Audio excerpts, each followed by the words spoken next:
Please welcome 2024 Democratic National Convention Permanent Chair, Mignon Moore, and Convention Co-Chair, Representative Veronica Escobar.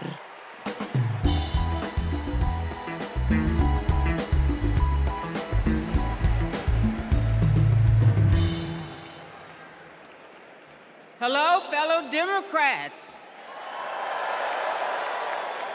For the final season of the convention, I am more than pleased to pass the gavel to Co-Chair Representative Veronica Escobar.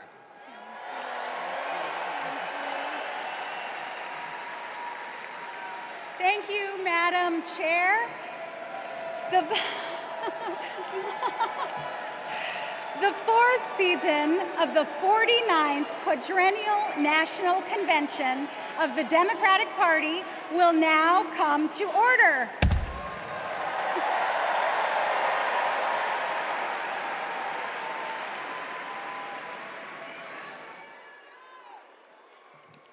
Please stand if you are able for this evening's invocation, offered by American Federation of Government Employees National President, Dr. Everett Kelly, and Imam Muhammad Abdul Alim.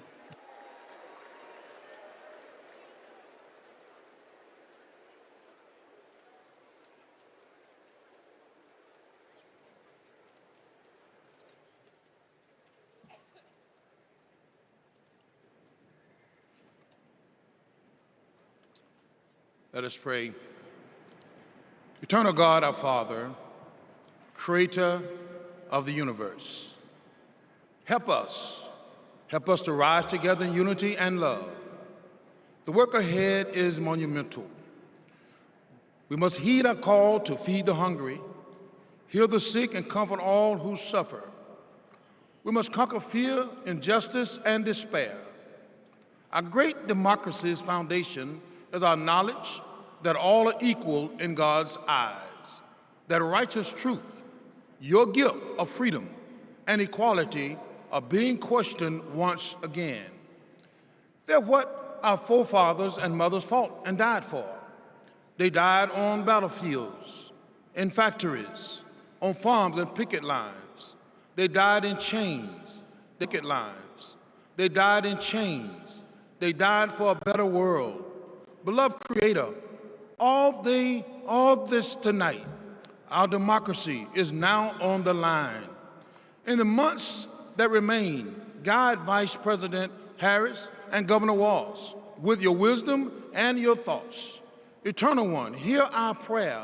Set our hearts afire that we may never weary in doing with your will in the pursuit of justice. In your Son's name, amen.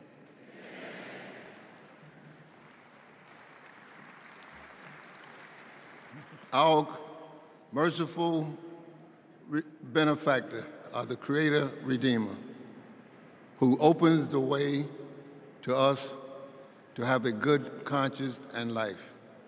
Grant that we continue as a nation out of many one, a people of faith, taking pride in caring for our common humanity. Let us pray that this great nation inspire nations to advance social and economic progress. O God, make us among those who seek justice for all. O God, help us stand with humanity against hate. O God, bless us to approach each day with a feeling of gratitude and remembrance of you. Bless our homes and our schools. Bless us to never be without hope. Bless us in every decision, endeavor, and undertaking. Bless the efforts of the presidency to secure more opportunities for all in our great society. And finally, bless Americans to cherish our freedom and noble essence. Amen. Amen.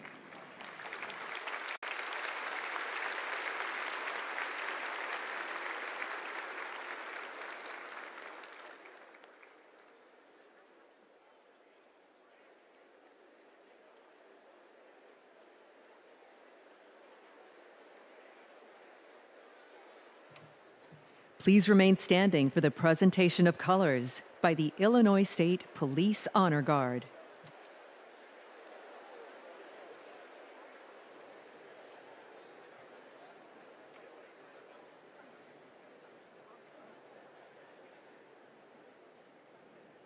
Detail, attention. Carry, colors. Forward, march. Left, left, left, left, left, left. Colors, colors turn.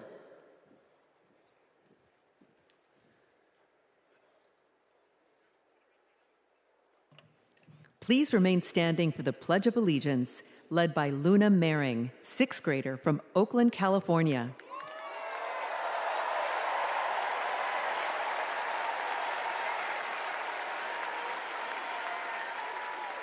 I pledge allegiance to the flag of the United States of America and to the republic for which it stands, one nation, under God, indivisible, with liberty and justice for all.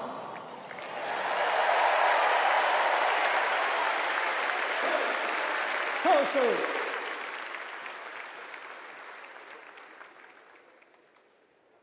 Left,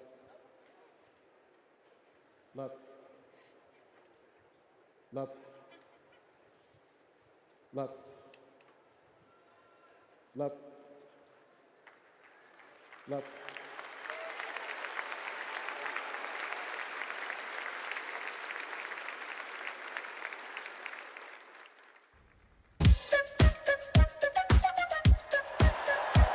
She's a fighter for the American people, committed to our values, our hopes, our dreams, bringing joy back across our nation.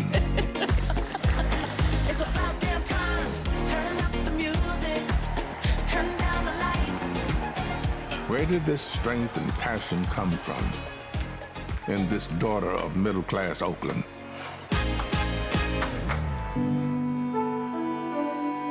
Well, it started with her parents. Her mother, a South Asian scientist, and her father, a black economist. They took her to civil rights marches and inspired her to pursue her dreams.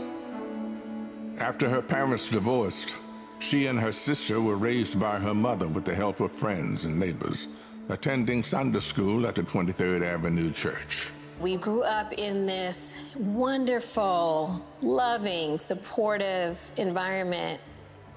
My mother was very well aware that she was raising two black girls to be two black women. Her mother saved up for 10 years to buy their first home and shared with Kamala the words and wisdom that remain her North Star to this day.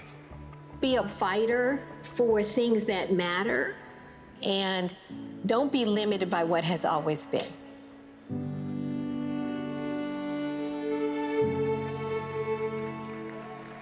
And then came a moment that changed Kamala Harris's destiny, the spark that lit the fire within.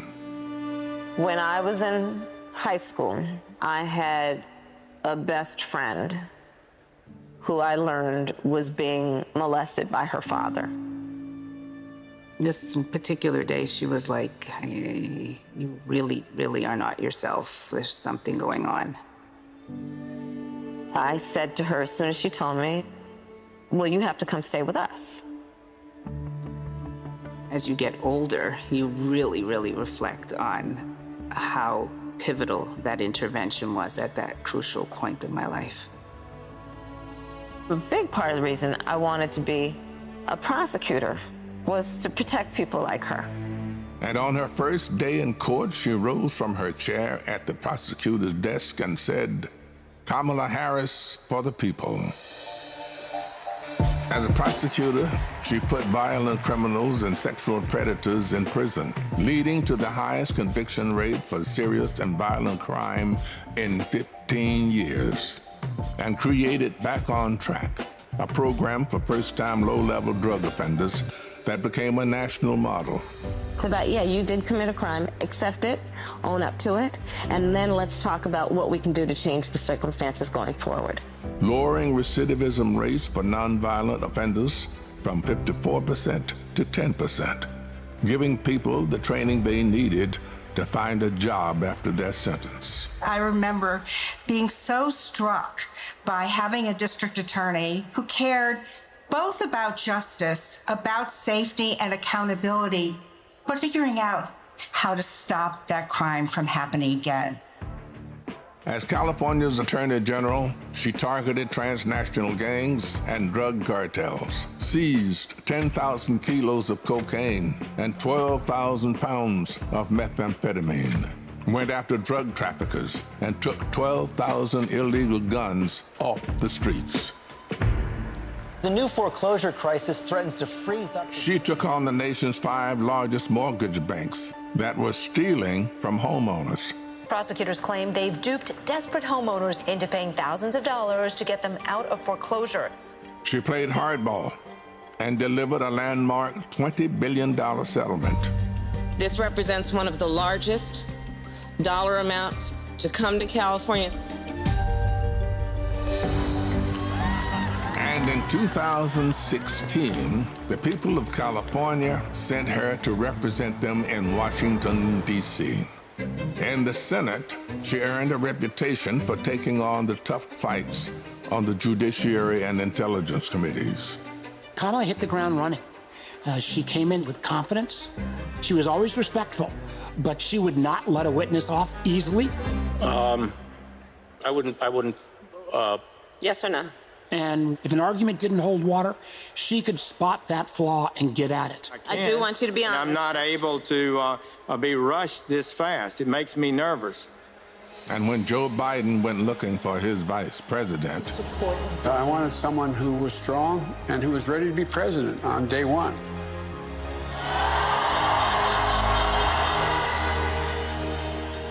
as vice president, she worked to cap insulin costs for seniors at $35, to replace lead pipes and provide clean water for communities, and she helped create 16 million jobs. The Biden-Harris bipartisan infrastructure bill has already created thousands of jobs for our members. That is what the future looks like under a president, Kamala Harris. She fought to reduce the trauma of gun violence that has devastated our nation. How many of you guys, as college students, had to have a drill during high school or middle school or elementary school where you learned about how you need to hide in a closet or crouch in a corner in the event that there is a mass shooter roaming the hallways of your school? Look at that. Look at that. And she did more than talk the talk. She walked the walk, helping pass the first bipartisan legislation in 30 years to curb gun violence. So one thing I learned about working with Vice President Harris is she always stand on business.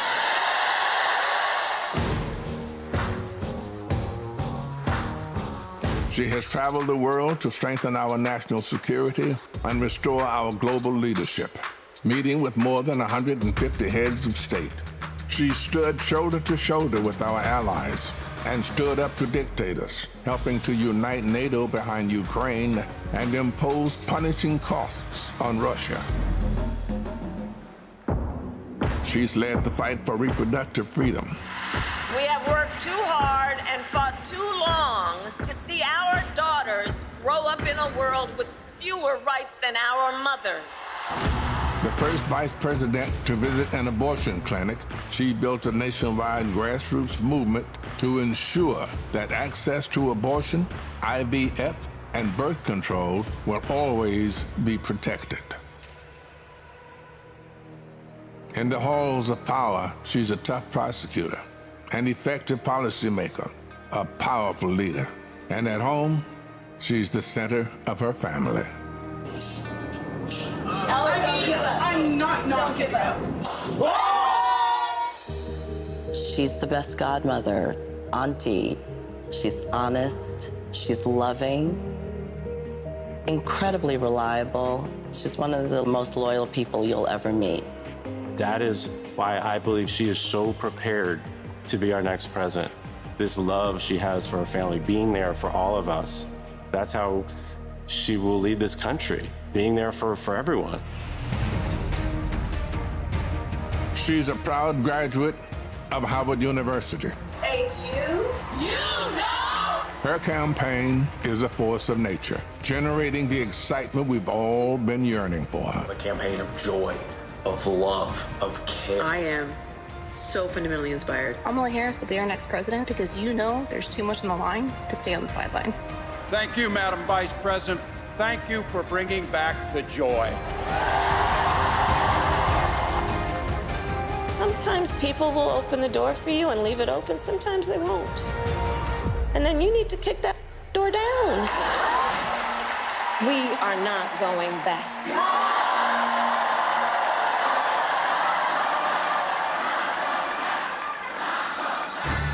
She's a protector, a strong voice for common sense, a leader for tomorrow, committed to healing our country, dedicated to doing the hard work to make us stronger.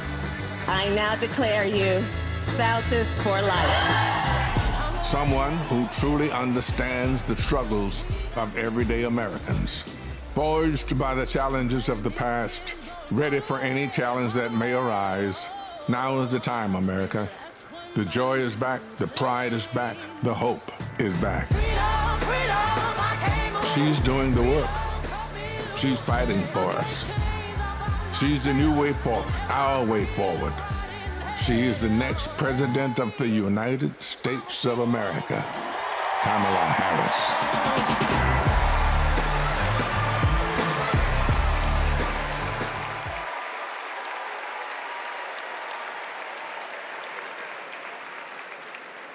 Wow. Bienvenidos todos to the final night of the Democratic National Convention. We have so much in store for all of you tonight, including a special rendition of our national anthem by our favorite country music rabble-rousers, the Chicks. And I just want to say, this week, our energy, hope, and joy have inspired the nation. Meanwhile, Donald Trump has been a small man, speaking in small venues, talking about small ideas. Our ideas, our vision for America brings us together. Our vision for America embraces every community and everyone. Kamala Harris and Tim Walz are working hard because they know our country is great.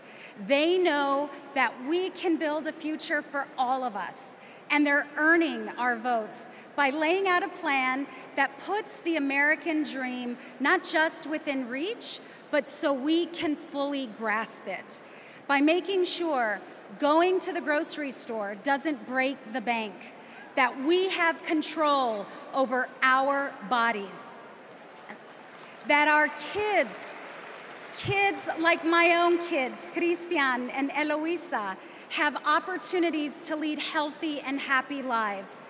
We'll get to know Kamala a little more, and I promise you, you will not only be more inspired, but also ready to fight for a new way forward.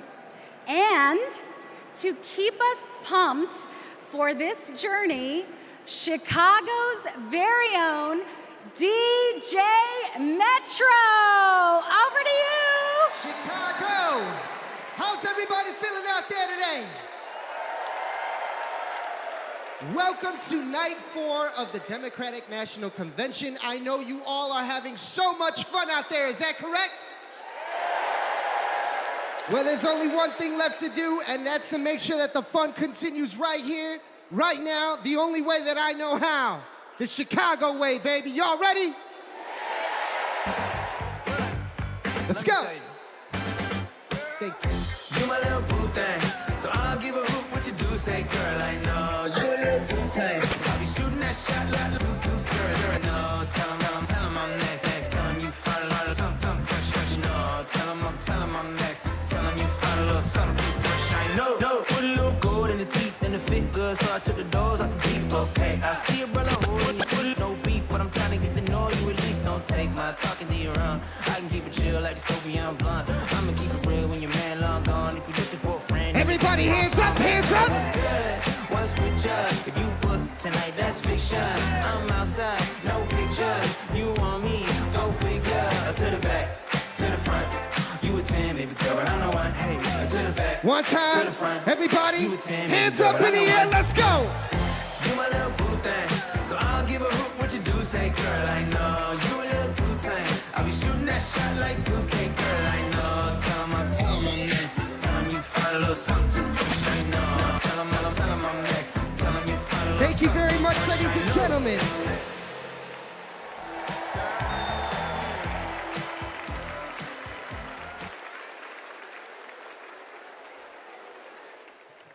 Please welcome National Education Association President Becky Pringle and American Federation of Teachers President Randy Weingarten.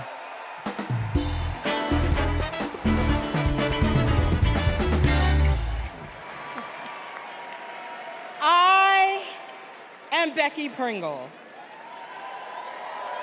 President of the largest labor union in this country, the National Education Association. As an 8th grade science teacher for over 30 years, I can tell you that Kamala Harris and teacher Tim Walz understand when our public schools are strong, our nation is strong. They know expanding free school meals, investing in healthcare, and keeping our communities and our schools safe creates opportunity for everyone. They will strengthen our schools, support our educators, and help our students live into their brilliance. Donald Trump and J.D. Vance are not just wrong, they're dangerous. It's all right there in Project 2025. They will shut down the Department of Education, end Head Start, and make educators pay a higher percentage in taxes than billionaires.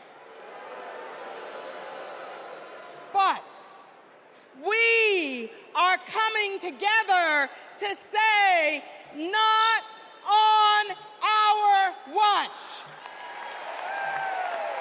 Not on our watch. So we will organize, and we will mobilize, and we will win all the things. So come this January, we will have a president who sees us, who believes in us, and who knows the beauty and the power of this diverse democracy. And her name is Kamala Harris.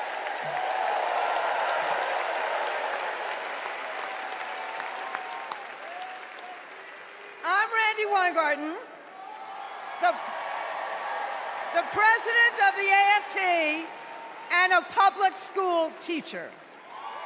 One of my first lessons I taught my students was about the social contract, how both individual freedoms and mutual responsibility are essential in our democracy. This covenant underlies our commitment to public schools, where educators prepare students to spark innovations, steward the environment, create our arts, and shape our democracy. Now, one of the first lessons my students taught me was, you gotta walk the walk. That means Donald Trump and J.D. Vance can't claim they're pro-child while gutting funding for public schools. That means that being pro-family means we support access to good union jobs, affordable housing, healthcare, and higher education. That's what Kamala Harris and Tim Walz are fighting for, and we are all in. They've spent their lives making the promise of America real in the classroom and the courtroom. America, with Kamala Harris as our president, our best days are ahead.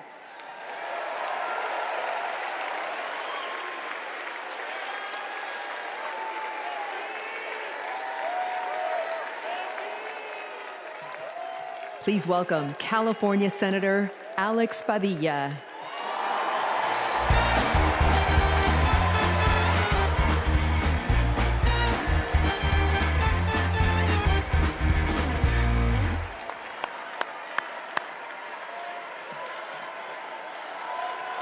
Good evening, Democrats.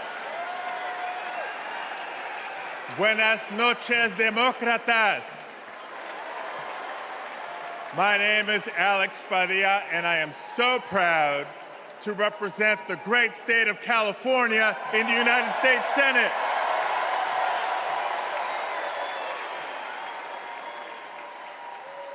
But the titles I'm most proud of are husband to my beautiful wife, Angela, and father to 3 young gentlemen. You know, as a father, when we talk about the future of our country, it's not just hypothetical. For me, it is very real. Every day I go to work in Washington, I think about my kids and the future we're building for their generation. And to show you how Kamala Harris will treat America's kids as president, I'll tell you how she treats mine.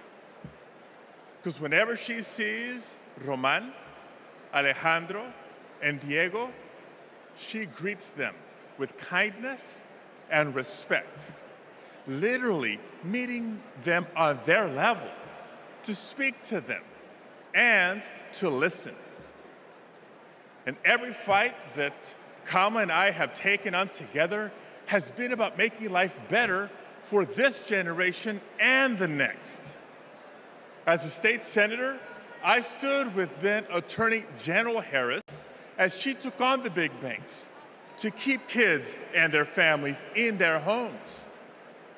As California's Secretary of State, I knew her as a fearless United States Senator and my partner in defending our sacred right to vote. That's right. And when Kamala became vice president, I was honored to fill her seat. But I knew that I had some big Chuck Taylors to fill.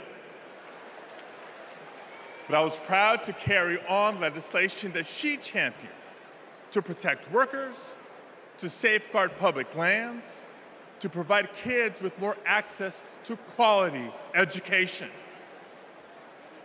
You see, Kamala and I believe that all of our kids deserve a shot at the American dream. It's the American dream, after all, that brought my parents to the United States decades ago. Es cierto. Mis padres, Santos y Guadalupe Padilla, vinieron a los Estados Unidos en busca del sueño americano. But today, we know that the dream is out of reach for far too many families. So my question for all of you tonight is this. This November, who's ready to defend the dream? ¿Quién está listo a defender el sueño americano? Tim Walz is ready to defend the dream. Kamala Harris will defend the dream. And between now and Election Day, each of us must defend the dream too by working to elect them as Vice President and President of the United States of America.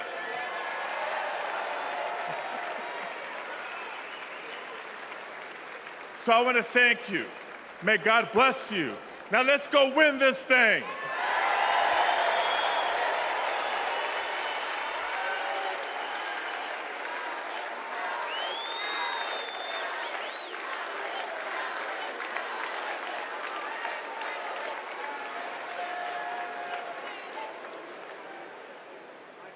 For families across our nation, the American dream starts at the same place, the place we call home.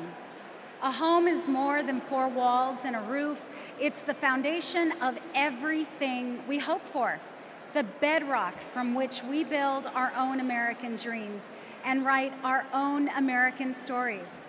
To share Kamala's vision to give more Americans a place to call home, please welcome former Secretary of Housing and Urban Development, Marcia Fudge.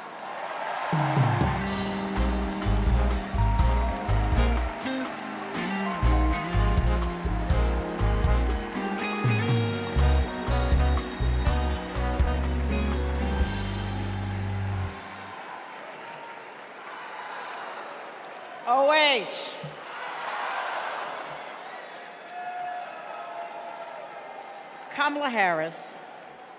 Kamala Harris has fought to protect homeowners and renters her entire career. As Attorney General, she held big banks accountable for their role in the foreclosure crisis and won billions of dollars for California homeowners. As Vice President, she and President Biden helped over 400,000 homeowners at the risk of foreclosure during the pandemic. And as President, she will build 3 million new homes and rentals, limit unfair rent increases, and offer down payment support for first-time home buyers. It's personal. Kamala remembers her mother's pride at buying their first home after saving for 10 years. She knows housing is a human right and a pathway to the middle class. Where you live determines what schools your children go to, what health care you receive, and whether you can get a good job without spending hours commuting. Where you live too often determines how you live. Donald Trump has no idea how housing works for everyday Americans. He doesn't care. He started his career being sued for denying housing to Black families. As president, he sat by while the cost of housing skyrocketed. Now, we can hand the keys to our housing policy back to a negligent landlord, or we can elect a president who believes in safe, affordable housing for all.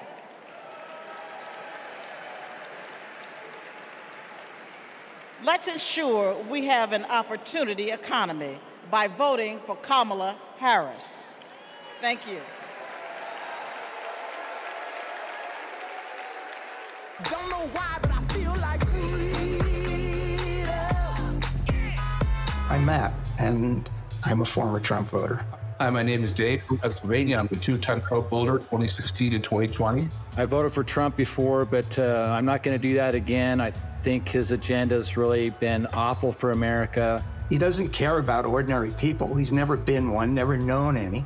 I'm extremely worried about Donald Trump getting in the White House again. People are working. All these people who weren't working under the Trump administration, they now have jobs. One thing I like about Kamala Harris is she talks about the issues. She talks about the economy. She talks about women's rights. I'm going to vote for Kamala Harris.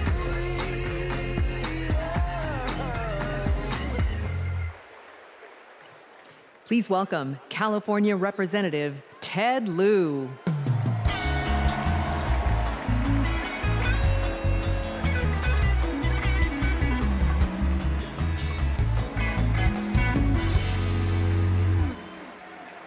as a computer science major, I am so impressed with how large this AI-generated crowd looks tonight. I first got to know Kamala Harris during the Great Recession when I was a California state legislator. Millions of hardworking families were facing foreclosure. My constituents told me stories about predatory and unfair loan terms and about how hard they were fighting to keep the homes that they loved. Thankfully, they had someone fighting just as hard for them, Attorney General Kamala Harris. She led an investigation of the mortgage industry to root out fraud. She helped pass the Homeowners Bill of Rights, and she held the big banks accountable, bringing back $20 billion to homeowners. Since those days, I've seen her continue to fight for affordable housing as vice president, and as president, she's going to cut red tape so we can build more houses, help new homeowners afford a down payment, and take on corporations that unfairly hike up rent. Kamala Harris fights for affordable housing because she gets it. You know, when her mom was raising 2 girls, she did what so many parents do: work early hours and work late nights, pay the bills, and put on a brave face so her girls did not know how hard it really was. It shouldn't be this hard in America, and President Kamala Harris will make sure it's not. She'll fight to lower housing costs so that everyone, everywhere, can find a place to call home.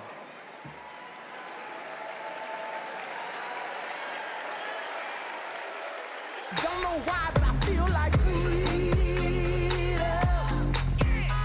I depend on Medicare and Social Security for survival. I'm a recipient of Social Security benefits. I worry about Social Security and Medicare. If we don't protect it through Kamala Harris, that Trump is going to take that money. Project 2025 is going to be disastrous for many of us. What are we supposed to do? Who's going to take care of us? Where are we going to live? I don't know, but I know I'm voting Democrat. I'm supporting Vice President Harris because she will protect my Social Security and that of all others.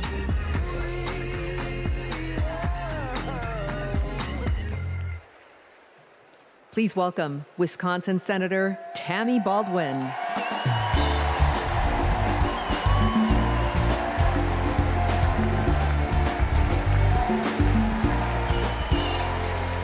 Hello, Democrats. And hey, Wisconsin. Tonight, I want to talk about family. We know that all families don't look alike. My mother was a teenager when I was born, and she struggled with addiction. I never met my father, but I had 2 incredible grandparents who stepped in and raised me, David and Doris Green. Everything I know, I learned from them. In every way a child needs, my grandparents were there for me. And as they grew older, it was my privilege to be there for them. So when I work to protect Medicare and Social Security, I do it with a personal knowledge of what those big programs meant in small but deeply meaningful ways to my grandparents. And I know what they mean for your parents and grandparents. But let's be clear, that is all at risk today. Donald Trump was asked what he would do about Social Security and Medicare, and he said, and I quote, "There's a lot you can do in terms of cutting." Cutting? He's talking about cutting Social Security and Medicare while giving a huge new tax break to billionaires and corporations? Well, Kamala Harris is not going to let that happen. And Tim Walz is not going to let that happen. We are not going to let that happen. You know, they've got it backwards. We Democrats, we honor our elders and ask the wealthiest to pay their fair share. Wisconsin's state motto is forward, and my friends, that's where we're headed.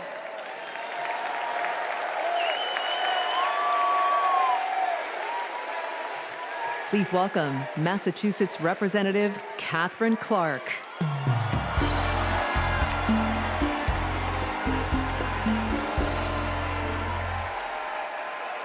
I am a proud mom of 3. And when my kids were young, I sat down with my husband to go over our bills. We realized that my entire income went to paying for childcare.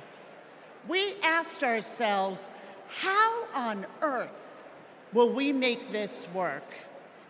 So many parents will tell you a similar story. They'll tell you that preschool can cost as much as rent, or that they drive over an hour just to find childcare. They'll tell you that the workers who watch their children have it even worse. When parents have to choose between their kids and their jobs, businesses are hurt too. We shut out talent. We lose the prosperity parents could create. Childcare makes our economy run. And yet, Donald Trump's Project 2025 will eliminate Head Start, close classrooms, raise the cost of care. And J.D. Vance says affordable childcare is class war against normal people. You know what normal people want? A president who understands this shouldn't be so damn hard. That's Kamala Harris. She's seen this firsthand. You've all heard Kamala talk about her mother. She was both a brilliant scientist and a devoted mom. She had to fight to make it all work, to raise her daughters, to pay the bills, to keep the career she loved. Kamala and Tim know that when everyone can find and afford childcare, our kids and our communities will thrive. Our middle class will grow. So let's put childcare at the top of the agenda. Let's build a future worthy of our children. Let's elect Kamala Harris and Tim Walz.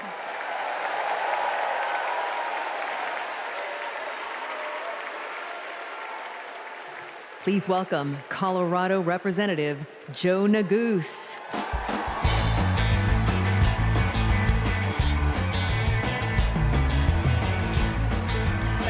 Thank you. Good evening, Chicago.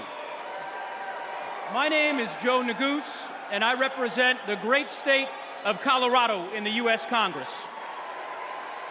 My parents immigrated here from a place torn apart by war.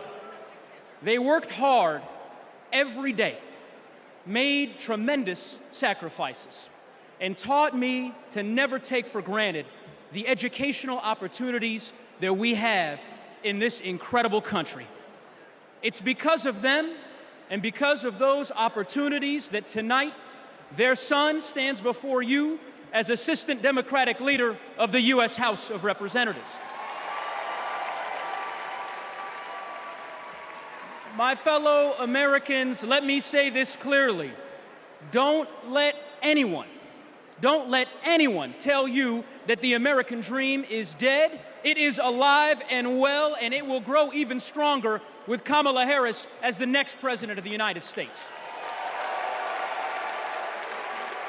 How do we know that? How do I know that? Well, it's because Kamala Harris believes that college can be a ticket to the middle class, and she has fought to make it more affordable her entire career. As California Attorney General, she took down one of the biggest for-profit colleges, securing $1 billion for students who were defrauded. Alongside President Biden, she expanded Pell Grants and secured record funding for HBCUs.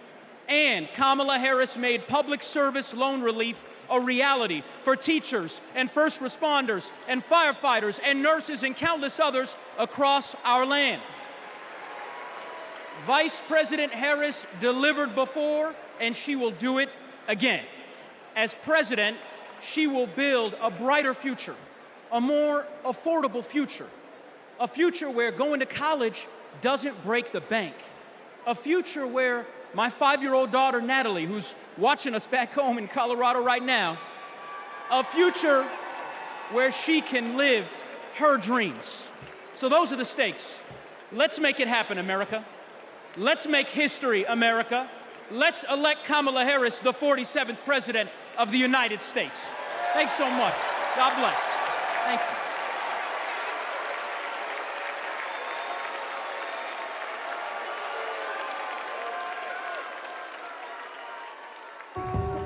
I basically worked in public service my entire adulthood, over 27 years.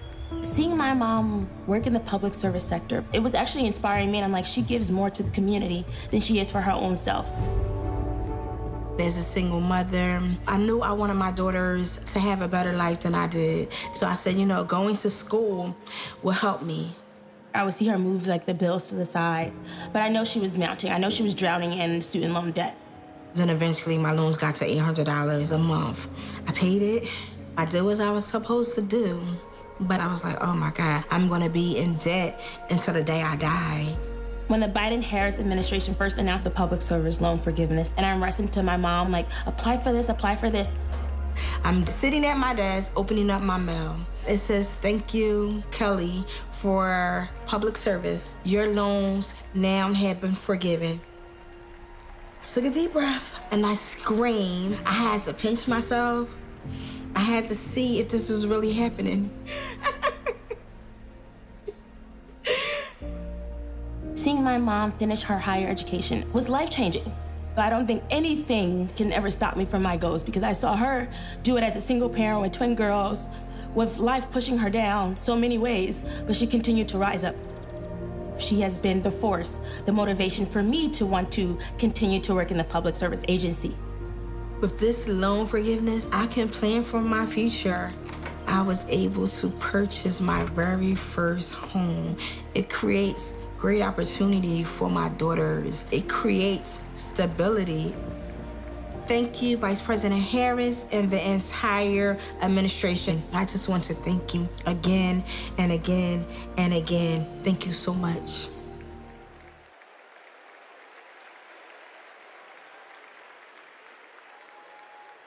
Our party's not over, Chicago! Let me see you just rock with me once. This shit, that ice cold, Michelle fight for that white gold. This one for them hood girls, them good girls, straight masterpiece. Styling, wildin', living it up in the city. Got Chuck's on with Saint Laurent, gotta kiss myself, I'm so pretty. I'm too what? I'm too hot. Call the police and the fireman, I'm too hot. Make a dragon wanna retire, man, I'm too hot. Say my name, you know who I am, I'm too hot. And my band bout that. Everybody just clap. Girls hit you, hallelujah. Girls hit you, hallelujah. Girls hit you, hallelujah. Cause Uptown Funk don't give it to you. Cause Uptown Funk don't give it to you. Cause Uptown All right, Chicago, let me see you just. Let me see you just. Don't believe me, just rock. Come on.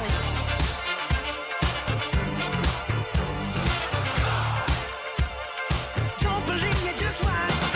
Don't believe me, just watch. Don't believe me, just watch. Don't believe me, just watch. Hey, hey,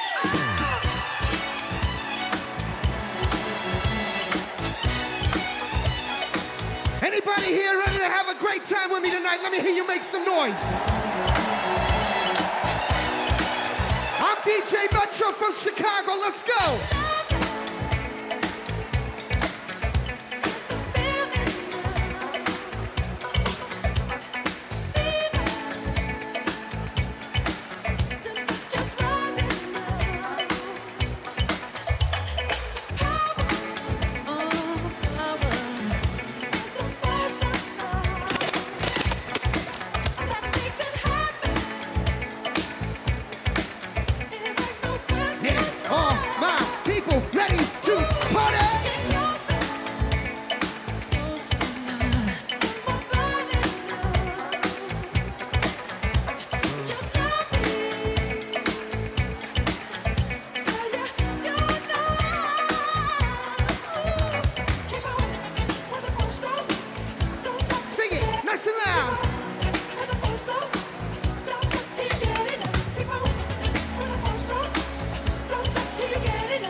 I'm DJ Metro. I'll be back for more later.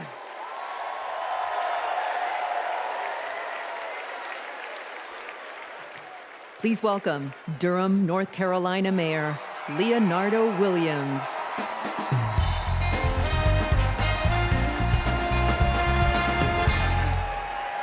Hailing from the Tar Heel State, home of Duke University and North Carolina Central University, I am Mayor Leonardo Williams from Durham, North Carolina. You know, several years ago, my wife Zweli and I started cooking for our community. We drove to schools, doctors' offices, just to give out a few samples. And eventually our friends asked, "Where's the restaurant, y'all?" But you know, it takes capital. It takes capital to chase a dream. And during the Trump administration, they did not make it easy. Not for folks like us. So what I thought was, I guess not everybody can have a multi-million-dollar loan from their father. So I'll tell you what we did. We emptied our savings, and in 2008, we launched Zweli's Kitchen, America's first Zimbabwean restaurant. And the Biden-Harris administration helped make that a reality. They helped make that dream come true for entrepreneurs like us. Now, thanks to small business grants and all of the help that we received from them, we now have 3 locations, and we employ nearly 30 employees with a living wage. But we are not alone. Under Joe Biden and Kamala Harris, more than 500,000 business applications have been filed in North Carolina.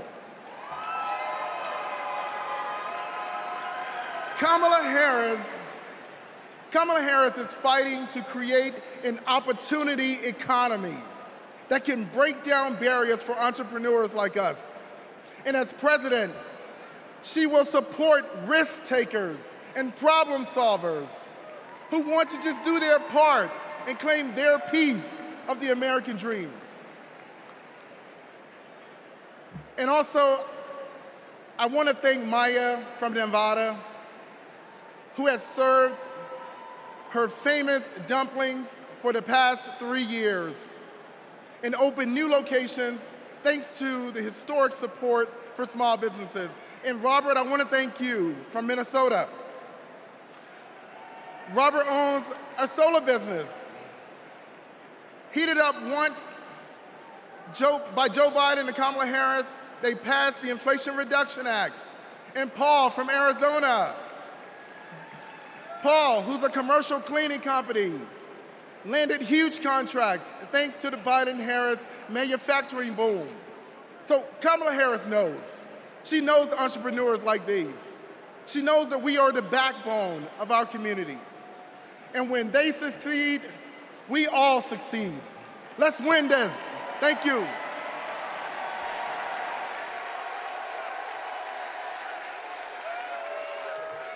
Please welcome Illinois Representative Raja Krishnamurthy.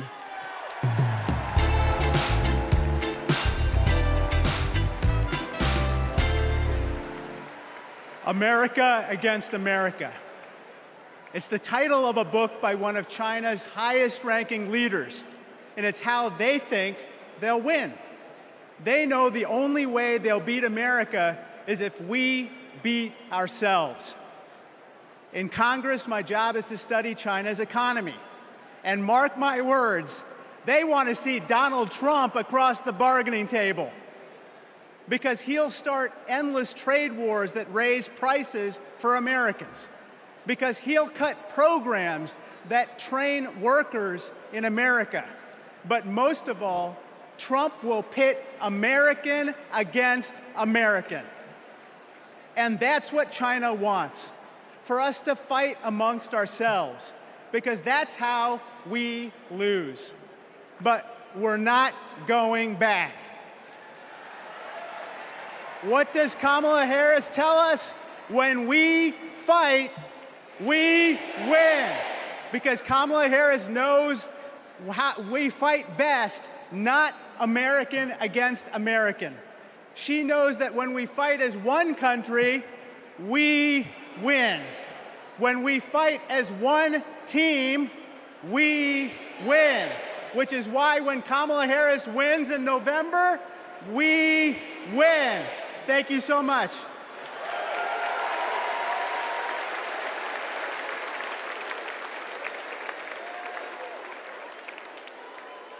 We believe in a future where every person has the opportunity to build a business, to own a home, to build intergenerational wealth, a future with affordable health care, affordable child care, paid leave. And all of this is to say, building up the middle class will be a defining goal of my presidency.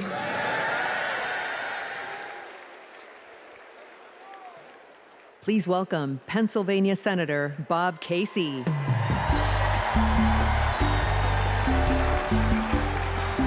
Pennsylvania. Here's a real question. Mom's asked me in Pennsylvania, what am I supposed to do if I can't afford diapers? In just 6 months, a box of diapers went up $15. The corporations say your prices are up only because their costs are up. They're selling you a lie. It's in the bag with the diapers. Prices are up because these corporations are scheming to drive them up. Most companies are good companies. It's the food conglomerates that sit behind the supermarkets, the faceless wholesalers. They're the ones who are extorting families at the checkout counter. This is greedflation. I've been fighting it a long time. So has Kamala Harris. And finally, we're starting to win. When Big Pharma jacked up the cost of insulin, we passed a bill to stop them. Now, for millions of Americans, it's capped at $35 a month. So that's one. I've been fighting to ban price gouging on food. And next year, when she's president, Kamala Harris will sign a bill to do just that. So that's another. And when corporations take advantage of a crisis, like toilet paper during the pandemic, we'll hit them with harsher fines when Kamala Harris is president. Now, Americans don't expect stuff to be free, but we do expect it to be fair. The people I'm talking to, from Allentown to Erie, they don't tolerate being ripped off. Americans are hardworking, honest people. And that's what we've been fighting for. We're fighting for honesty. I'm fighting for it. Kamala Harris is fighting for it. Will you fight for it? All right, let's go out and win this thing. Thank you.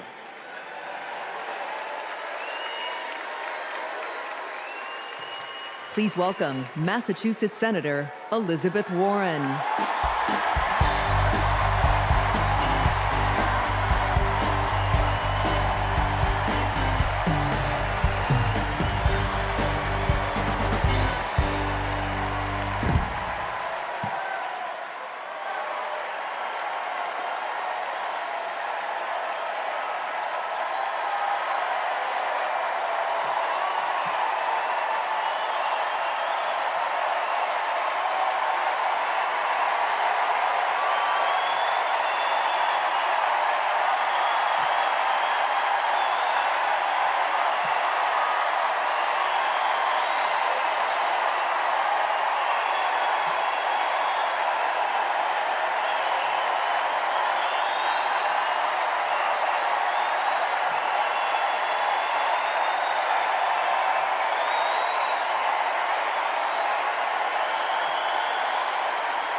What I love best about Kamala Harris?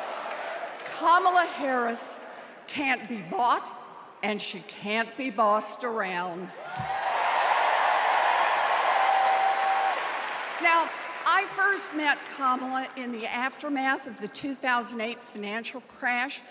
The banks had flat out broken laws, cheated people, and stolen homes. Millions of Americans had lost their jobs, their savings, their homes. Now, I was setting up the Consumer Financial Protection Bureau. Go CFPB! Yeah! Kamala was protecting families as California's Attorney General. You bet. And Donald was scamming students at Trump University and trying to make money off people losing their homes. Kamala Harris stepped up. She enforced the law, she fought the giant banks, and she delivered billions of dollars of help for families.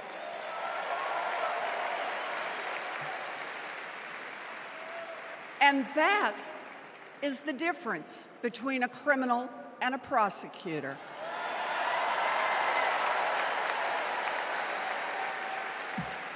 You know what else I love about Kamala?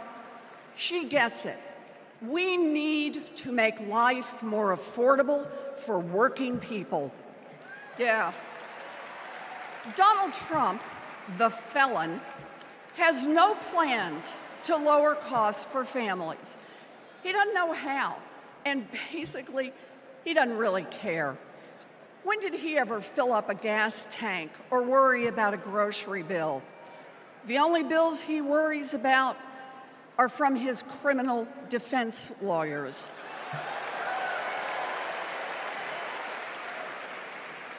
But Kamala, she cares deep down. And she will take on the giant corporations that are squeezing American families. In fact, it's something she's done before. During the California wildfires, she went after the price gougers. During the pandemic, we worked together in the Senate to stop price gouging. And as president, she will lower costs for your family. She'll take on the Wall Street firms that buy up millions of houses and apartments and then jack up the rent. She'll take on drug companies that charge an arm and a leg for prescriptions. She'll take on corporate monopolies that rip off consumers and billionaires who don't pay taxes.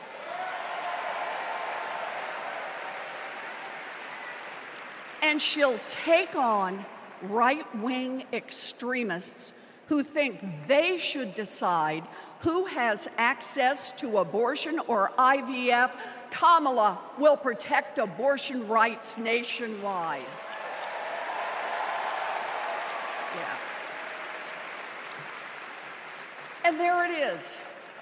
Groceries, gas, housing, healthcare, taxes, abortion. Trust Donald Trump and JD Vance to look out for your family? Shoot, I wouldn't let those guys, I wouldn't trust them to move my couch.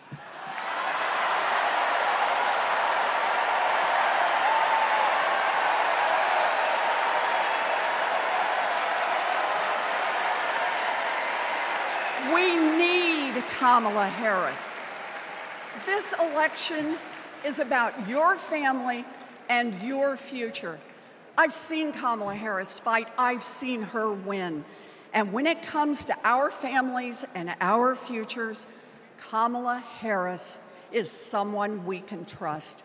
So here it is, with joy in our hearts.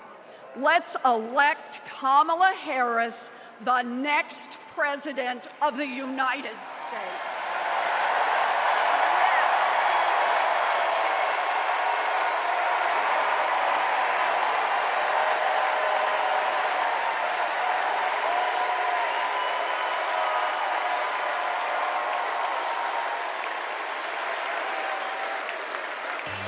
Our party is nowhere near over, Chicago! We're gonna do this real big because we got a good feeling about this presidency. Now let me see your hands up one time. I got a feeling that tonight's gonna be a good night. That tonight's gonna be a good night. That tonight's gonna be a good, good night. A feeling that tonight's gonna be a good night. That tonight's gonna be I want to see everybody losing their minds. 1, 2, now everybody party! Tonight's the night, let's live it up. I got my money, let's spin it up. Go out and smash it, like oh my God. Jump out that sofa, let's kick it off. I know that we'll have a ball if we get down and go out and just lose it all. I feel stressed out, I wanna let it go. Let's go way out, spaced out, and losing all control. Fill up my cup, Marble top. Look at her dancing, just take it up, up, up, up, up, up, up, up, up. Let me hear you shout time. Come on. Because in this nation, we're all one big family. Let me see. Celebrate good times, come on. Celebrate.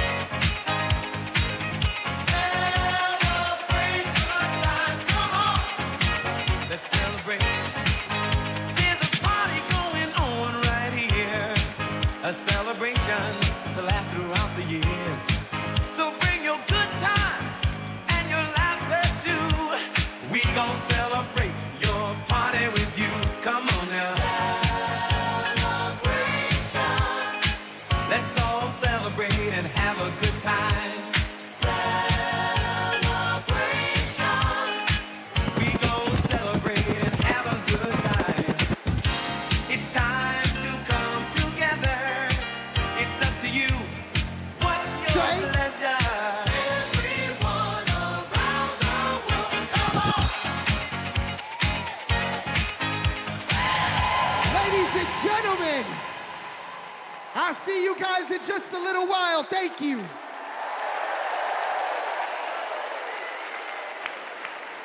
Woo! We've got ourselves a party in here, Chicago.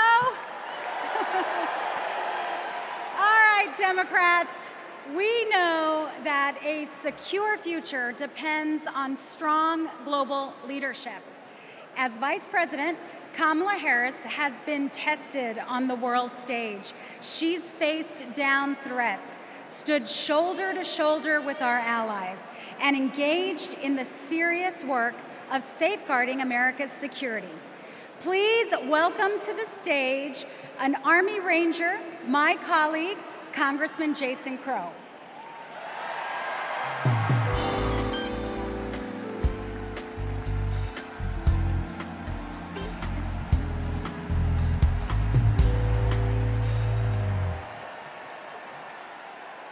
Before serving in Congress, I was a paratrooper and an Army Ranger. Over 100 combat missions in Iraq and Afghanistan taught me what really makes America strong and secure. You see, it's not tough talk, it's not chest thumping, because in war, talk is cheap. And trust me, I know a couch commando when I see one.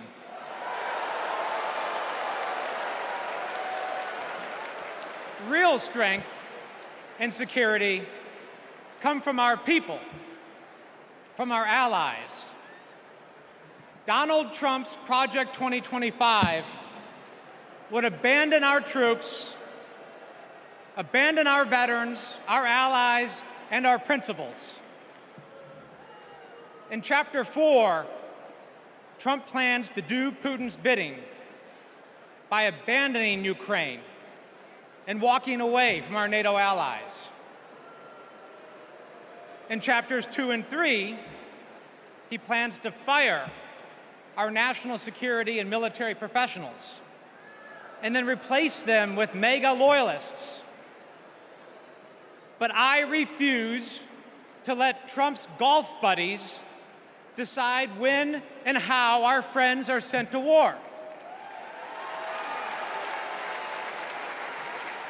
When we join the military, we raise our right hand and we take the oath.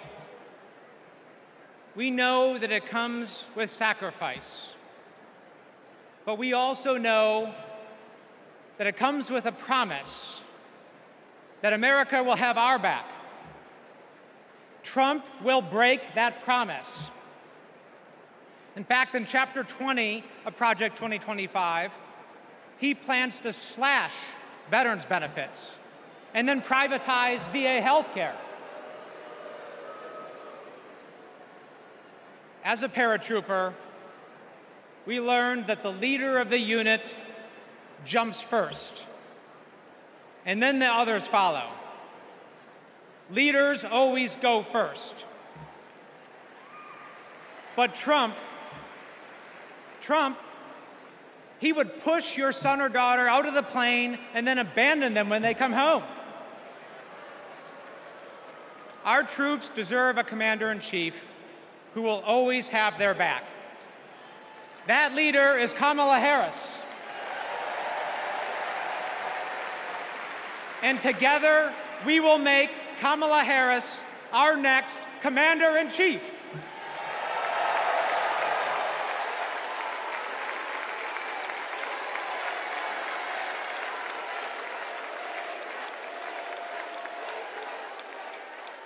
President Joe Biden and I, along with our entire country, are grateful, deeply grateful to each and every one of you for your service and for your excellence. The United States military, without any question, is the strongest and best fighting force the world has ever seen. And that is because of you, each one of you. Please welcome Michigan Representative Elissa Slotkin.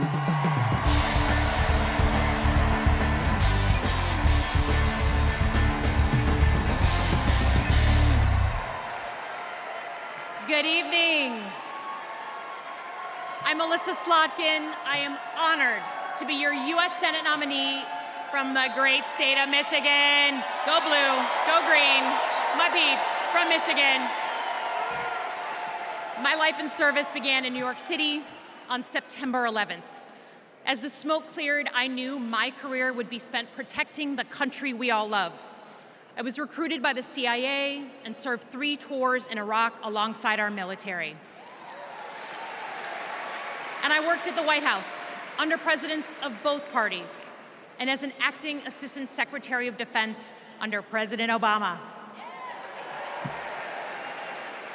I want to talk tonight about national security because the choice in November is stark.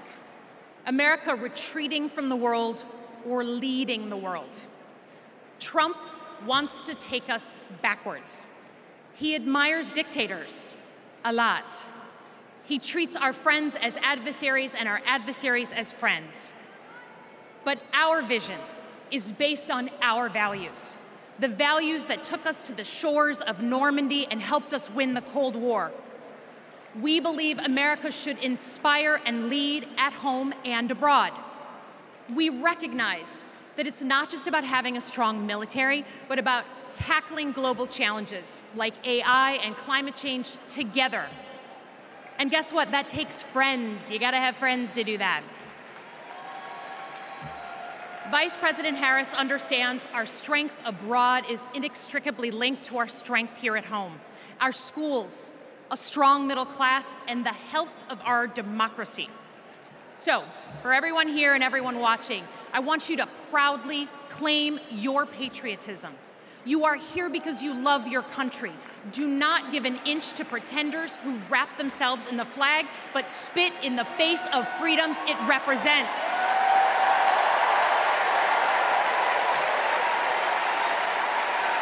This November, let's elect a president who will lean forward to embrace the future. Because America doesn't follow. We do not retreat. We are the damn United States of America. We lead.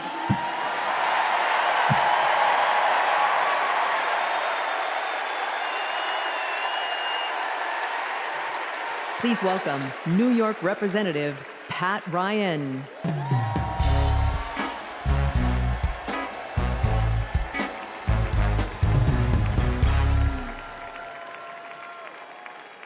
Among the Americans I proudly represent in Congress are the 4,400 cadets at West Point, my alma mater. Last year, I welcomed Vice President Harris when she delivered the commencement address. I watched as she shook the hand of every single cadet. That's the thing about West Point.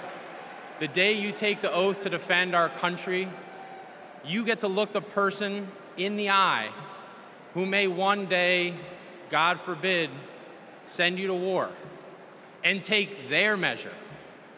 And every time, Kamala Harris looked back with respect, with reverence. That day, I saw our next Commander-in-Chief. At West Point, you learn the honor code. A cadet will not lie, cheat, steal, or tolerate those who do. Well, there's a candidate who has violated every word in that code.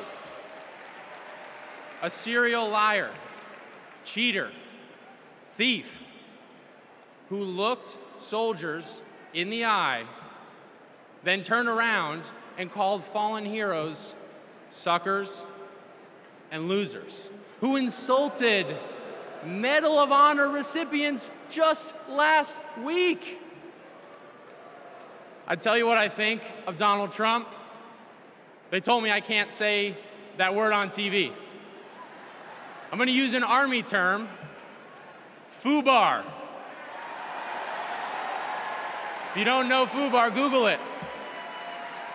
These last few weeks have felt like a new day in America, when we are waking up, rising up as patriots to demand our next president be someone who not only treats our veterans with respect, but everyone with respect, with dignity, with decency, with the truth. Someone like Kamala Harris, our next Commander-in-Chief.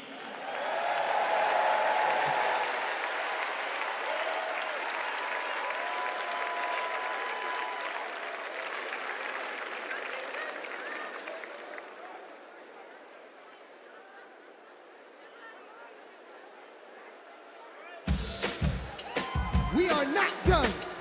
I'm trying to tell you guys that I want to see you up off your seats, dancing and moving around. Get excited with me and say, I say I'm too late. Got nothing in my brain. That's what people say. That's what people say.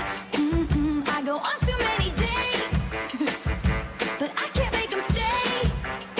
At least that's what people say. That's what people say. But I keep cruising. Can't stop, won't stop moving. It's like I got this music in my mind saying it's gonna be alright. 'Cause the player's gonna play. And the haters gonna hate. Baby, I'm just gonna shake. Shake it off, shake it off. Heartbreakers gonna break. And the fakers gonna fake. Baby, I'm just gonna shake. Wait. Shake it off. Hold on. Come and move that in my direction. So thankful for that. Representando para mi latino aquí conmigo esta noche. Yeah. Oh, you are my sunrise on the darkest day. Got me feeling some kind of way. Make me wanna savor every moment slowly. Hold on. Slowly. Despacito. Quiero respirar tu cuello despacito. Deja que te diga cosas al oído. Para que te acuerdes si no estás conmigo. Despacito. Quiero desnudarte a besos despacito. Firmo en las paredes de tu laberinto. Y hacer de tu cuerpo todo un manuscrito.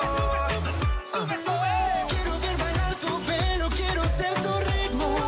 Que le enseñes a mi boca tus lugares favoritos. Ladies and gentlemen, one more time, I'm DJ Metro and I'll be back.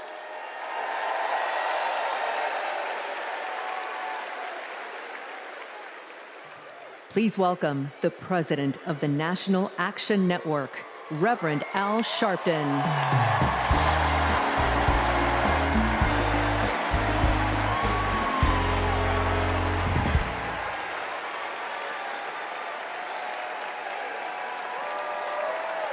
Thank you. Thank you. Thank you. Good evening. I stand before you as the president of National Action Network.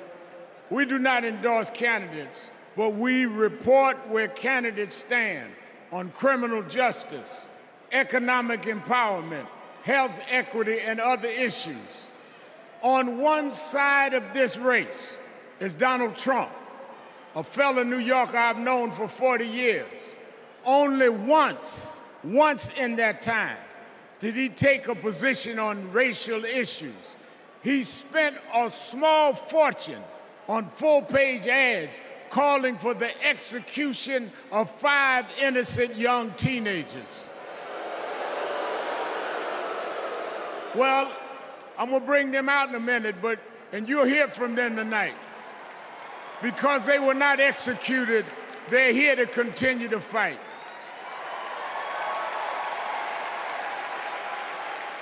But it was there that I saw Trump love to fan racial flames. On the other side is a woman that I've walked with in Selma, Alabama to commemorate the 59th anniversary of Bloody Sunday. Kamala Harris spoke to me that day about unity and passing bills. All I ever heard from Donald Trump was how he could get an advantage.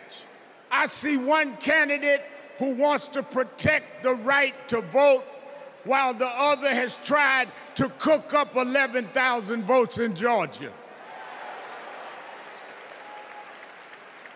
I see a candidate who, with Joe Biden, brought leaders to the White House to confront violent hatred, running against a man who said neo-Nazis in Charlottesville were fine people. I see a candidate who has sought to reform and uphold the law, and a man who wrongly assumes his mugshot appeals to black Americans. I worked with Kamala Harris.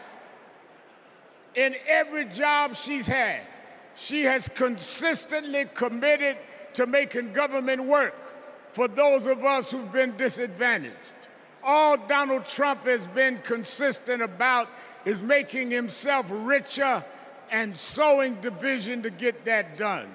This man sat right here in Chicago a few weeks ago, refusing to apologize for claims that migrants were taking black jobs.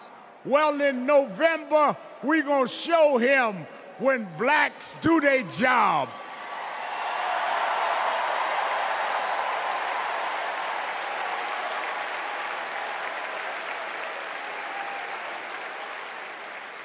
And we are going to join with whites and browns and Asians, and we're going to do a job on those that have done a job on us.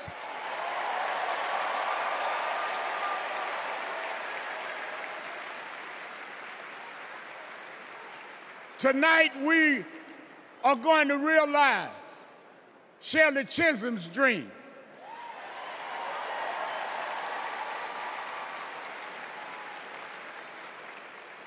"52 years ago, I was one of the youth directors in her campaign for president.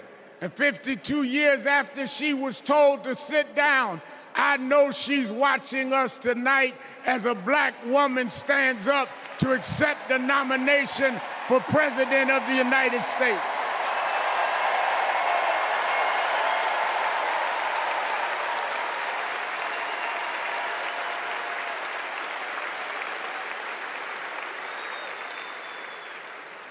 We have fought too hard for women to be told to get out of the kitchen. We are now on our way to the Oval Office. We won't go back.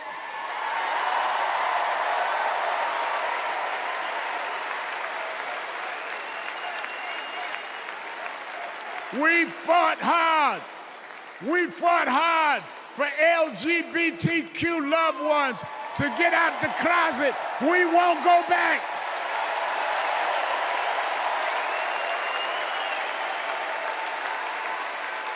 We fought hard for the right to choose, the right to education. We suffered and died and bled, went to jail to get the right to vote. We won't go back.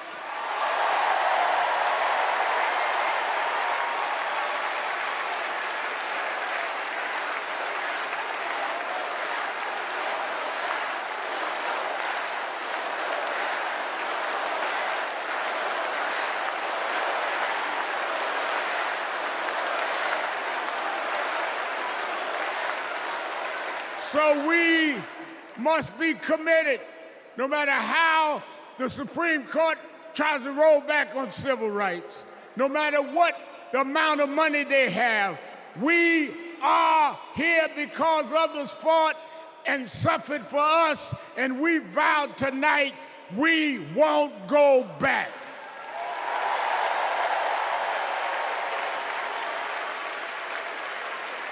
This November, we will go forward to fulfill the promise of a just and fair nation.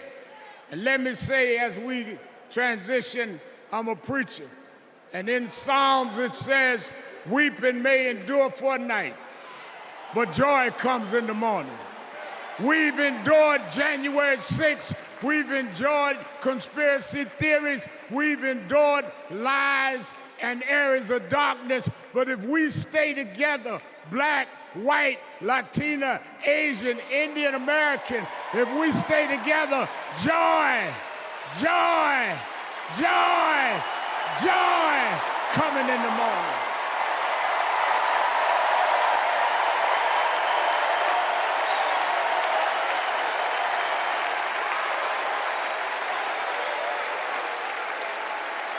I want to now, since I was a teenager, I was mentored by Reverend Jesse Jackson.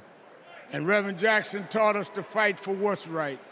And now I want to bring out some young men that I fought for. I referred to them then, they were known as the Central Park Five. Now they are the Exonerated Five. Raymond Santana, Kevin Richardson, Yusef Salaam, Corey Weiss, the Exonerated Five.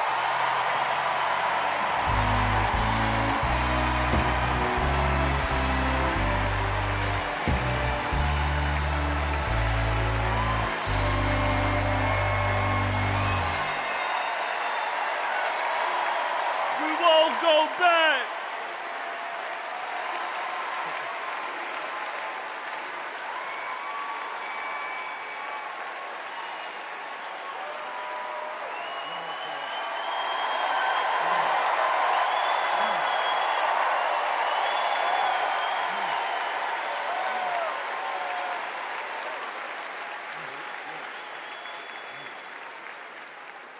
Good evening, people. My name is Corey Wise. 35 years ago, my friends and I were in prison for a crime we did not commit. Our youth was stolen from us. Every day as we walked into courtroom, people screamed at us, threatened us because of Donald Trump. He spent $85,000 on a full-page ad in the New York Times, calling for our execution.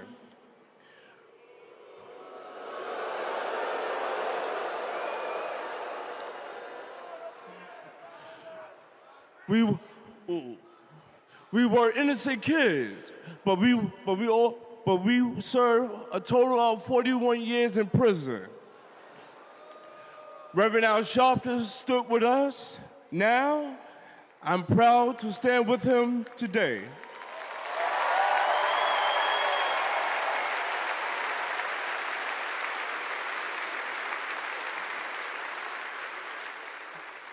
Vice President Kamala Harris has also worked to make things fairer. I know she will do the same as president. Now, approve that message.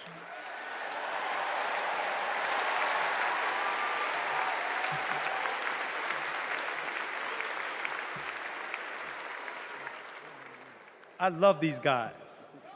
These are my brothers. These are my brothers. Yes, indeed. America. I am Yusef Salaam.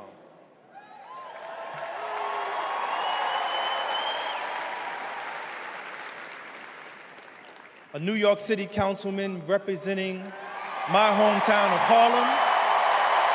That's right.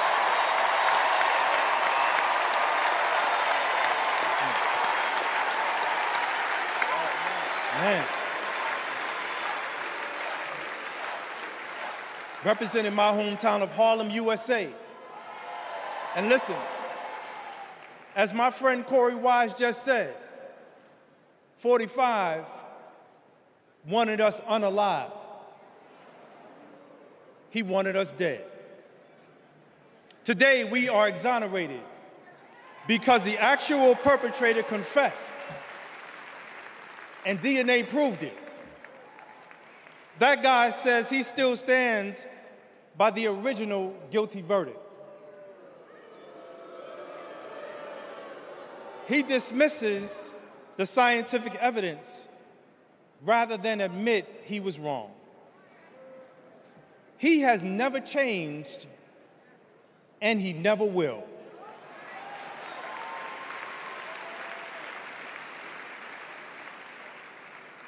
That man thinks that hate is the animating force in America. It is not. We have the constitutional right to vote. In fact, it is a human right. So let us use it. I want you to walk with us. I want you to march with us. I want you to vote with us.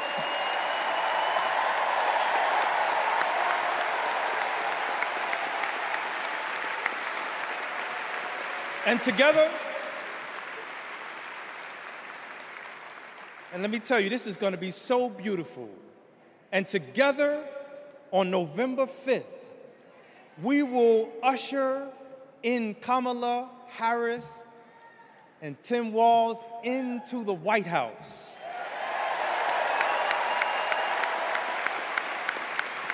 So I want to do this. When I say when they, I want you to say see us. When they, see us. When they, see us. When they see us, America will finally say goodbye to that hateful man.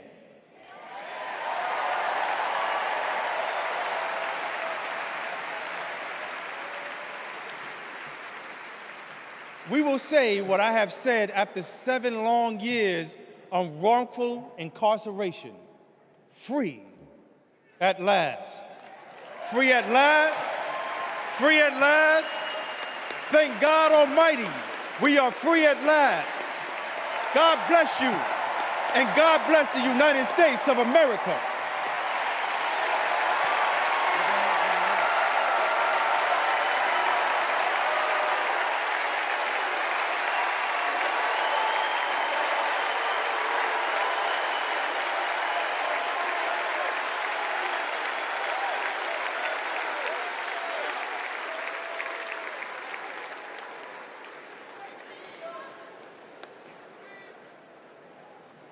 Wow.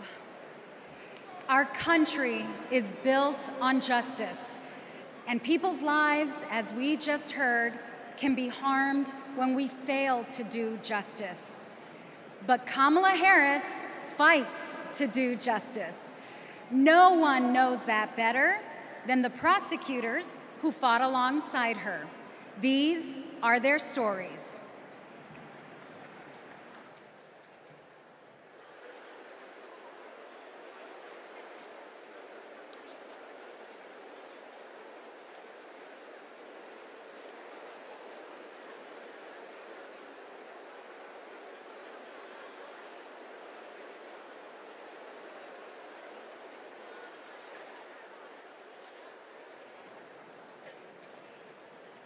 I'm Amy Resner.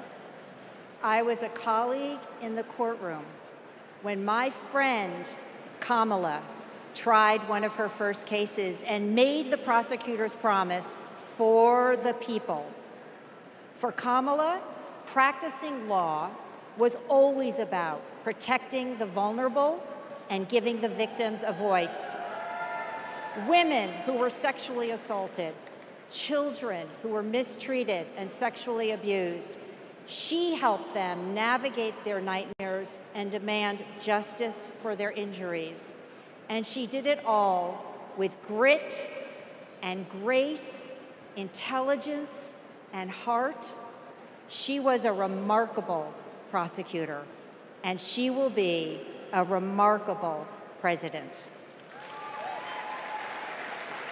Survivors of sexual assault struggle to be heard over the cacophony of voices demeaning, discrediting, and vilifying them. When powerful offenders are allowed to manipulate public opinion by attacking their victims' credibility, all victims suffer.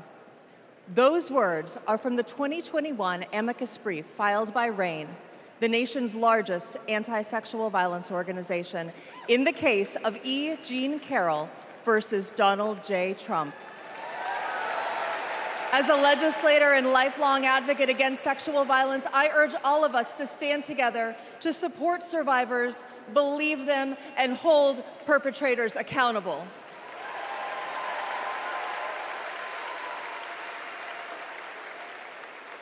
I'm Lisa Madigan, former Attorney General of Illinois. I worked with Kamala Harris during the Great Recession to protect homeowners from foreclosure.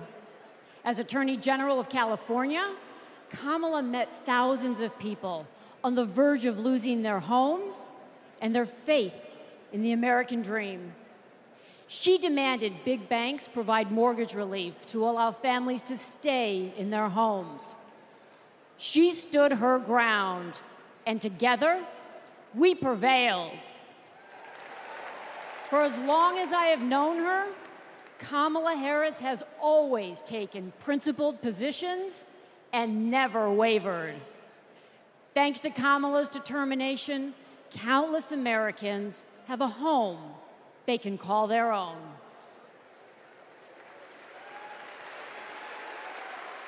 And I'm Mark Morial, civil rights leader and former mayor of New Orleans. In the 1970s, Donald Trump was sued for refusing to rent his apartments to African Americans. His employees were told, put those applications in a drawer and leave them there. It was straight up housing discrimination. It was racism, and civil rights advocacy put an end to it. Kamala Harris has a plan to build more housing, keep rent prices fair, and help more people own homes. Donald Trump, you denied black people the American dream, and Kamala Harris is creating a future where every family, yes, every family has a place to call home. I'm Nathan Horns. In 2010, I went to college in California to pursue my dreams, but ended up with a nightmare. Corinthian Colleges was a predatory for-profit chain. They defrauded more than 500,000 students and burdened us with loans we could never repay. Then, Kamala Harris stepped in. As Attorney General of California, she stuck up for students. She prosecuted Corinthian, and as Vice President, she stuck with us. As we fought and we organized for debt relief, the Biden-Harris administration came in, canceled all Corinthian student debt, and gave us back our futures. My name is Tristan Snell, and I prosecuted Trump University.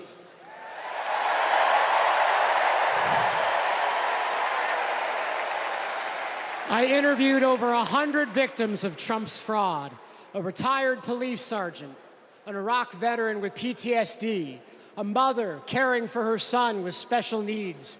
They trusted Trump. They believed that he would teach them his secrets and make their American dreams come true. But all they got was credit card debt and a fake diploma. Some lost their life savings, some lost their homes. Donald Trump ripped off his biggest fans and made $5 million in profit. Kamala Harris fought scammers like him, and as president, she will continue to fight for you, for us, for the people.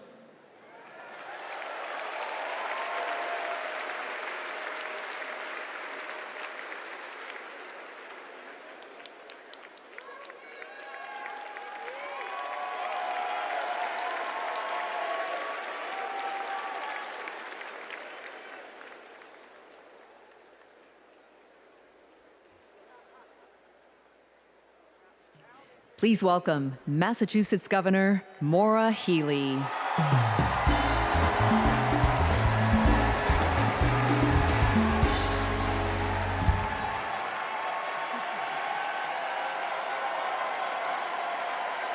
For the people. Those three words define the role of a prosecutor. To serve not only our clients in the courtroom, but our community and our country. To give people a sense of security and safeguard the principles that hold our nation together. To stand up to abusers and bullies, and stand up for the voiceless and the vulnerable. In other words, exactly what Kamala Harris has done her whole life. When she was DA, mothers of children who'd been murdered, whose cases had gone cold, would come to her office saying, "I'll only speak to Kamala," because they knew she would listen, because they knew she would help them find justice. And she did. That's the Kamala Harris I know. few weeks ago in Massachusetts, I watched a little girl meet the vice president.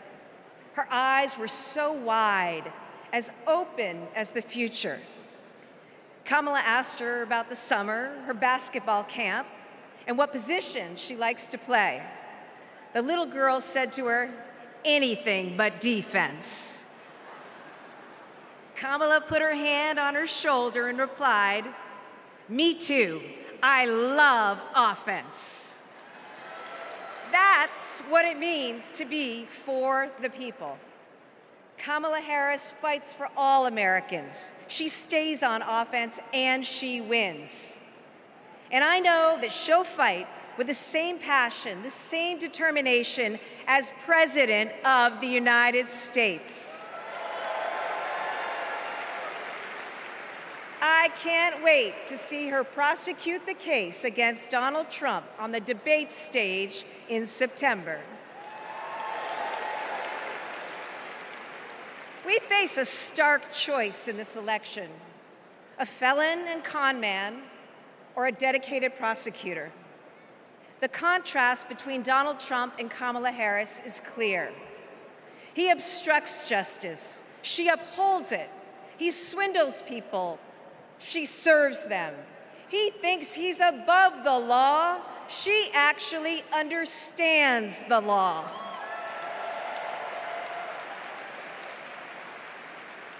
That's what this election comes down to. One candidate who's out for himself, or Kamala Harris for the people. It's a battle for the future of our nation.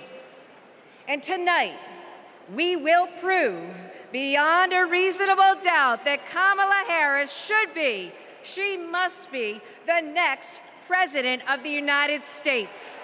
Thank you.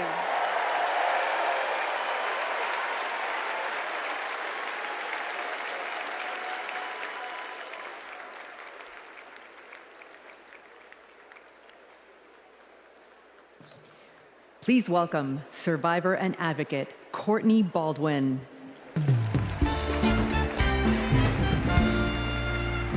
Good evening, Chicago. I'm Courtney Baldwin. In 2013, I was sold for sex in cities across California by a trafficker who controlled every aspect of my life. During those dark moments, I held on to hope that one day I'd be seen as more than a victim, that I could pursue my dreams, and that my trafficker would be held justice. I didn't know it yet, but waiting for me on the other side were people who were fighting for survivors. One of them was Kamala Harris. As California's Attorney General, she fought Backpage.com, the website that let me and thousands of others be bought and sold. She filed criminal charges against its owner that shut down the website for good. No one has ever done that. Vice President Harris is fearless, compassionate, and she still gives me hope. She's protected people like me her whole life, and I know she'll fight for us all as president. Thank you.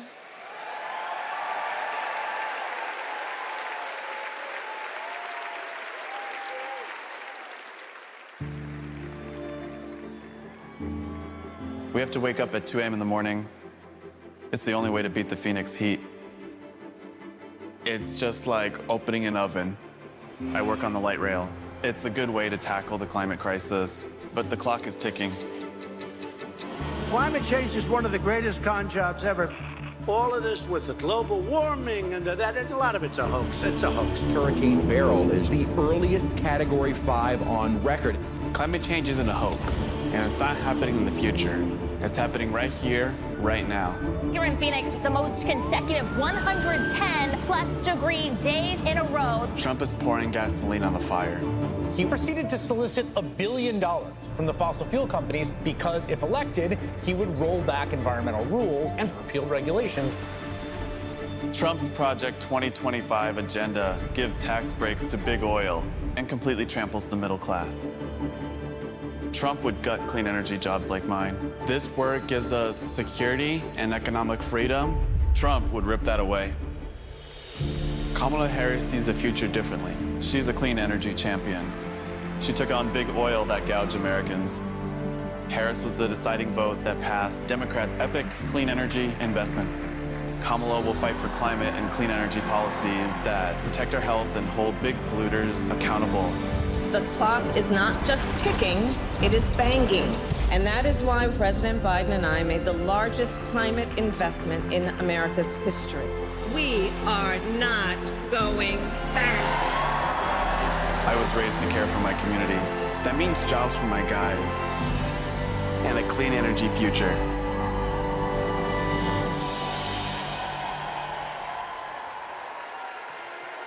Please welcome former New Mexico Representative Deb Haaland.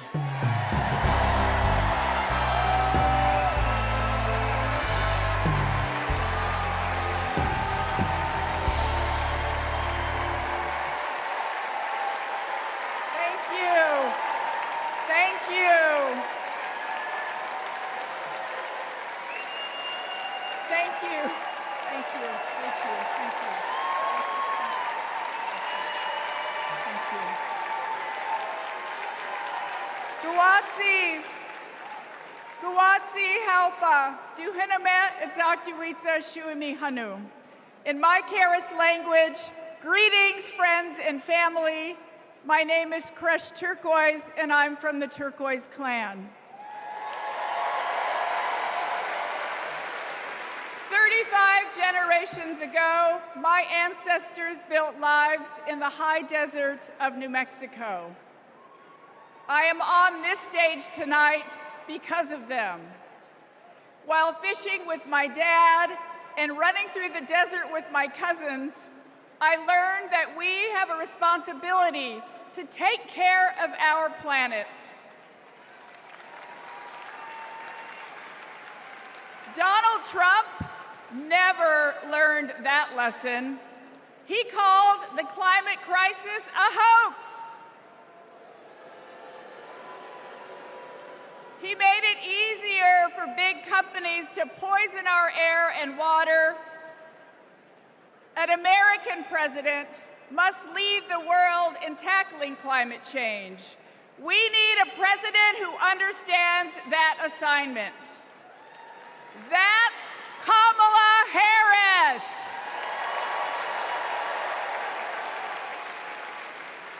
I know her record.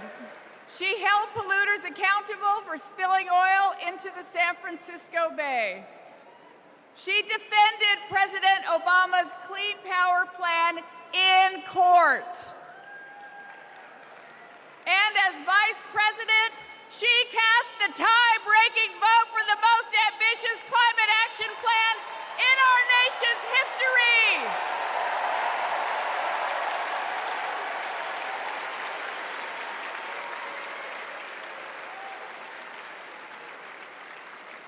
Kamala Harris and Tim Walz will fight for a future where we all have clean air, clean water, and healthy communities.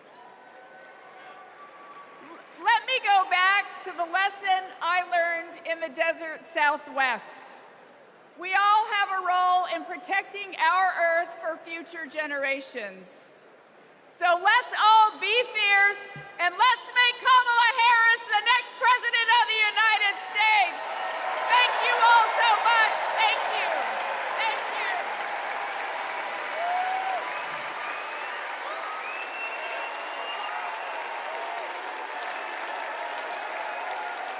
you. It's an election year, and both parties are battling to prove that they stand with workers. But sometimes, workers don't get the invite. Do you know where the auto workers are? I haven't seen anybody from the UAW. Nobody from the UAW?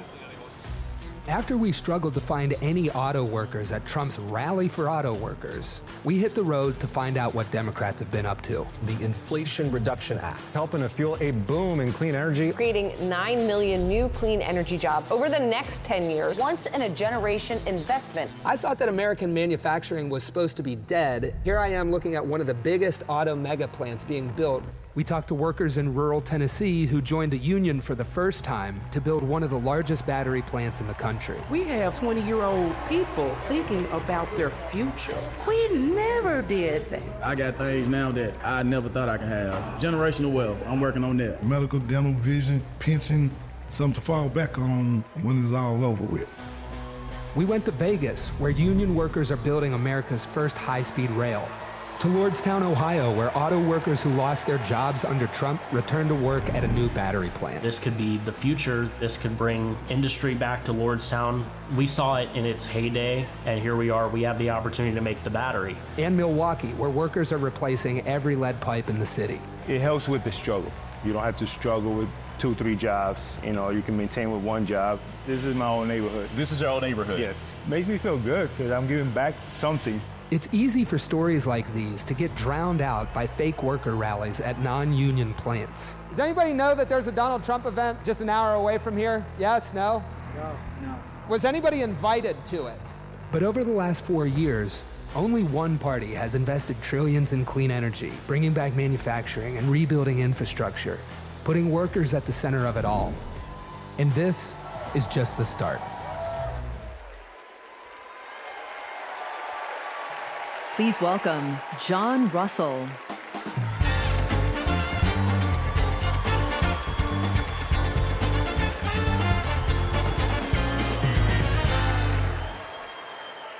Hello, America. Thank you to the workers that make this convention happen. Let's never forget how essential all of our labor is. I come from Appalachia. We kept the lights on in this country for generations. But the wealth made by our broken backs and our black lungs never did trickle down. And Washington listened to rich men demanding that we stick with dirty energy at any cost. Across the country, working class people are looking for a political home after years of both parties putting profit above people. Now, Trump, a billionaire, says that he'll take on the elites, but then he promises handouts to big oil, and he punches down at anyone with the guts to be different. But populism that insists we are too different to get along, is just divide and conquer by a different name. There's another sort of populism with roots in this party that we in West Virginia know well. They called us rednecks back in the 1920s because striking workers from all different races wore red bandanas around their necks as they fought and died for respect and a living wage. Their fight yesterday is our fight right now, right now. It is our choice to build on this progress and to create a political home for the mass of working Americans fighting for control over their government, their workplaces, and their planet. And it is our moment to live up to. Let's get after it. Thank you very much.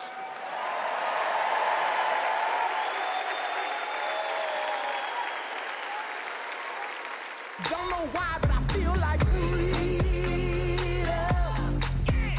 When our team of students passed one of the first climate justice policies in our nation, Vice President Kamala Harris showed up. She came to highlight our initiatives because she believes in us. Last year, my dad retired after spending more than 30 years working at one of our country's most polluting power plants. Donald Trump doesn't care about people like my dad. I know Vice President Harris will put working families ahead of big oil billionaires. Kamala Harris approaches climate policy through the eyes of future generations, like mine. As new voters and as new leaders, I'm excited to join Harris in the fight for our future.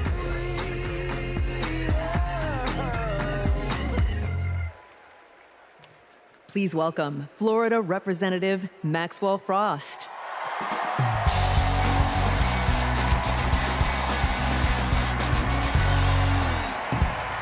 I'm Maxwell Alejandro Frost, and I'm proud to be the first member of my generation in Congress. I'm also proud to represent Central Florida. You might expect me to talk about how climate change will impact our future. But as a Floridian, as a Florida man, I'm here to tell you that the climate crisis isn't some far-off threat. It is here. Donald Trump and J.D. Vance think they can divide us by saying this crisis is some type of hoax. But I've walked the streets of communities that have been forced to rebuild after hurricane flooding destroyed their homes. I've heard the stories of immigrant farm workers made to work in horrid conditions exacerbated by this crisis. And I felt the scorching record heat and know that climate change can sometimes feel like an unstoppable force.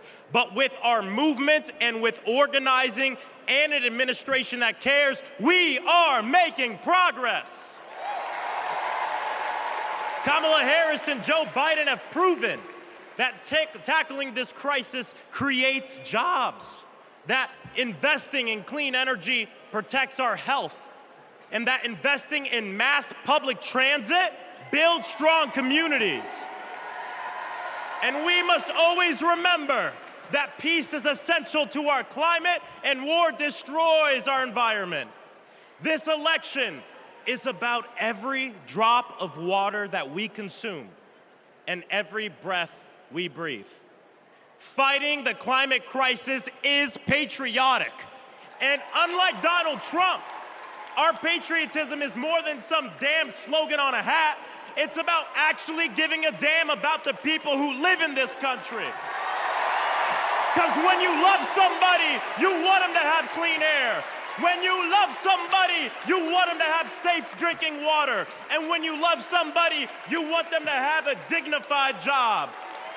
And so, America, it's simple. Let's get to work and elect Kamala Harris and Tim Walz for our planet, for our future, for our present, and for our people. God bless.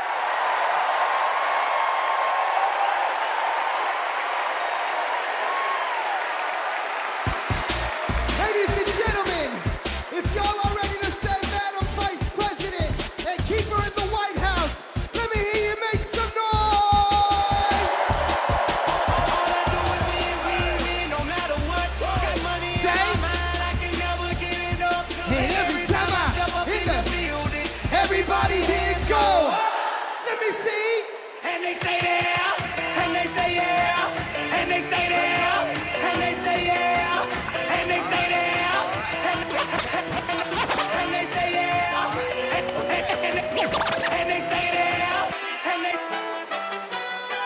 I want to hear you nice and loud, Chicago. Are there any union workers here today? Make some noise. Are there any teachers in this building? Make some noise. Now everybody hands up, up, up. Whoa.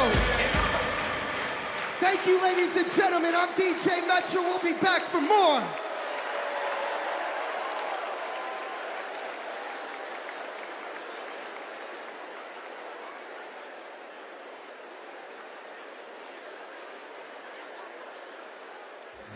What's up, everybody? Stephen Curry here.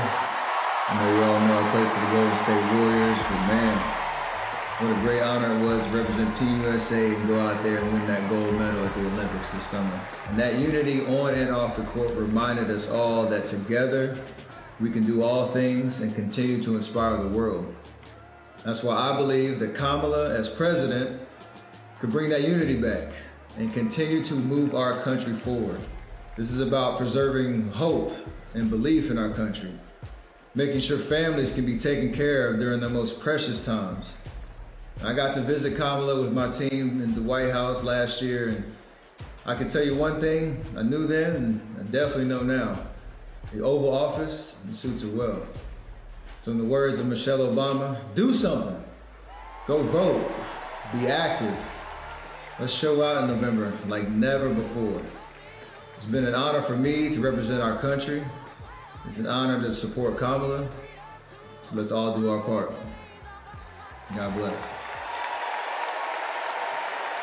Please welcome Democratic nominee for U.S. Congress in Alabama, Shamari Figures.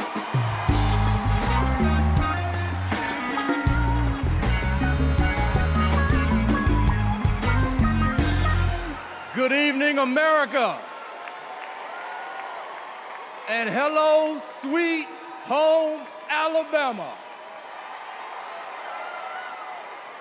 I am running for Alabama's 2nd Congressional District. This is the district that gave America the Tuskegee Airmen, Rosa Parks, Fred Gray, and it is the birthplace of the civil rights movement in Montgomery, Alabama. And of course, this district is home to Mr. Good Trouble himself, Congressman John Lewis. Look, my pathway to this stage was paved by a legacy of fighters. Fighters that include my mother, Alabama State Senator Vivian Davis Figures, who is here at her 11th DNC. And it also includes my father, my late father, Michael Figures, who was also a state senator and civil rights lawyer who sued the Klan into bankruptcy. Listen, all of America, all of us owe a debt to courageous freedom fighters, both known and unknown, a debt that can never be repaid. But what we can do is ensure that the work of those fighters who came before us continues, and that our sacred right to vote is always protected. Kamala Harris gets this. She's working to protect our freedoms every single day. And that's why she will sign into law the John Robert Lewis Voting Rights Act once it is introduced again by Congresswoman Terry Sewell.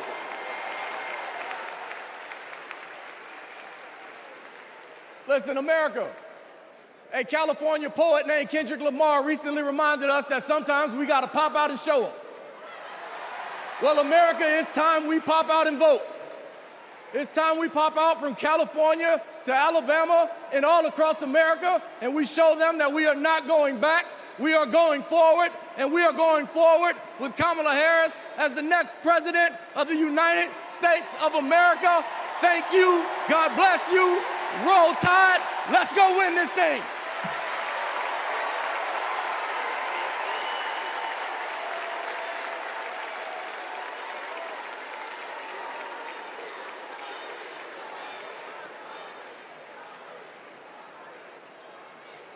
As I close out my segment tonight, I got to send a quick message. Madrecita querida, I love you. Kamala Harris and Tim Walz understand what everyday Americans are going through because, unlike Donald Trump, they actually grew up in families where every dollar mattered, where everything was earned and nothing was handed to them. Our next speaker knows something about that too.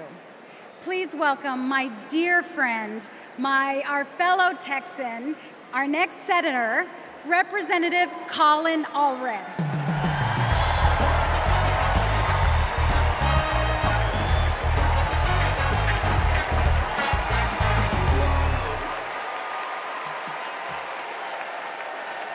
All right.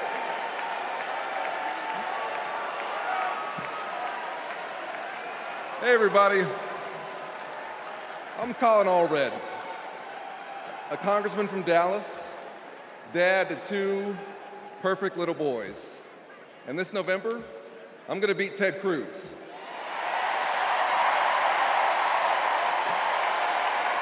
And I'm so proud to be here to support our next president, Kamala Harris. You know, like Kamala, I was raised by a single mom. Mom was a public school teacher who often worked 2 jobs to make ends meet. So when we talk about lowering costs, I think about the times when we went to the grocery store when I was growing up and swiped the debit card and said a little prayer. But my mom and my community in Texas gave me a chance to chase my version of the American dream. I played football at Baylor and in the NFL before becoming a civil rights lawyer and representing my hometown in Congress. Now I'm the guy who's going to turn Texas's Senate seat blue.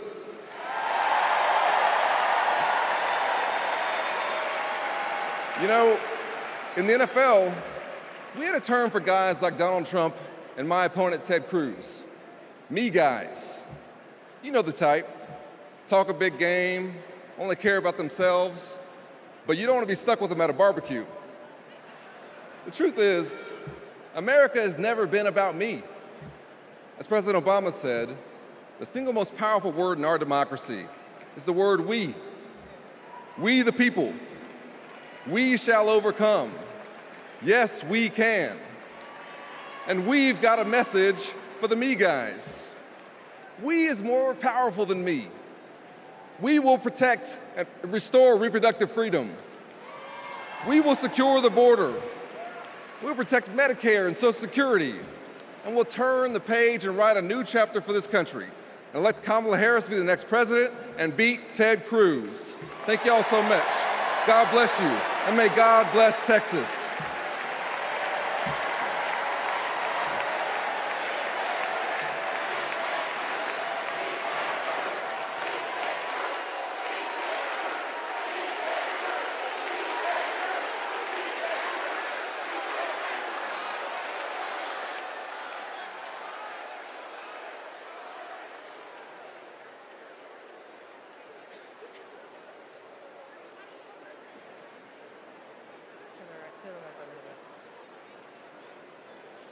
I'm Anya Cook.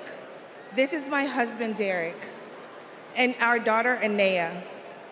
2 years ago, a miscarriage nearly killed me. At 16 weeks, my doctors told me to prepare for a stillbirth. I needed care, but my state's abortion restrictions kept it from me. I miscarried in a bathroom.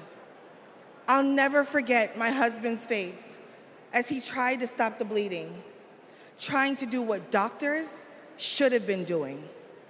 When I reached the hospital, I'd lost nearly half the blood in my body.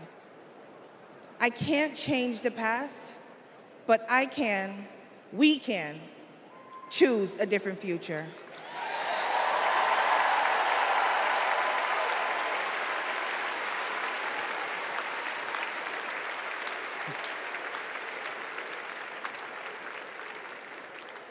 I'm Craig Sicknick, and this is my mother, Gladys. My brother was a U.S. Capitol Police officer, Brian Sicknick, a hero who died after defending our country on January 6th.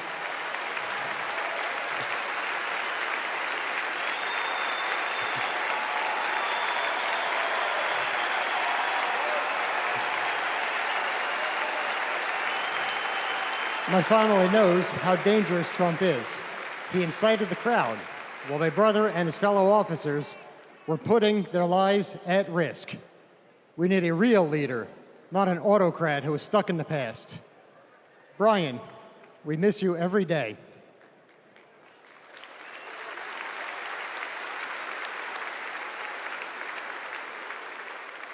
I'm Gail DeBoer. I've had type 1 diabetes since I was 11. Stressing about insulin cost has been a constant in my life. President Biden and Vice President Harris have moved mountains to help. Medicare can finally negotiate prescription drug prices.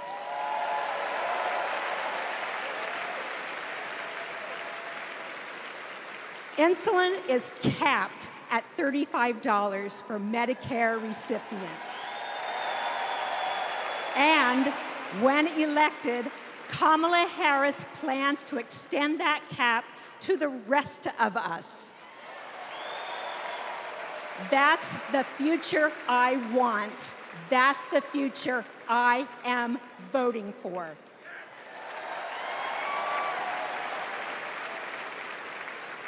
I'm Wani Romero, owner and CEO of Mothership Coffee in Las Vegas.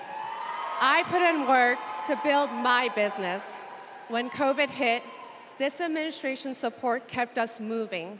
I hired staff and we grew. We've more than doubled in size since the pandemic, and it's just not us. Over the last 4 years, 19 million new business applications have been filed. Like Trump, I grew up in Queens, but unlike him, I built my business with grit. That's my story. That's the American story. Let's turn the page on Trump.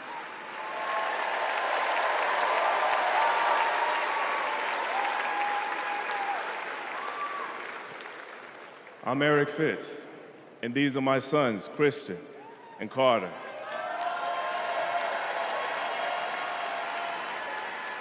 I always try to set an example for my boys, to teach them compassion, accountability, and resilience. I want those values to be reflected in our leaders. I don't want to have to turn off the TV because our president is lobbing insults or telling lies. I'm tired of all of the hate. It's time to move forward together and build a country our kids can be proud of.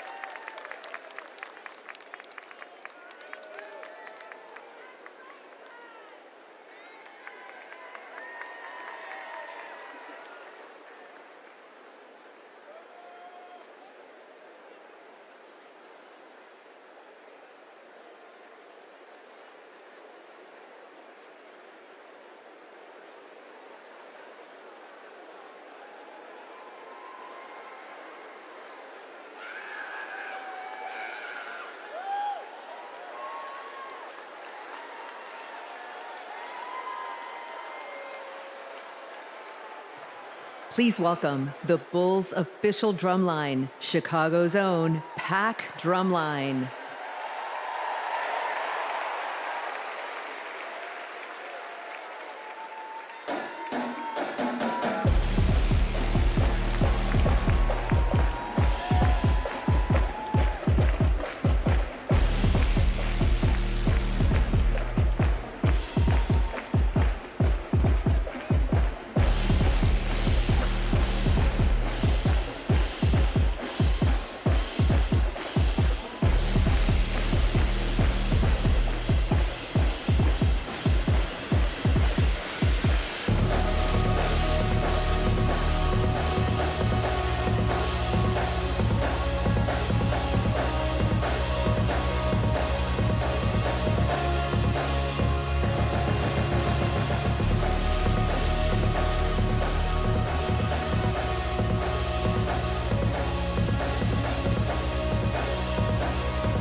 party's not over, Chicago!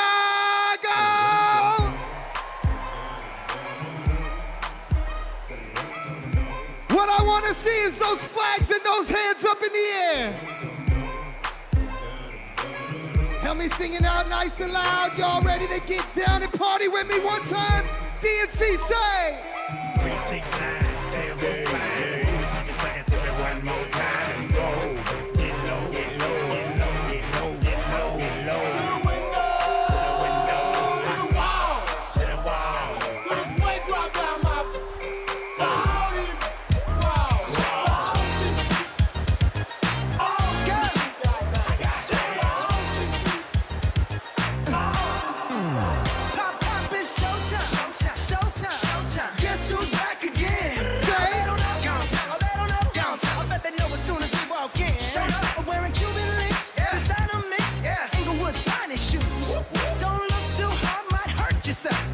Let me hear you say, I'm a dangerous man with some money in my pocket. Keep up. So many pretty girls around me and they're waking up the rocket. Keep up. Why you mad? Fix your face. Ain't my fault they all be jacking. Keep up. Players only. Come on, Joe. Moon. Girls, what y'all trying to do? 24 karat magic in the air.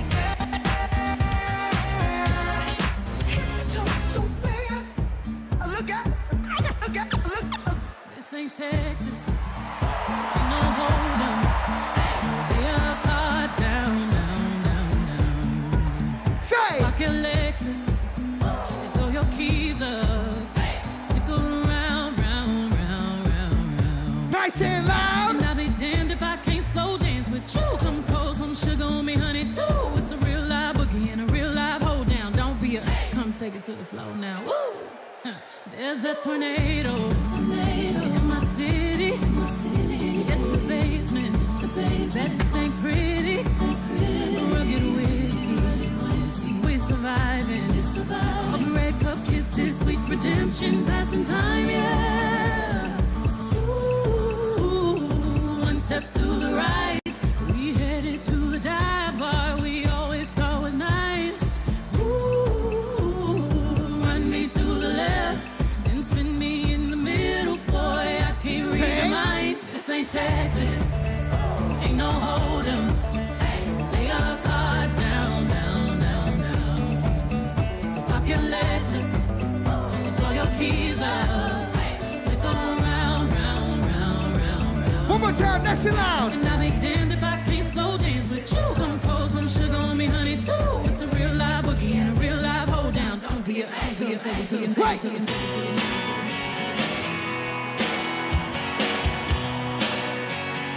If you've been with me all 4 days, let me see you make some noise right now. And if this is your first convention, let me hear you make some noise. I was born in a small town, and I live in a small town. Papa died in a small town, oh, small communities. All my friends are small town. My parents live in the same small town. My job is a small town, but that's a little opportunity. Hey!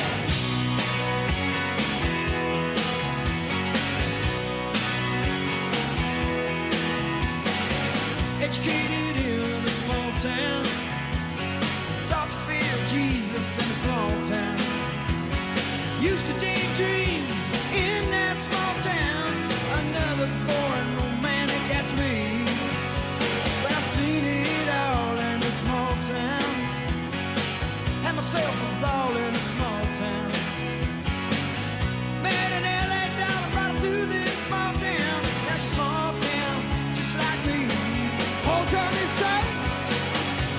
No, I cannot forget from where it is that I come from. I cannot forget the people who love me. Yeah, I can be myself here in this small town, and people let me be just what I want to be.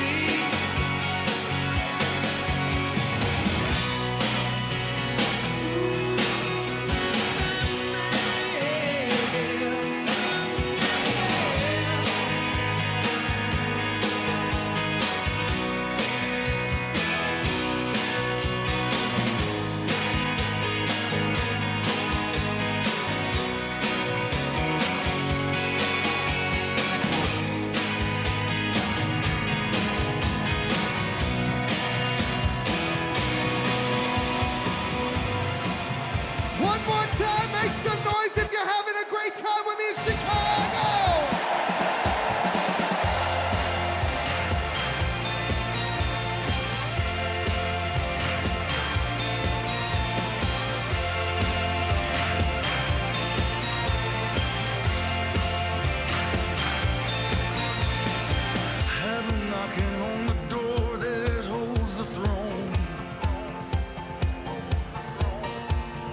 I've been stumbling on good hearts turn to stone.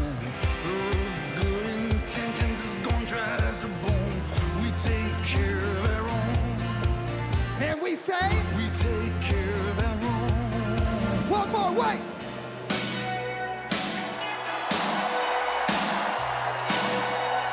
Cause if you're proud of your country and you're ready to send Madam VP and keep her in the White House, make some noise.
Ladies and gentlemen, I hope you enjoyed yourself with me.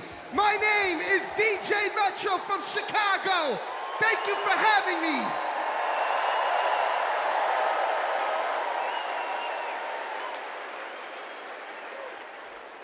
Here we go.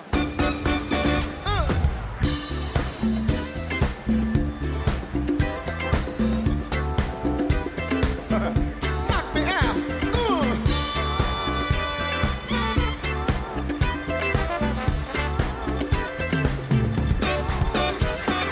Superhighway, coast to coast, easy to get anywhere.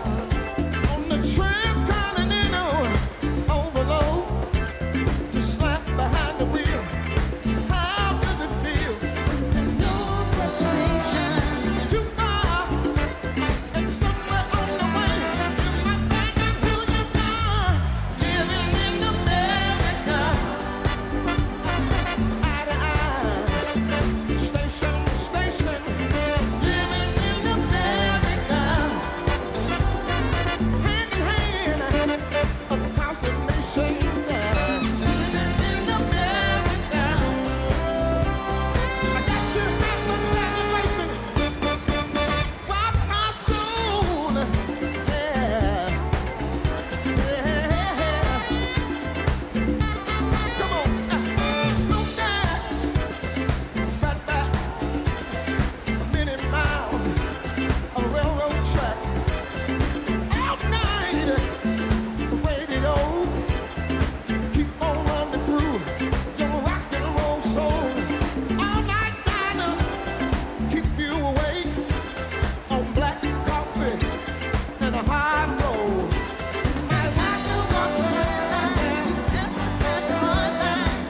but everybody's working overtime, living in America.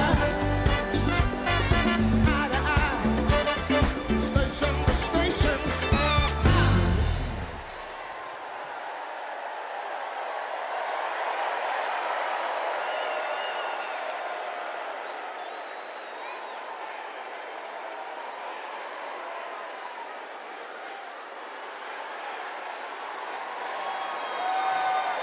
Please stand if you are able and welcome winners of 13 Grammy Awards and the biggest selling U.S. female group of all time, the Chicks.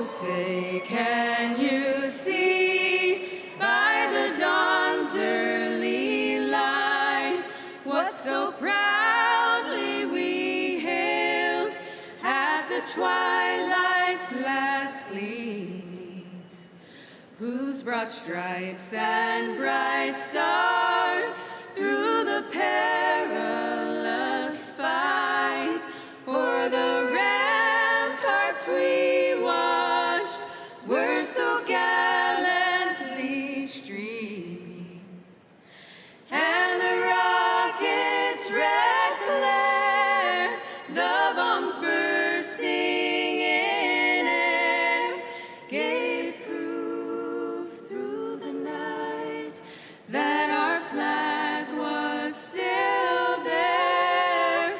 Oh, say, does that star-spangled banner yet wave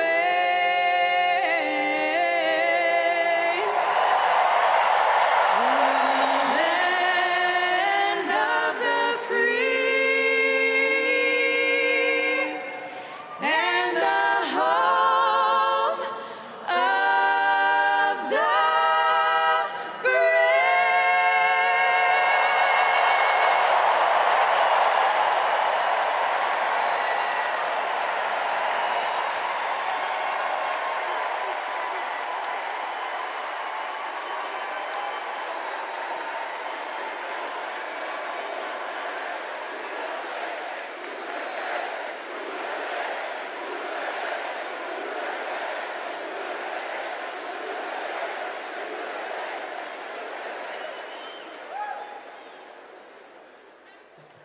Please welcome Kerry Washington. Welcome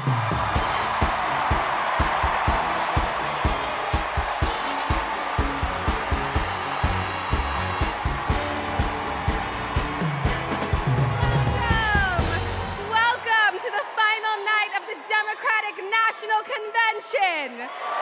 The last 3 nights have been extraordinary, and tonight we hear from our next president, Kamala Harris.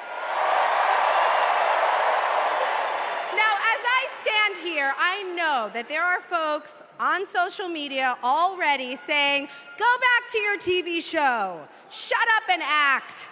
But I am not here tonight as an actor.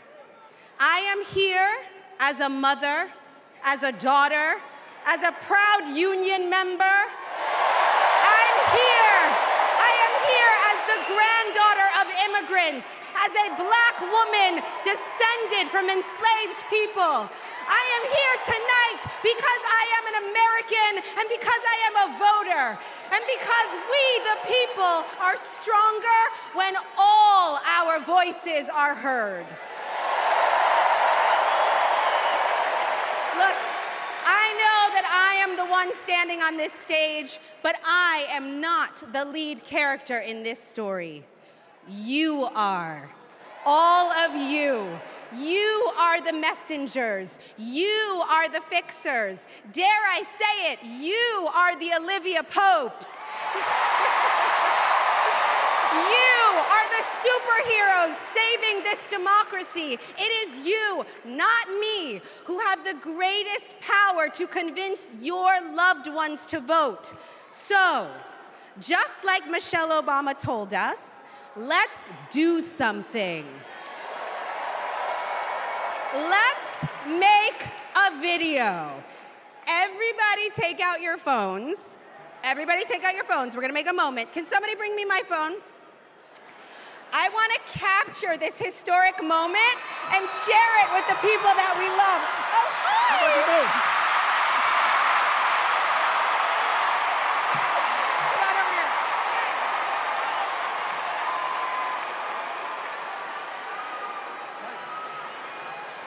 Okay, here's what we're gonna do. You're gonna take this video, guys. We're all gonna take it together. We're gonna post it to social media, text your friends, send this message out into the world. When I say when we fight, you're gonna say? Are you ready? Okay, let's record. We're recording. You ready, Tony? Yep, I'm ready. Okay, ready? When we fight, when we fight,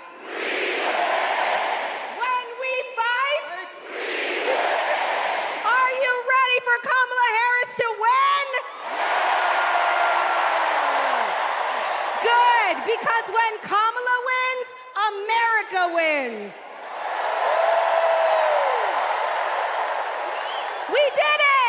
We did it, Joe. Thank you, Tony. I don't get to stay? No, you gotta go. Bye, everybody. Tony Goldwyn, ladies and gentlemen. Okay, so listen. It's come to my attention that there are some folks who struggle or pretend to struggle with the proper pronunciation of our future president's name. So, hear me out. Confusion is understandable. Disrespect is not. So tonight, we are going to help everyone get it right. Here to help me are some very special guests.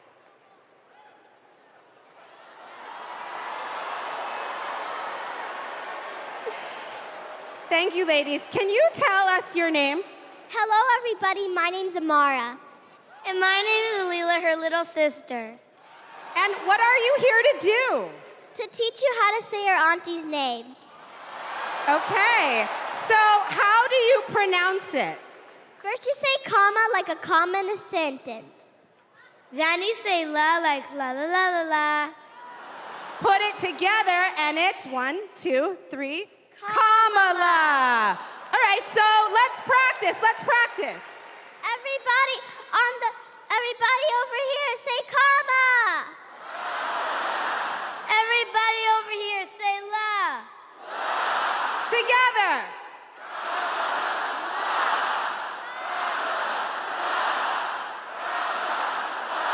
For president!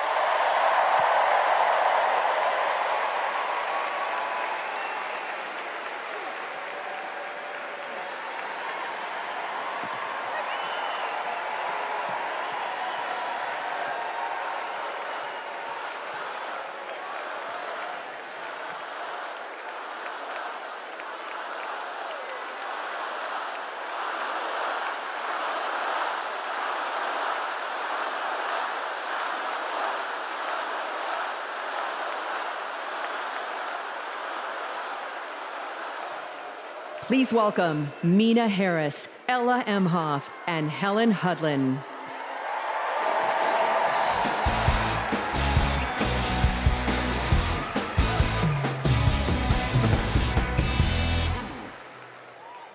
Hi, I'm Mina.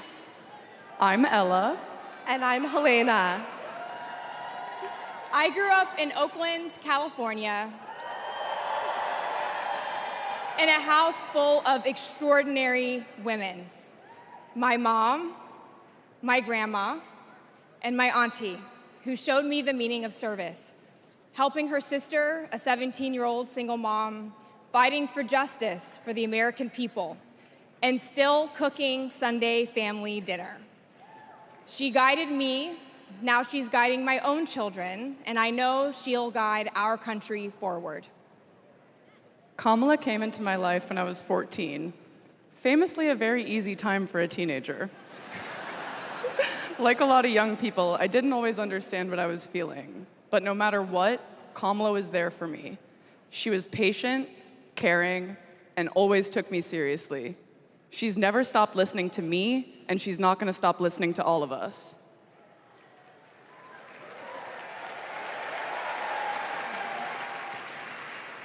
Kamala Harris is my godmother. To me, her advice means everything. Whether it's pursuing my passions, making an impact, or finding hope when the world doesn't feel so hopeful. She taught me that making a difference means giving your whole heart and taking action. She's fighting for economic opportunity, LGBTQ+ equality, and reproductive freedom, because we are not going back. She's fighting for social justice, health justice, environmental justice, and she isn't alone. We're all in this fight together. So let's keep up the fight, let's keep up the joy. And let's elect this extraordinary woman as our next president.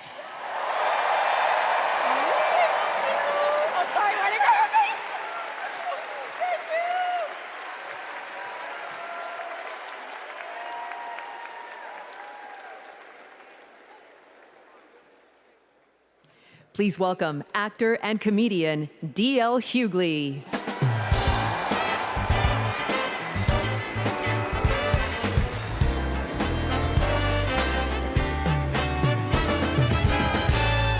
Hey now, hey Chicago, how y'all doing? What's happening in California? Now, wait, where those AKAs at? Where they at? You know what? In 3 months, ain't gonna be no living with y'all. I can tell you this, I don't blame Donald Trump for not wanting to debate Kamala. I've been married to a black woman for 40 years and I ain't won one debate. I'm owing $93,000. Now, of course, Trump is saying that Kamala isn't black. I guarantee you this, Kamala's been black a lot longer than Trump's been a Republican.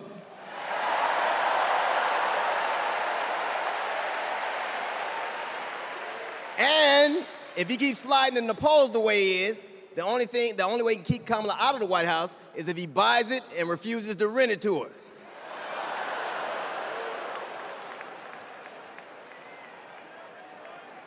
Of course, Kamala's getting broad support. They got black men for Kamala, white men for Kamala, Latinos and Asians for Kamala. They even have Republicans for Kamala. Republicans for Kamala. I guess Donald Trump will finally know what it's like when you get left for a younger woman.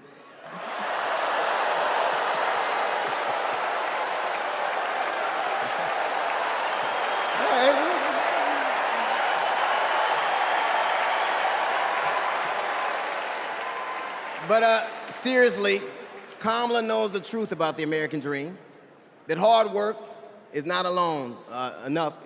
Hard work alone is not enough to succeed, that you need access and information and opportunity. And she knows that some folks are often denied those very things. As president, she will give each and every one of us a fair shot in life.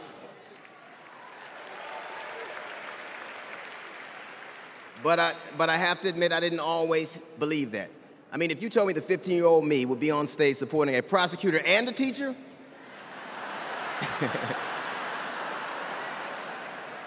there is no way that I would have believed you. But because of that, I made assumptions about Kamala's record. And I often repeated them to a lot of people. Then one day, Kamala invited me to her house. She put her hand on my shoulder and she asked me to do some research. Something I had never done. Something a lot of people I know had never done before. Imagine attacking someone's character without a single Google search. So I did what I should have done in the first place. I learned that she had done for us exactly what she promised to. I believe that your apology should be as loud as your accusation, and I'm here apologizing in front of the whole damn world. I was wrong. I was wrong, and I'm so very glad I was wrong because, Kamala, you give me hope for the future, a future where my grandchildren, Nola and Stevie, had the freedom to control their own bodies, where they have the opportunity to go as far as their wits and their talents would take them. That future, ladies and gentlemen, is possible, but only if we elect Kamala Harris as the 47th President of the United States of America.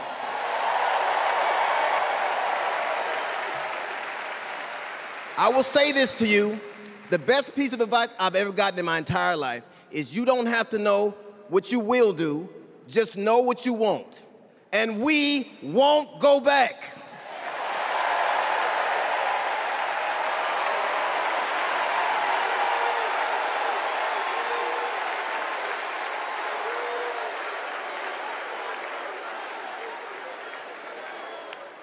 The energy in this room is electric. And you can feel it everywhere, all over the country.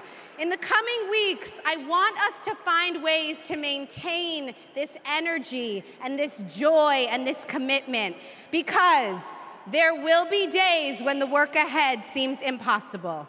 And when that happens, I know what I do. I get involved, I get engaged, I ask myself, how can I be of service to my community? Because community is why we do this, am I right? Yes, we do this for our children, for our parents, for our teachers and care workers who treat our loved ones like their own. We do this for working families who make this country thrive. We do this for the planet and for each other. We do this for justice and for peace and for democracy. And as we are about to hear, we do this for the safety of our communities.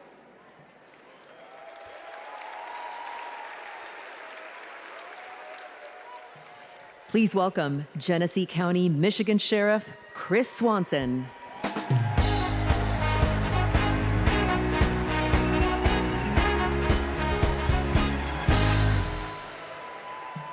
My job is to protect people, all people.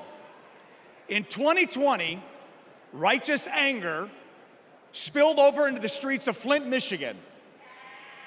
One bad decision from either side, and there would have been bloodshed. But that didn't happen. We laid down our riot gear, and we embraced the community, and instead of hate, we chose hope.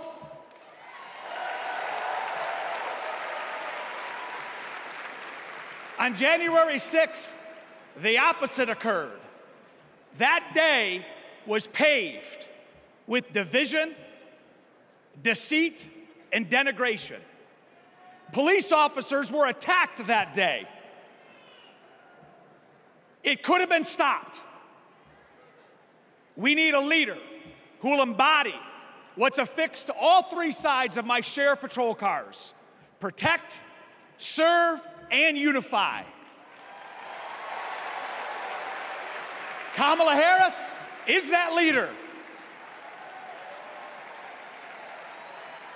As a prosecutor, Kamala Harris protected us by putting violent criminals and sex offenders behind bars.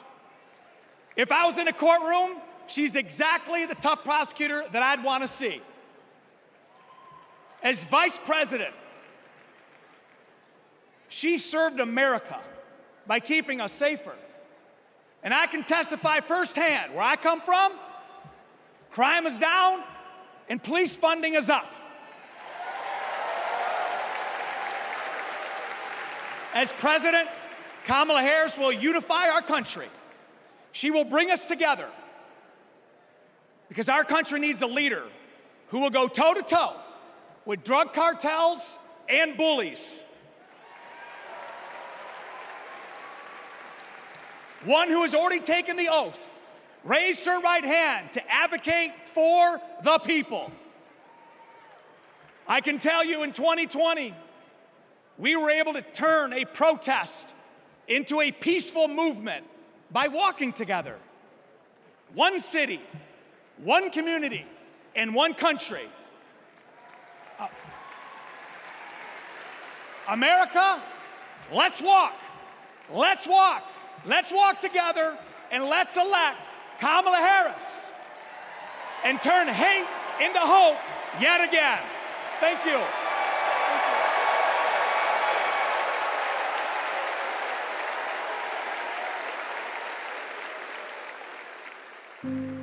We were contemplating adopting, and then out of nowhere, I got pregnant. Jordan was so much fun as a child. When all of a sudden, 3 of those rounds he aimed at Jordan. Jordan didn't deserve to die that way. Reports of an active shooter at a high school. These students have now lived through so many of these shootings since they were born almost. We were praying and crying. I don't know how we're alive. An active shooter at an elementary school in Uvalde, Texas. Multiple children have been killed. Most of the body's so mutilated that only DNA test or green Converse could identify. Trump did nothing on guns and was proud of it. There was great pressure on me. We did nothing. After a mass shooting in Iowa, Trump said, I have to get over it. "You never get over it." Kamala Harris and Joe Biden refused to get over it. As district attorney, she got illegal guns off the street. As Attorney General, she took on transnational crime rings and stopped gun trafficking. As Vice President, she helped pass the most sweeping gun violence legislation in 3 decades, keeping guns out of the hands of criminals, expanding background checks, closing loopholes. We'll finally pass red flag laws, universal background checks, and an assault weapons ban. Kamala understands the fight we're in. The power is with the people. And gives people like me, survivors like me, hope.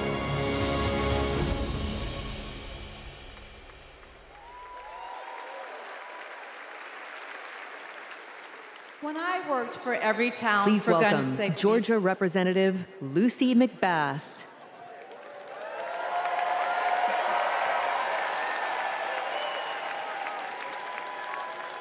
When I worked for Everytown for gun safety and Moms Demand Action for Gun Sense in America,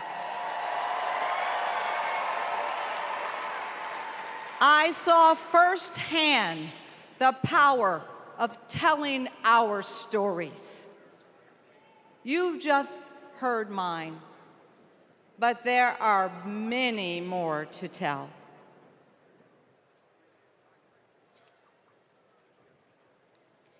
On December 14th, 2012, I walked into Sandy Hook School. I stopped at the office, chatted with my principal, then started my day with my second graders. Suddenly, a loud crash, like metal folding chairs falling.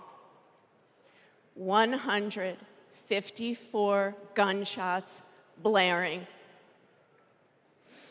Hiding in the coats, trying to sing with my students, trying to read to them, trying to drown out the sounds.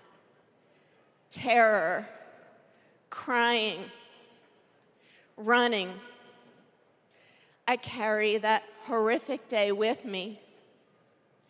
20 beautiful first grade children and 6 of my beautiful colleagues were killed. They should still be here.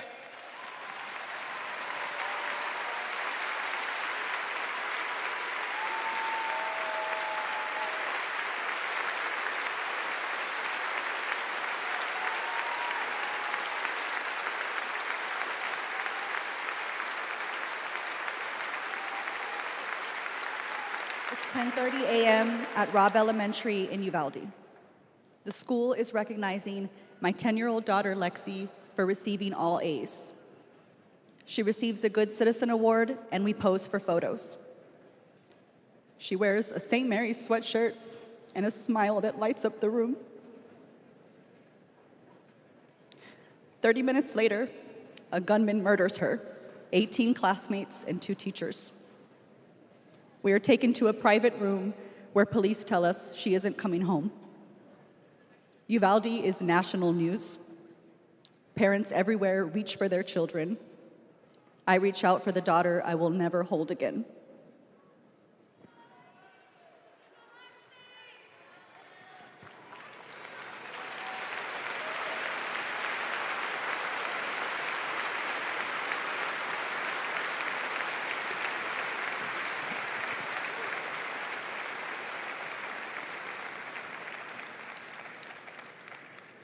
My niece, Sandy Patrice, was 22. She drove to Myrtle Beach for sun and fun and motorcycle parades. Hours later, my phone rang. Shooting on the beach. No one can find Sandy. I stayed calm. You see, my mother, Patricia Ann, had been shot and killed by an abusive partner. I was calm then, too. I got to handling business. I called relatives, the police, hospitals, and I kept calling, voice steady, heartbeat pulsing. Then I was connected to the coroner. 10 years of waiting, and Sandy's murder is still unsolved. I'll keep calling, and I'll keep fighting.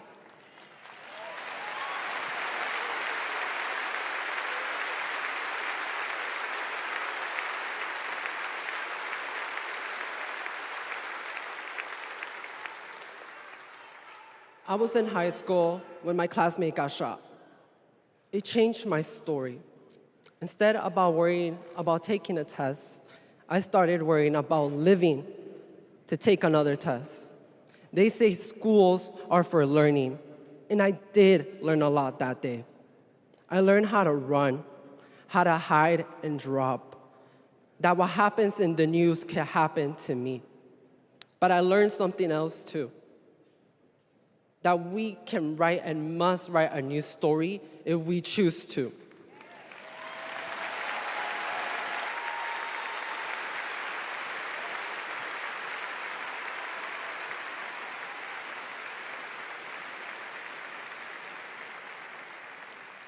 Ours are stories of loss.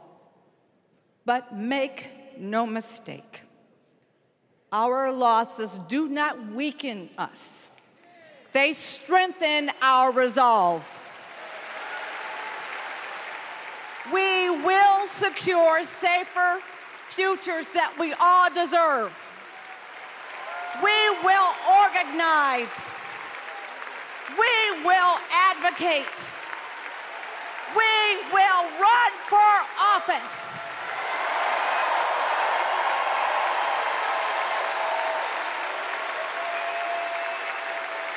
And we will join with Americans from small towns and big cities to keep our communities safe.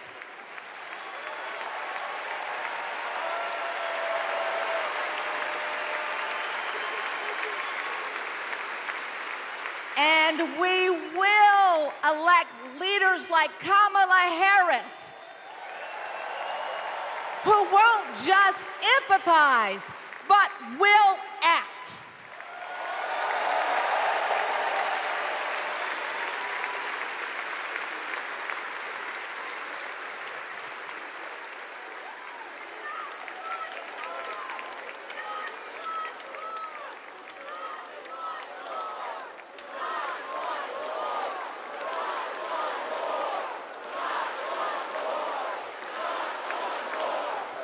Please welcome former Arizona Representative Gabby Giffords.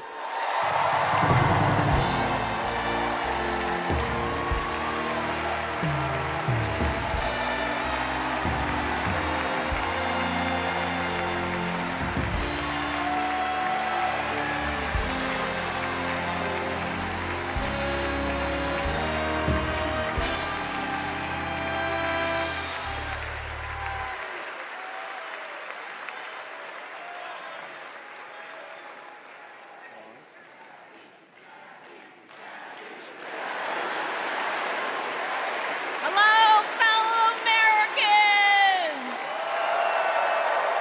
I'm Gabby Giffords. I was born in the great state of Arizona! I was born with grit. I grew up racing motorcycles, mucking stalls, and exploring the beautiful desert. I fell for an astronaut.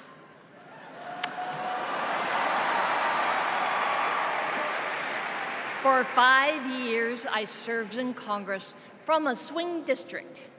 Everybody called me a rising star. Then on January 8th, 2011, a man tried to assassinate me. He shot 19 people. He killed 6. Terrible, terrible day. I almost died, but I fought for my life and I survived.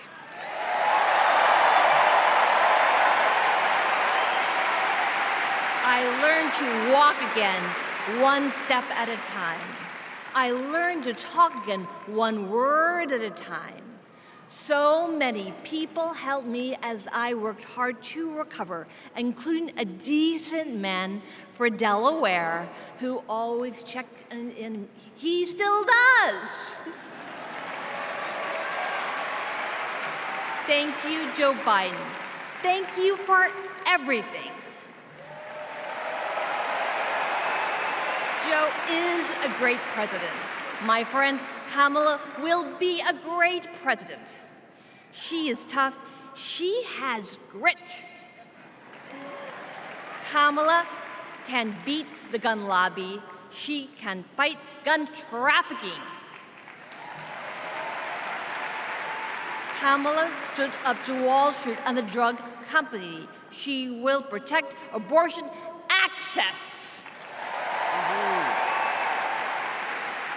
She will defend our freedom. She saved lives. Join me in voting for Kamala Harris. Bravo! Thank you. Woo!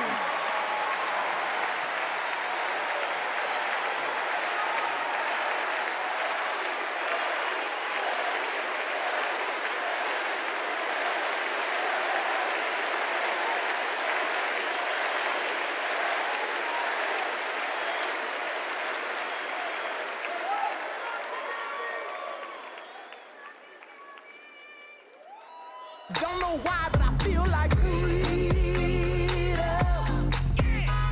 I had the honor of meeting Vice President Harris when I got to introduce her when she spoke at my high school about gun violence. Parkland happened, and all I could think about is that I wanted to keep my kids safe. On July 4th, 2022, I was next in line to walk in the Highland Park Independence Day Parade when gunshots erupted. 7 people were shot and killed, and 48 more were injured. Vice President Harris has been a gun sense champion since she was our California AG. We have 2 options in November. We have Kamala Harris, who has already proven her leadership in the Biden-Harris administration.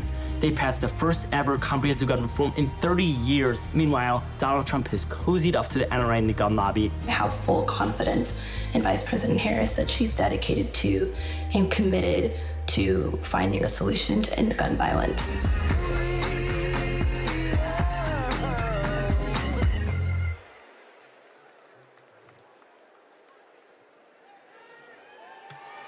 Please welcome 3-time Grammy-winning singer-songwriter and global pop icon, Pink.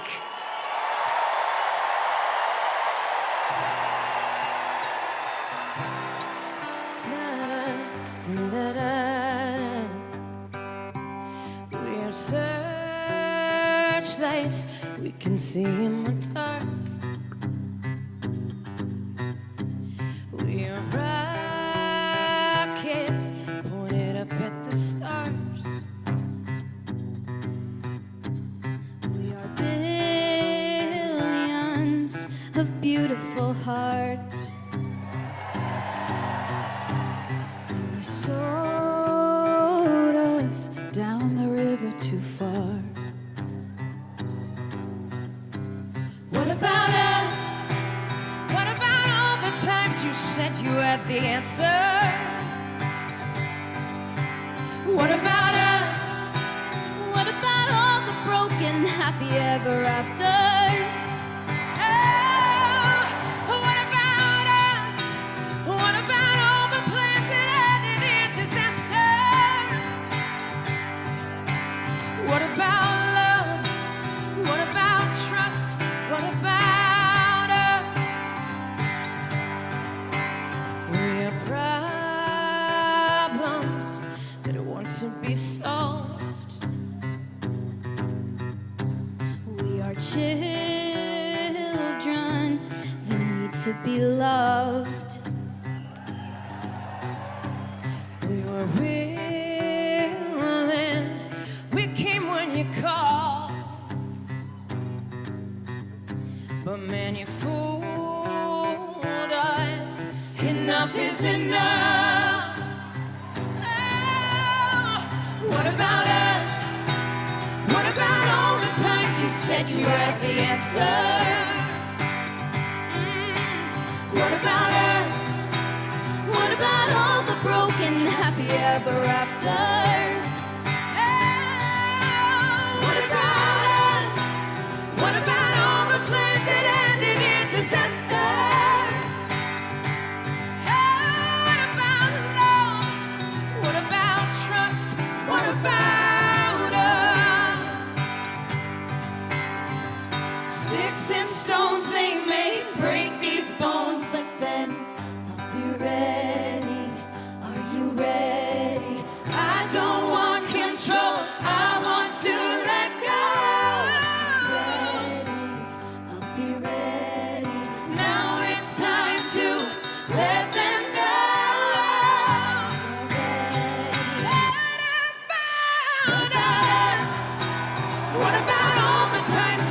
you at the answers.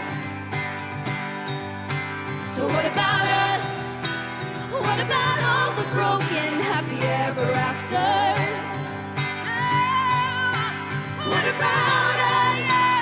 What about all the plans that ended in disaster?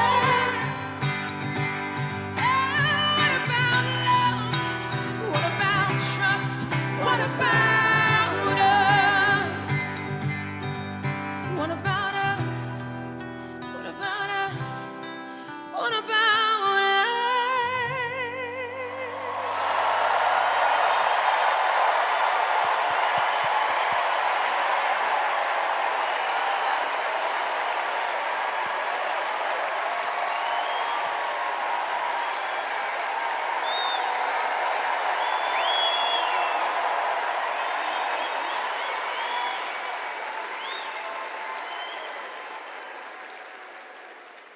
Global security and global prosperity depend on the leadership of the United States of America.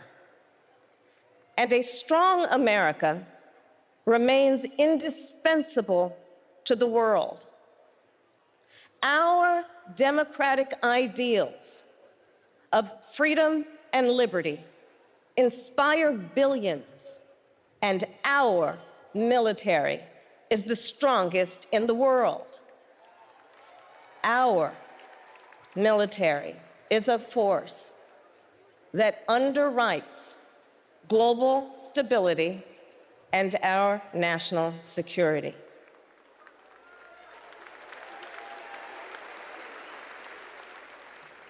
Please welcome Arizona Senator Mark Kelly.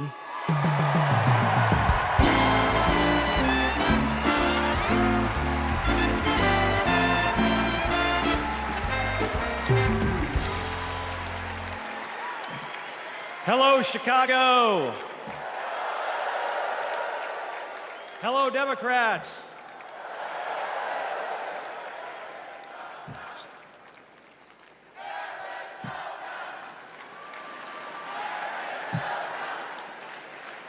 So, President Obama had to follow Michelle. I had to follow Gabby and Pink. Gabby amazes me every single day.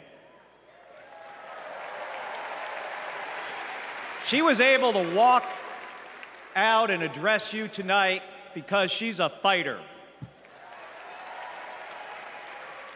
And thanks to a team of doctors, nurses, and especially her speech therapist. We all need a team. I've flown into space 4 times. I've flown into combat nearly 40 times. Not once did I do that by myself. It took a team to accomplish a mission. It always does. I flew in the Navy during the first Gulf War. America rallied our allies to kick out a tyrant who invaded a neighbor. Today, Vladimir Putin is testing whether we're still that strong. Iran, North Korea, and especially China watch closely. What's Trump's answer? He invited Russia to do, and these are his words, not mine, whatever the hell they want.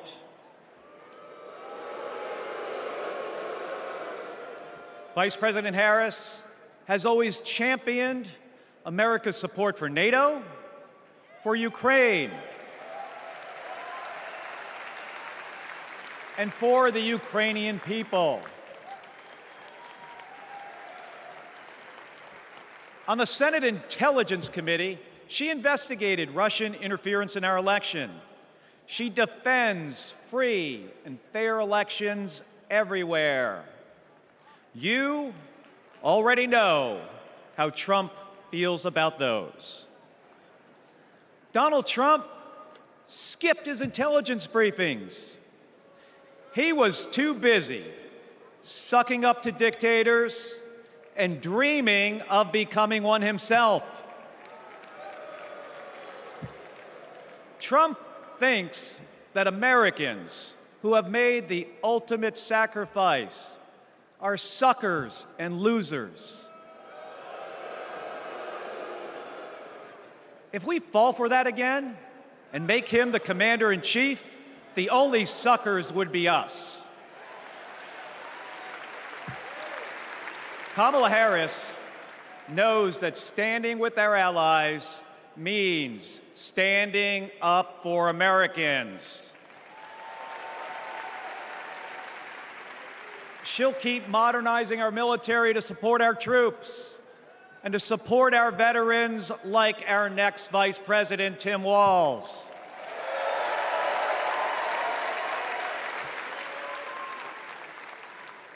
The world laughs at Trump, literally. But folks, it is not funny. When he was president, that meant the world was laughing at us. The threats we face are too serious. The sacrifices our service members make are too sacred. The alliances we've spent decades building are too critical. That's what's at stake now. And the choice isn't even close. But in Arizona and nationwide, this election will be.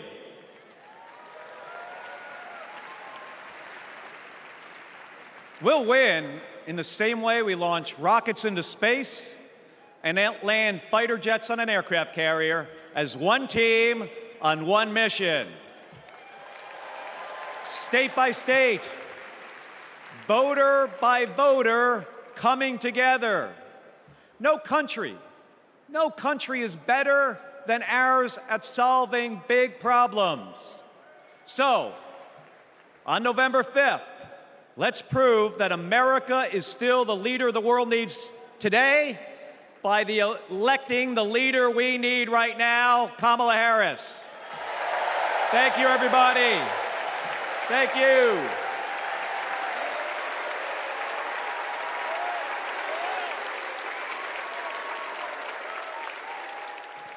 Please welcome former Secretary of Defense Leon Panetta.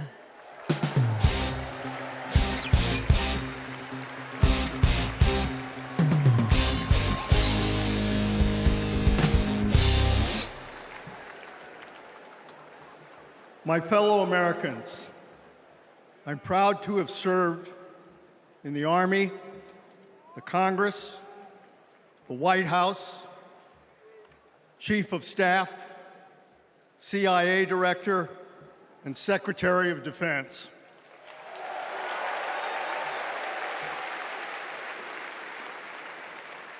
I've looked into the eyes of our warriors and deployed them into battle. I gave the order directing our Special Operations Forces to fly 2 helicopters 150 miles into Abbottabad at night. And by the time the sun rose, Osama bin Laden was dead.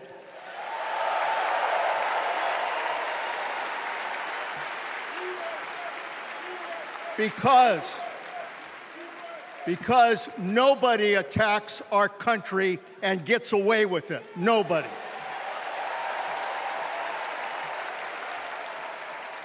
That's what our warriors do. That's what our warriors do. Our warriors need a tough, cool-headed commander-in-chief to defend our democracy from tyrants and terrorists. We need Kamala Harris behind the resolute desk. She knows a tyrant when she sees one. And our allies know a leader when they see one. On the Senate Intelligence Committee and as vice president, she worked with more than 150 world leaders. She's looked our allies in the eye and said, America has your back. Trump would abandon our allies and isolate America. We tried that in the 1930s. It was foolish and dangerous then, and it's foolish and dangerous now.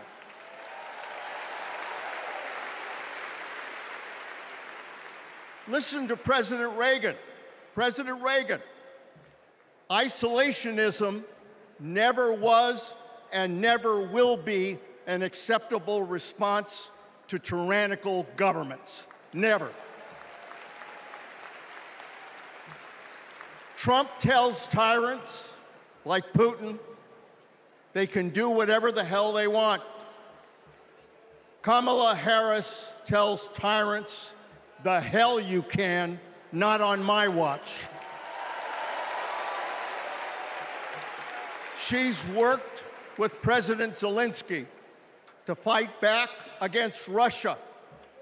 She knows that protecting their democracy protects our democracy as well.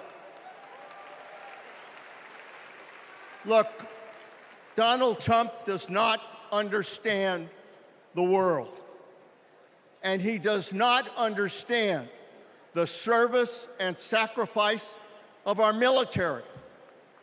Our fallen veterans are not suckers, they are not losers, they are our heroes.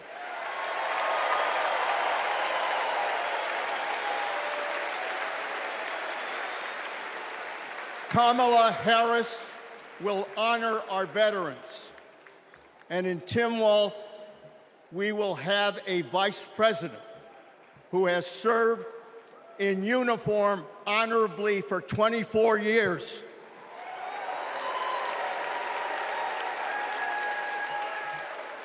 Kamala Harris understands this moment. It is a moment of danger and a moment of opportunity. She'll keep America's military the strongest in the world, the strongest ever known. And she understands what our military is for.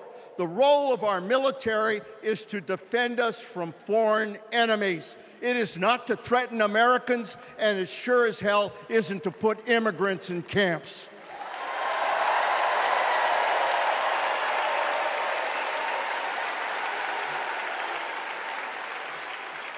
Every president since World War II, Republican and Democrat, has shared the belief that America must protect democracy in the world. Every president has honored our veterans and their sacrifices. Every president, but one. So we face a critical choice: to vote for someone who stands with our military and stands up for democracy, or someone who will disrespect our heroes and undermine our democracy. My fellow Americans, there is only one choice. One choice. And let me tell you something. When she takes her oath of office, as she will this January,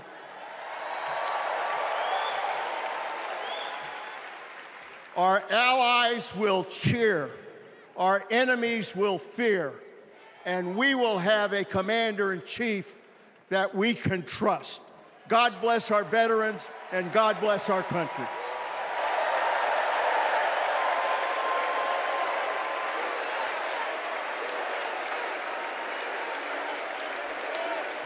Please welcome Arizona Representative Ruben Gallego.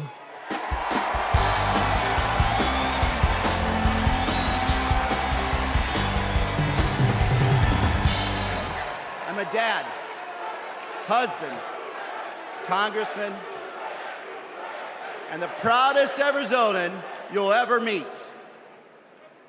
But I am even prouder to be a Marine. Rah! My mom raised us alone on a secretary's salary. I slept on the floor. I worked every job I could: meat packing, construction, making pizzas. I made it to Harvard with no money or connections. Other kids were happy because they were at Harvard.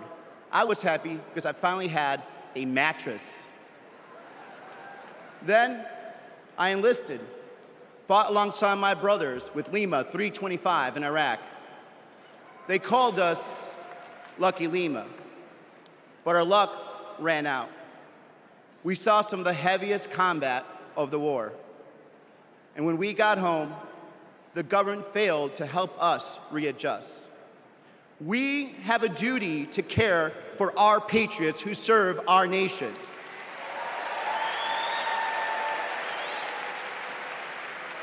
For the Vietnam veteran and Buckeye who relies on the VA for his medication, for the Afghan veteran in Pittsburgh who finally got treatment for his PTSD, for the Marine in Milwaukee who relies on the benefits she earned, for my Navajo brothers and sisters who serve the Marines with me, I remember you too. Kamala Harris and Tim Walz are fighting for them. Kamala Harris has delivered more benefits to more veterans than ever before, and has achieved the lowest veterans unemployment rate in history. Vice President Harris has stood up for us and our families always. Tim Walz served for 24 years. His passion for veterans earned him respect on both sides of the aisle, and he stands with us too. In fact, let me introduce you to some of the many Democrats who understand what service means, because we put country over politics. We were proud to wear the uniform, and we're proud serving our countries in city halls, state capitals, the U.S. House, and the Senate. These veterans represent the best of our country. We stand united as veterans, Democrats, and patriots to fight for everyone who serves.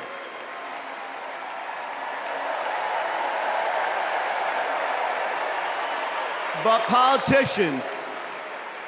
politicians like Donald Trump, they don't stand with us. They call patriots like Senator McCain losers. John McCain was an American hero. Show some respect. Trump's Project 2025 will slash veteran benefits and force VA hospitals to close across the nation. Show some respect. So, for the 18-year-old who decides to enlist, for the families like mine who prayed every night that their loved one would come home, for our troops stationed thousands of miles away, for my Marines of Lima Company, let's elect Kamala Harris and Tim Walz, who don't just respect our service, but revere it. Because the veterans who defended this country aren't just the reason we can sleep at night. They're the reason we can dream. And together, we'll fight for our veterans and everyone who served our country. Thank you.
Please welcome Michigan Governor Gretchen Whitmer.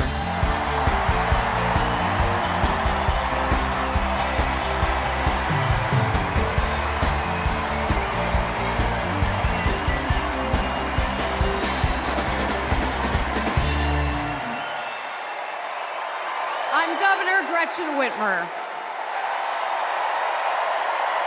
In Lansing, they call me Governor. But in Detroit, they call me Big Gretch.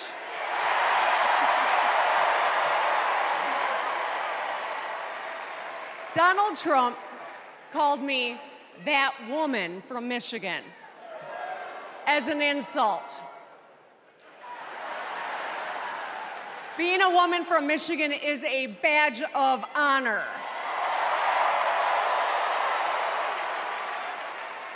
Like women across America, we just GSD. Get stuff done. At 29, I joined the sandwich generation. Sandwiched between working and raising my newborn and caring for my mom, who was dying from brain cancer. It was hard, but not extraordinary. It's life. Those nights reminded me who I was fighting for. People just trying to make it. Kamala Harris knows who she's fighting for, too. She took care of her mom, who also battled cancer. As president, she'll fight to lower the cost of health care and elder care for every family.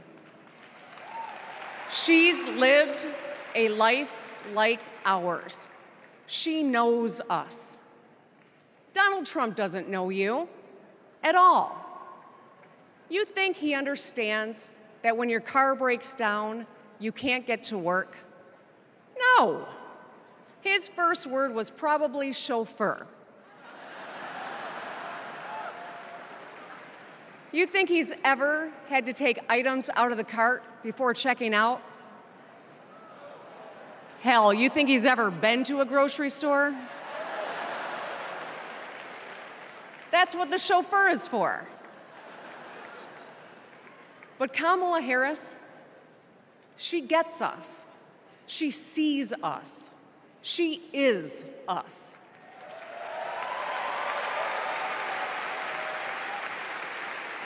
Look, we've all lived through a lot of history over the past few years. Floods and fires, an attempted coup, a plot, and a pandemic. It's exhausting. We don't know what the next 4 years will bring. But what we do know is this.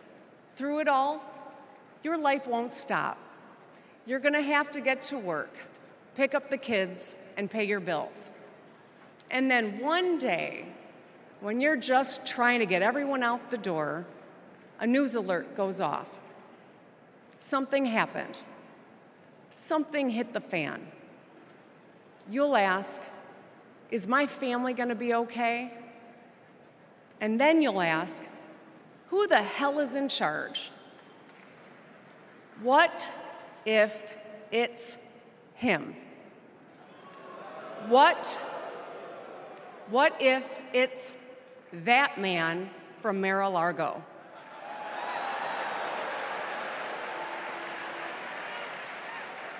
I know, in a crisis, we need someone strong enough to come up with a plan, to tell the truth, and to bring people together. Right now, before the crisis, is when we get to choose. Why wouldn't we choose the leader who's tough, tested, and a total badass?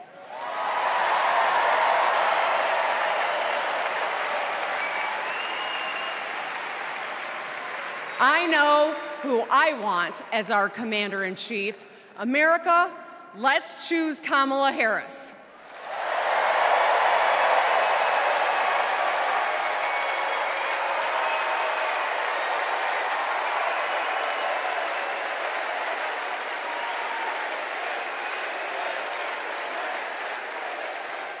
Please welcome actress, director, and philanthropist, Eva Longoria.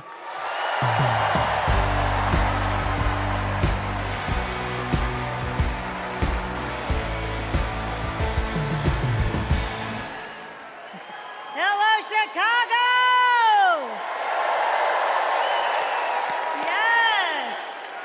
I am so excited to be here tonight. What an honor to be part of this historic moment, and y'all are part of it.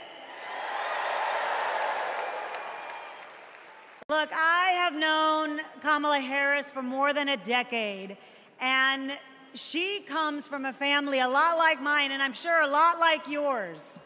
We were both raised knowing that no one was going to hand us anything, especially as women. That we were going to have to touch every rung of the ladder to get ahead. We were going to have to work really hard. Now, she worked at McDonald's, but I worked at Wendy's. And look at us now. You see, Kamala and I were able to see beyond the horizon because our families supported our big dreams. Well, guess what? As Americans, we're all part of one big family. Somos familia. And as familia, we have to have each other's back. We have to support each other's dreams because Kamala's success is our success. And she supports us to dream big too. So let me tell you, in the Latino community, in our community, we have a saying, sí se puede, which means yes. It means yes, we can. But tonight, I'm here to tell you, yes, she can. So we're going to say, sí se puede. So when someone asks you, is she ready to lead this country forward, we're going to say, sí se puede. When somebody says, is she qualified for the job, we're going to say, sí se puede. When somebody asks, is she going to be the first female president of the United States, we're going to say, sí se puede. Our voices, our vote, we're going to decide this election. And let me tell you, the energy tonight isn't just here in Chicago, it's all across the country. People are gathered at watch parties everywhere to celebrate Kamala Harris. Say hello. Yes. All right. We know how to work, so let's get to work. Let's turn all of this enthusiasm and joy into action between now and November 5th. Let's go. Sí se puede. Sí se puede.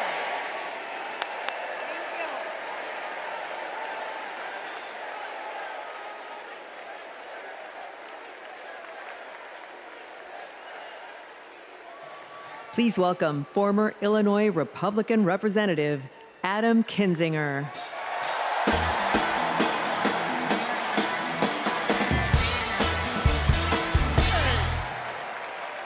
Hey, good evening.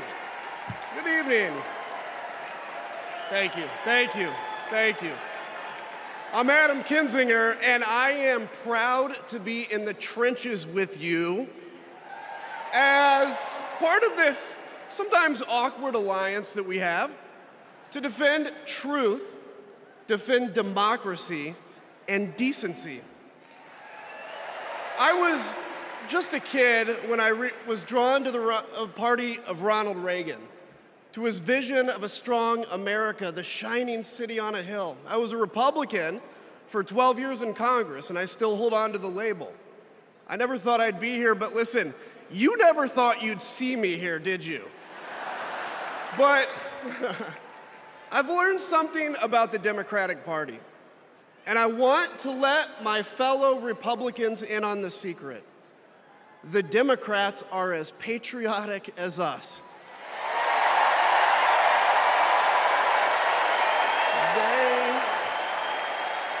They love this country just as much as we do.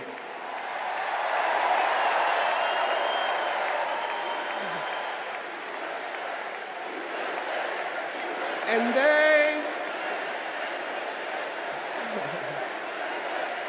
And they are as eager to defend American values at home and abroad as we conservatives have ever been.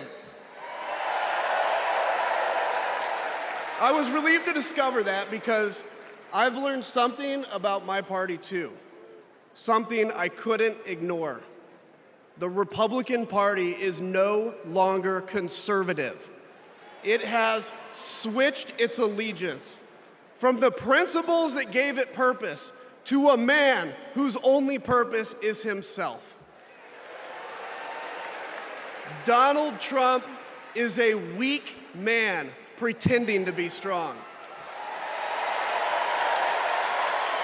He is a small man pretending to be big.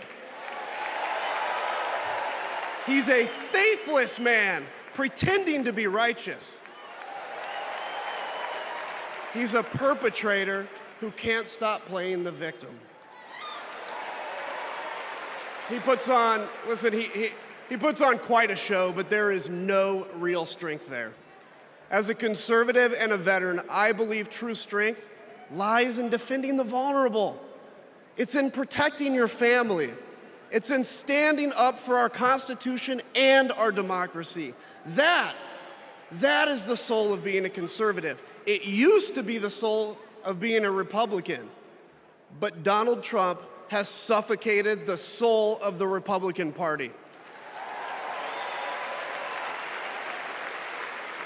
His fundamental weakness has coursed through my party like an illness, sapping our strength, softening our spine, whipping us into a fever that has untethered us from our values. Our democracy was frayed by the events of January 6th, as Donald Trump's deceit and dishonor led to a siege on the United States Capitol. That day, I stood witness to a profound sorrow, the desecration of our sacred tradition of peaceful transition of power, tarnished by a man too fragile, too vain, and too weak to accept defeat.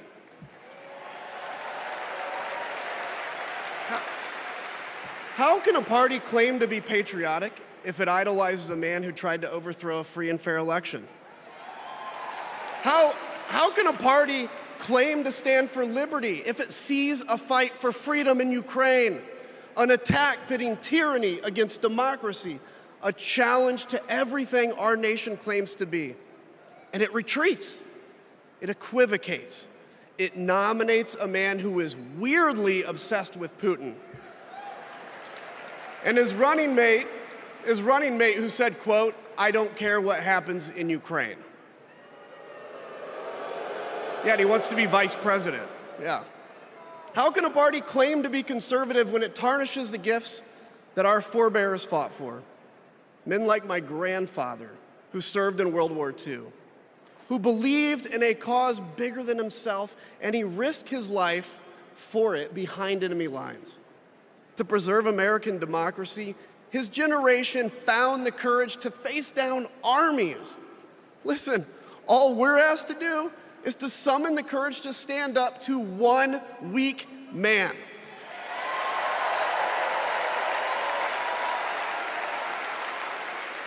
Some have questioned why I've taken the stand I have. The answer is really simple, ladies and gentlemen. We must put country first. And tonight, as a Republican speaking before you, I'm putting our country first.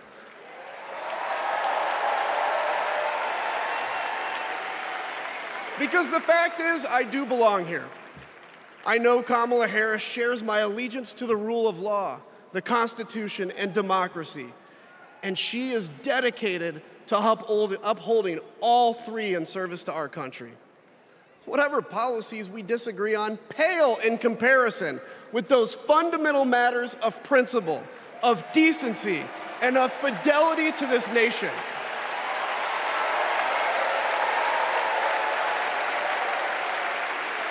Listen, to my fellow Republicans, if you still pledge allegiance to those principles, I suspect you belong here too. Because Because democracy knows no party.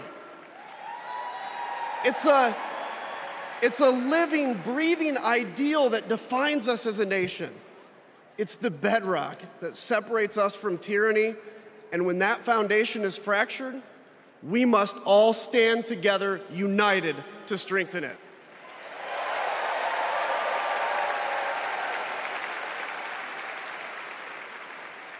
If you think those principles are worth defending, then I urge you, make the right choice.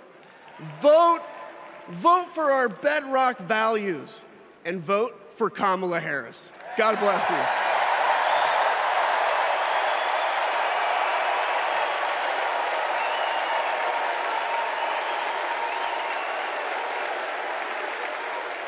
Please welcome lawyer, policy advocate, and sister of the Vice President, Maya Harris.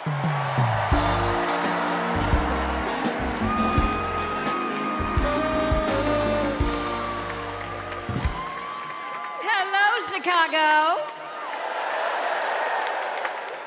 In 1958, a 19-year-old from India left the only country she'd ever known to chart her own path in America.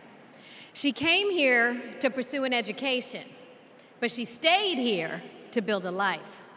Her name was Dr. Shamala Gopalan Harris.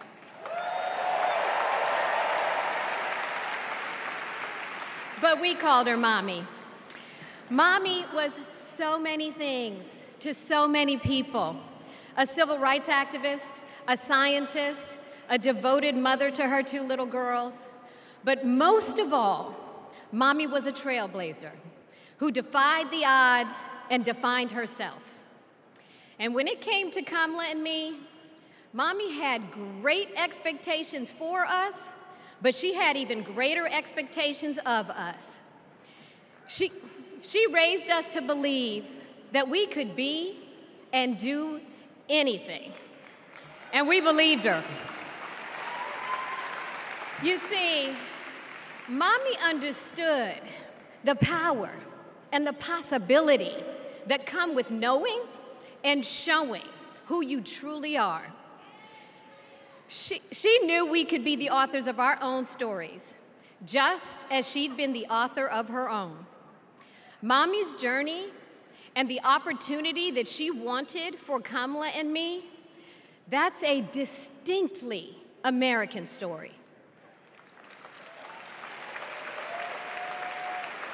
We may all have different histories, different struggles, or different perspectives, but what binds us together is the fervent desire to be free, to fulfill our God-given potential.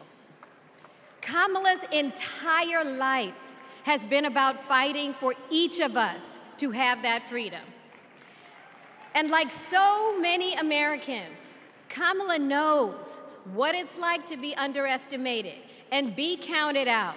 She knows what it's like to be the underdog and yet still beat the odds. And now, she has created so much electricity, so much optimism, so much joy throughout the nation, and it is why we need her leadership in this historic moment.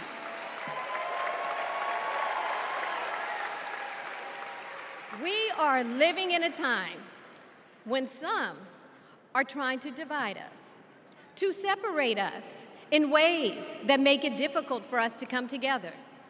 Well, look, my sister rejects that view.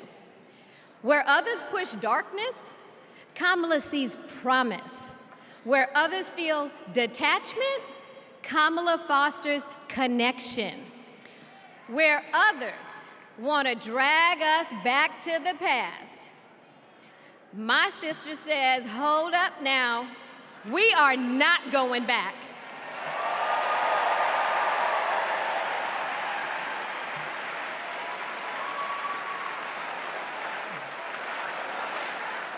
Because Kamala understands we have so much more in common than what separates us.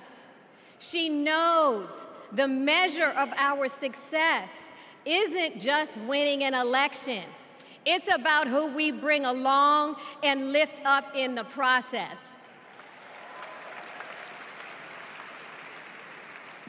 And so as I look out at all of you today and take in this incredible moment, I so wish that Mommy could be here tonight. I can just see her smiling, saying how proud she is of Kamala.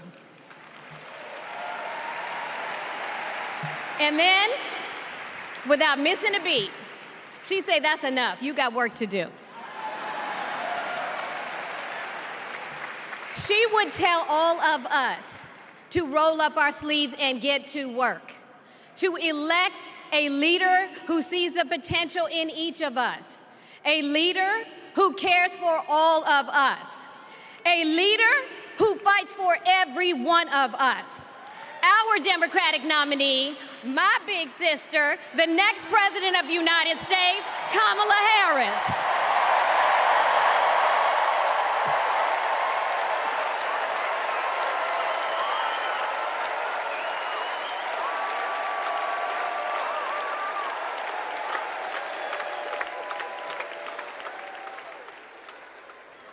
Please welcome North Carolina Governor Roy Cooper.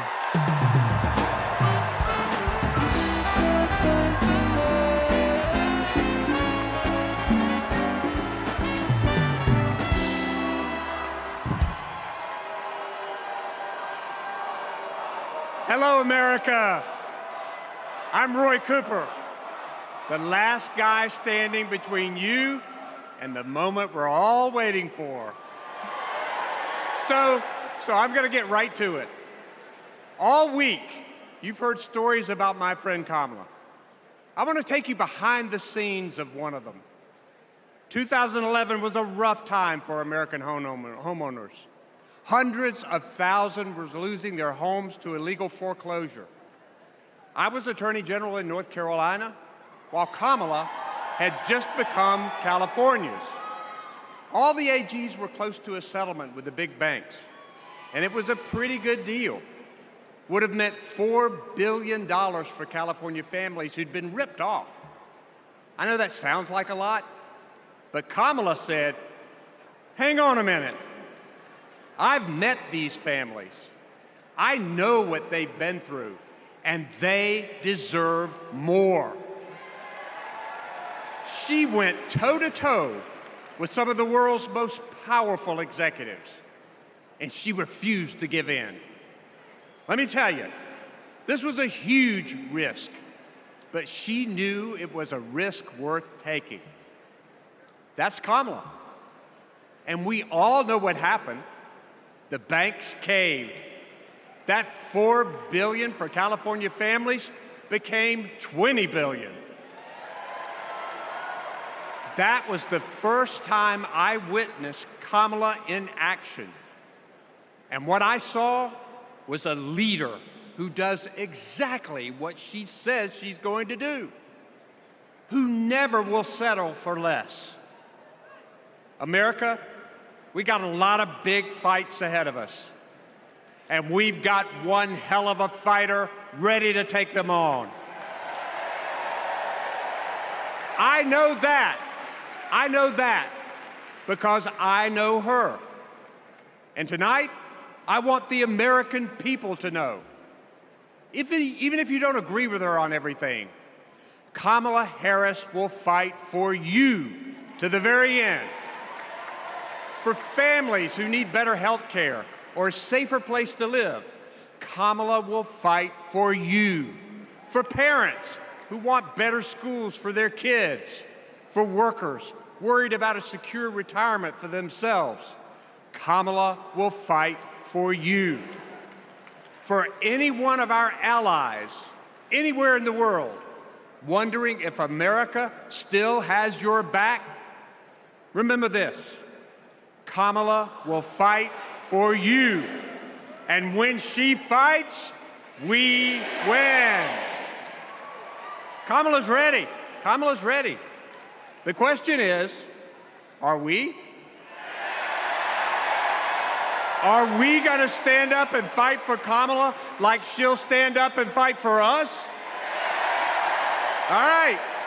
If you're ready, my home state of North Carolina, stand up. Stand up, Pennsylvania. Stand up, Michigan. Stand up, Wisconsin. Stand up, Georgia. Stand up, Nevada. Stand up, Arizona. Stand up, America. Are we going to stand up? Are we going to fight? Are we going to vote? Are we going to win? You bet we are. Let's go get them.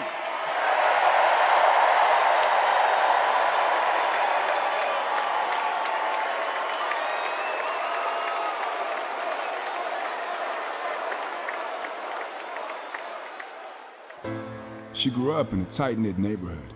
It was the kind of place where your neighbor would look after you when school let out, where your first-grade teacher would show up at your law school graduation. It's where Kamala Harris learned what it means to be in the middle class, making every paycheck count. She was raised by a working mom who taught her about standing up for what's right and protecting the people you love. Kamala carries the lessons of our mother, the fighting spirit of our mother, the compassion. She was all of 5 feet tall. If you met her, you would have thought she was 7 feet tall. And our mother, if I'd ever come home complaining about anything, she wouldn't have it. The first thing she'd say is, well, just stop the complaining. Just tell me what you're going to do about it. And since she was a young girl, Kamala Harris has been fighting for families like the ones she grew up with. That is Kamala. She can't help herself from standing up for people and standing up for what she thinks is right. She has been that way our whole lives. Being a protector is what led her to become a prosecutor. Looking back now, I could say it was her calling. As a courtroom prosecutor, she went after predators who targeted women and children, and fraudsters who ripped off working families. And she put dangerous gang members and human traffickers behind bars. We didn't have partnerships with DOJ or FBI or DEA or any of those law enforcement agencies. Now, we all work collaboratively. She was the person who built the foundation in how we do criminal justice in America. As Attorney General of California, she held the big Wall Street banks accountable for fraud, winning $20 billion for California families. She took on one of the largest for-profit colleges that was scamming students. And in the Senate, she fought for her constituents with the determination of a prosecutor, standing up for reproductive freedom. Can you think of any laws that give the government the power to make decisions about the male body? I'm not thinking of any right now, Senator. She fought to keep our children safe from the terror of gun violence. How many of you guys had to have a drill where you learned about how you need to hide in a closet or crouch in a corner in the event that there is a mass shooter? Look at that. Look at that. On the Intelligence Committee, she defended our nation against foreign adversaries. And in 2020, she made history as the first woman to be elected Vice President of the United States. She cast the tie-breaking vote to deliver urgent relief to the American people during the pandemic. She beat Big Pharma to lower prescription drug costs and cap the cost of insulin, and led the fight to restore reproductive rights after Roe v. Wade was overturned. We have worked too hard and fought too long to see our daughters grow up in a world with fewer rights than our mothers. Because she's never been afraid to stand up to powerful interests. Sometimes people will open the door for you and leave it open, sometimes they won't. And then you need to kick that door down.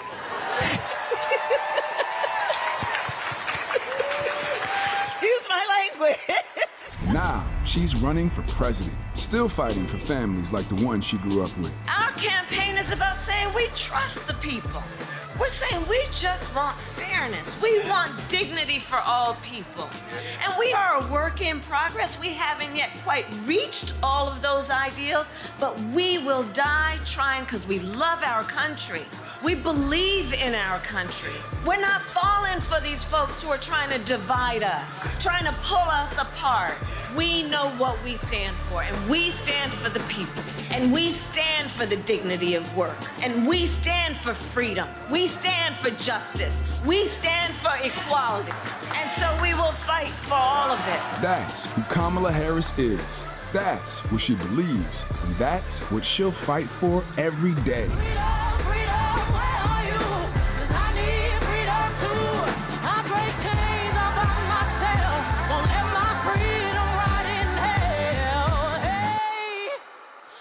Keep on running, cause the winner don't quit on themselves.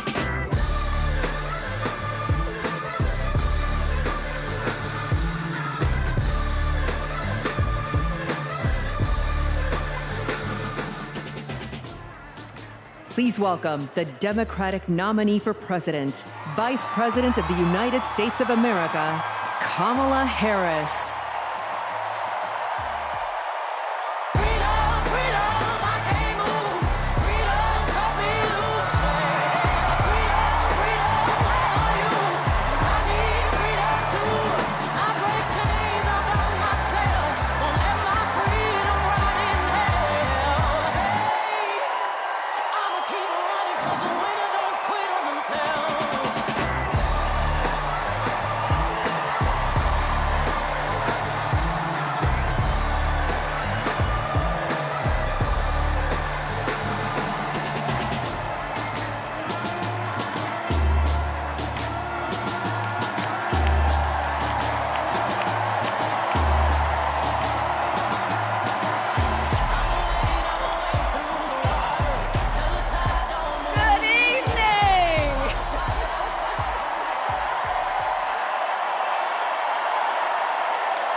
Thank you, everyone. Thank you, everyone. Thank you.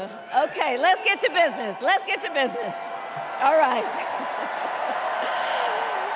So let me start by thanking my most incredible husband, Doug, for being an incredible partner to me, an incredible father to Cole and Ella, and happy anniversary, Dougie. I love you so very much. To our President Joe Biden,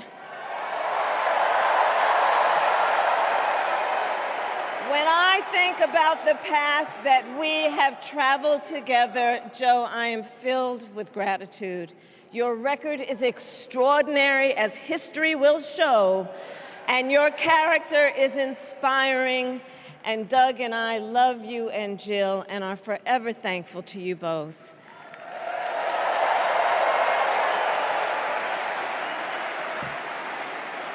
And to Coach Tim Walz,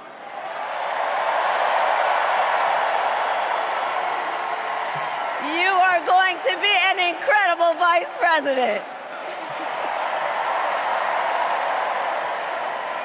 And to the delegates and everyone who has put your faith in our campaign, your support is humbling. So, America, the path that led me here in recent weeks was no doubt unexpected. But I'm no stranger to unlikely journeys. So, my mother, our mother, Kamala Harris, had one of her own. And I miss her every day, and especially right now. And I know she's looking down smiling. I know that.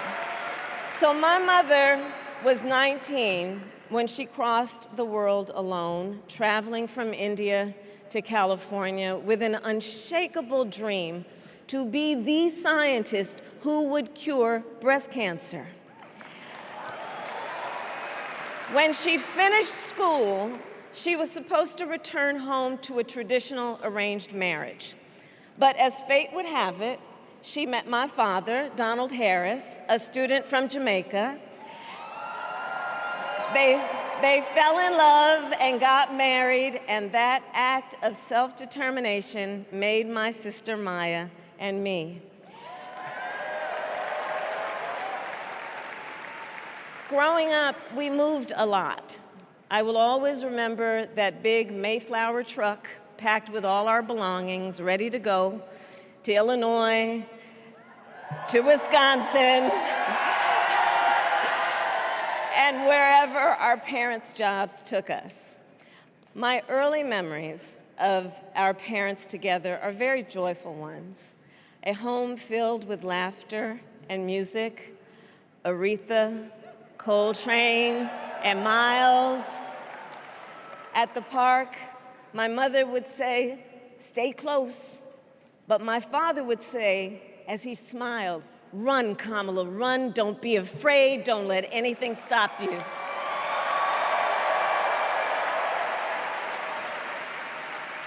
From my earliest years, he taught me to be fearless. But the harmony between my parents did not last. When I was in elementary school, they split up, and it was mostly my mother who raised us. Before she could finally afford to buy a home, she rented a small apartment in the East Bay. In the Bay,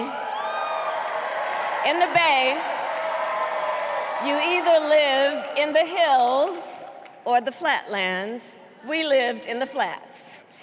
A beautiful working-class neighborhood of firefighters, nurses, and construction workers, all who tended their lawns with pride. My mother, she worked long hours, and like many working parents, she leaned on a trusted circle to help raise us. Mrs. Shelton, who ran the daycare below us and became a second mother. Uncle Sherman, Aunt Mary, Uncle Freddie, Auntie Chris. None of them family by blood, and all of them family by love.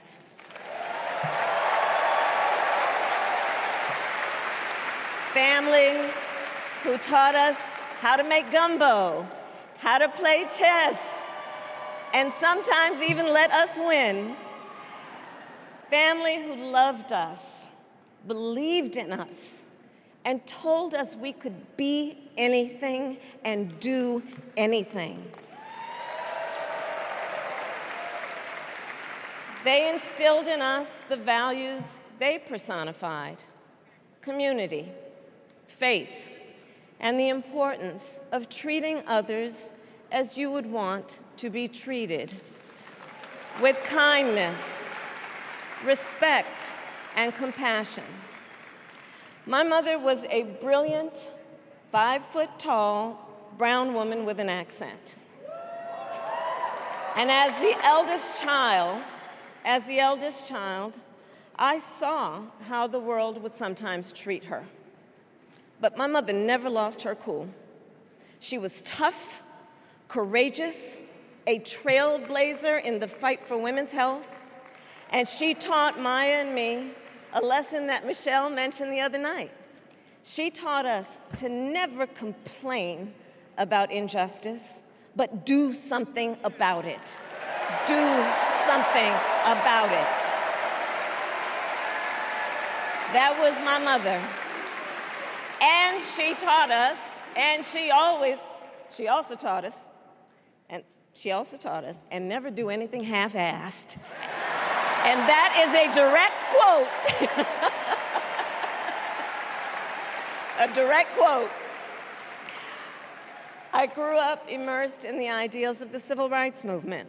My parents had met at a civil rights gathering, and they made sure that we learned about civil rights leaders, including the lawyers like Thurgood Marshall and Constance Baker Motley, those who battled in the courtroom to make real the promise of America. So at a young age, I decided I wanted to do that work. I wanted to be a lawyer. And when it came time to choose the type of law I would pursue, I reflected on a pivotal moment in my life. You see, when I was in high school, I started to notice something about my best friend, Wanda.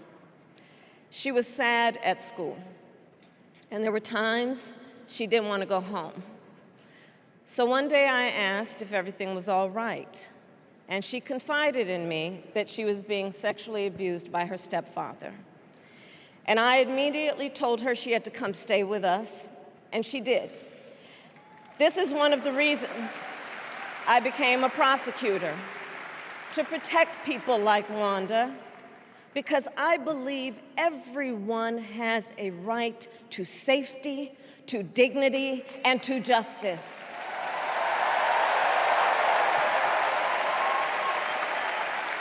As a prosecutor, when I had a case, I charged it not in the name of the victim, but in the name of the people. For a simple reason. In our system of justice, a harm against any one of us is a harm against all of us.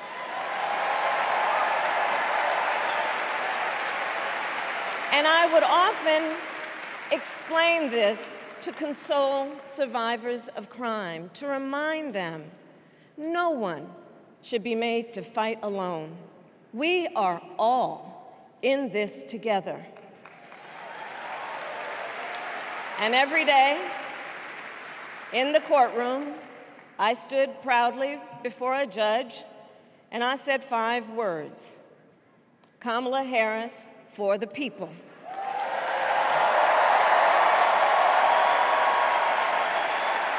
And to be clear, my entire career, I've only had one client, the people. And so, on behalf of the people, on behalf of every American, regardless of party, race, gender, or the language your grandmother speaks, on behalf of my mother and everyone who has ever set out on their own unlikely journey, on behalf of Americans like the people I grew up with, people who work hard, chase their dreams, and look out for one another, on behalf of everyone whose story could only be written in the greatest nation on earth, I accept your nomination to be President of the United States of America.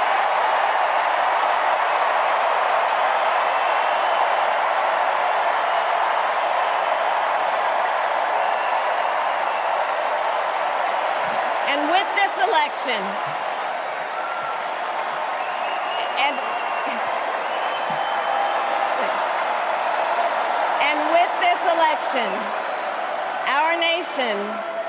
our nation with this election has a precious, fleeting opportunity to move past the bitterness, cynicism, and divisive battles of the past, a chance to chart a new way forward. Not as members of any one party or faction, but as Americans. And let me say, I know there are people of various political views watching tonight, and I want you to know, I promise to be a president for all Americans.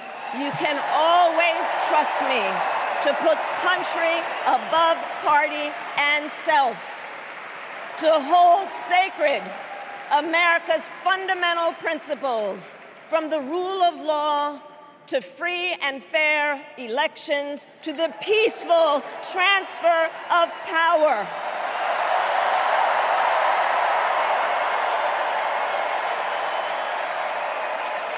I will be a president who unites us around our highest aspirations, a president who leads and listens, who is realistic, practical, and has common sense, and always fights for the American people. From the courthouse to the White House, that has been my life's work. As a young courtroom prosecutor in Oakland, California, I stood up for women and children against predators who abuse them. As Attorney General of California, I took on the big banks, delivered $20 billion for middle-class families who faced foreclosure, and helped pass a homeowner Bill of Rights, one of the first of its kind in the nation. I stood up for veterans and students being scammed by big for-profit colleges, for workers who are being cheated out of their wages, the wages they were due, for seniors facing elder abuse. I fought against the cartels who traffic in guns and drugs and human beings, who threaten the security of our border and the safety of our communities. And I will tell you, these fights were not easy, and neither were the elections that put me in those offices. We were underestimated at practically every turn, but we never gave up, because the future is always worth fighting for. And that's the fight we are in right now, a fight for America's future.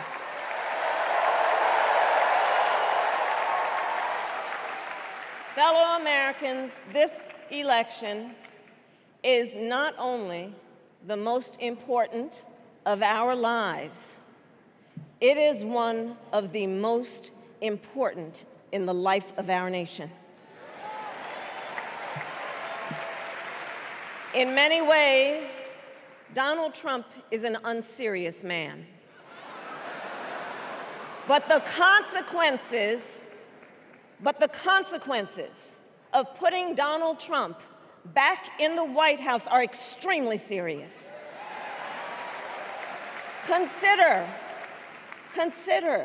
not only the chaos and calamity when he was in office, but also the gravity of what has happened since he lost the last election. Donald Trump tried to throw away your votes. When he failed, he sent an armed mob to the United States Capitol, where they assaulted law enforcement officers. When politicians in his own party begged him to call off the mob and send help, he did the opposite. He fanned the flames. And now, for an entirely different set of crimes, he was found guilty of fraud by a jury of everyday Americans and separately found liable for committing sexual abuse. And consider what he intends to do if we give him power again. Consider his explicit intent to set free violent extremists who assaulted those law enforcement officers at the Capitol. His explicit intent to jail journalists, political opponents, and anyone he sees as the enemy. His explicit intent to deploy our active duty military against our own citizens. Consider the power he will have, especially after the United States Supreme Court just ruled that he would be immune from criminal prosecution. Just imagine Donald Trump with no guardrails, and how he would use the immense powers of the presidency of the United States, not to improve your life, not to strengthen our national security, but to serve the only client he has ever had, himself.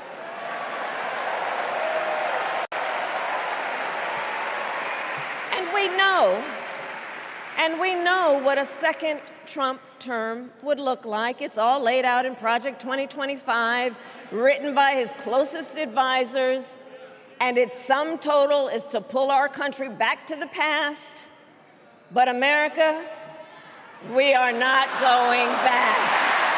We are not going back. We are not going back. We are not going back to when Donald Trump tried to cut Social Security and Medicare. We are not going back to when he tried to get rid of the Affordable Care Act, when insurance companies could deny people with pre-existing conditions. We are not going to let him eliminate the Department of Education that funds our public schools. We are not going to let him end programs like Head Start that provide preschool and childcare for our children. America, we are not going back.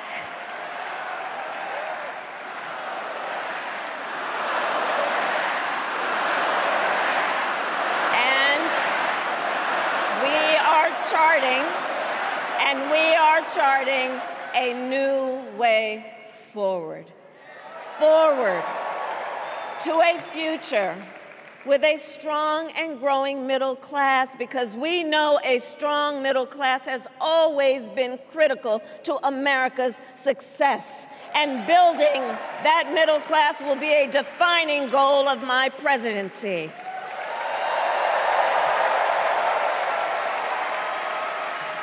And I'll tell you, this is personal for me. The middle class is where I come from. My mother kept a strict budget. We lived within our means, yet we wanted for little. And she expected us to make the most of the opportunities that were available to us and to be grateful for them. Because, as she taught us, opportunity is not available to everyone. That's why we will create what I call an opportunity economy where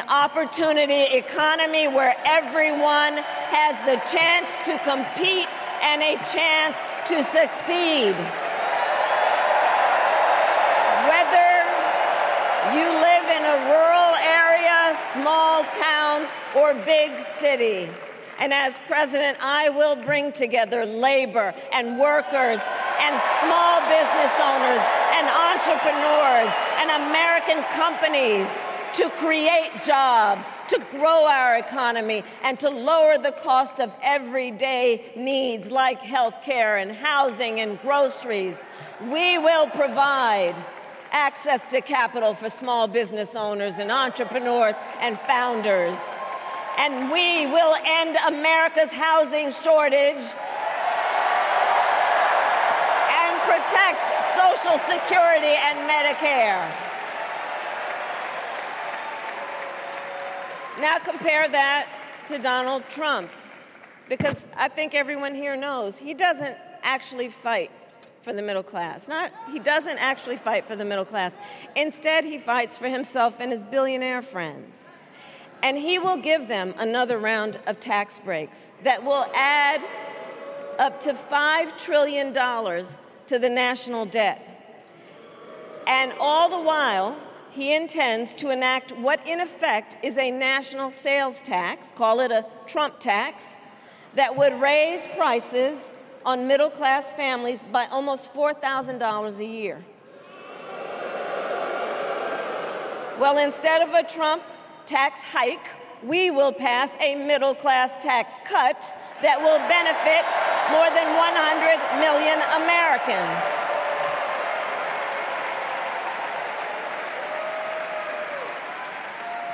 Friends, I believe America cannot truly be prosperous unless Americans are fully able to make their own decisions about their own lives, especially on matters of heart and home. But tonight, in America, too many women are not able to make those decisions. And let's be clear about how we got here. Donald Trump handpicked members of the United States Supreme Court to take away reproductive freedom. And now he brags about it. In his words, quote, "I did it and I'm proud to have done it," end quote. Well, I'll tell you, over the past 2 years, I've traveled across our country, and women have told me their stories. Husbands and fathers have shared theirs. Stories of women miscarrying in a parking lot, developing sepsis, losing the ability to ever again have children, all because doctors are afraid they may go to jail for caring for their patients.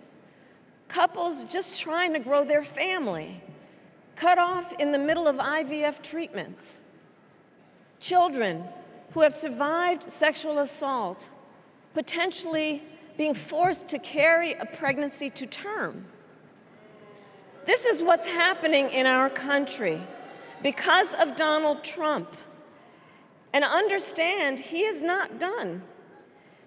As a part of his agenda, he and his allies would limit access to birth control, ban medication abortion, and enact a nationwide abortion ban with or without Congress.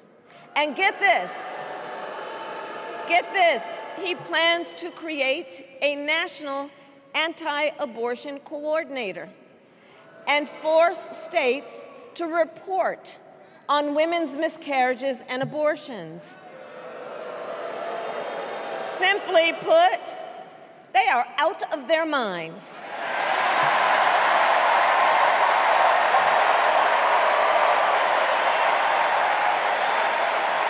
And one must ask, why exactly is it that they don't trust women? Well, we trust women. We trust women.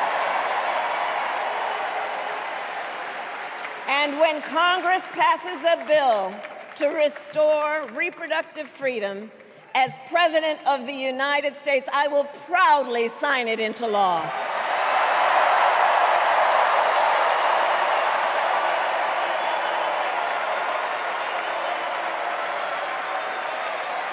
In this election, many other fundamental freedoms are at stake. The freedom to live safe from gun violence in our schools, communities, and places of worship. The freedom to love who you love openly and with pride. The freedom to breathe clean air and drink clean water and live free from the pollution that fuels the climate crisis. And the freedom that unlocks all the others, the freedom to vote.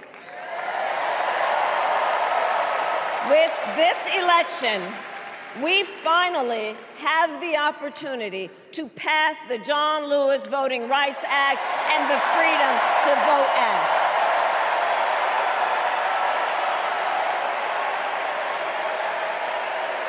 And let me be clear, after decades in law enforcement, I know the importance of safety and security, especially at our border.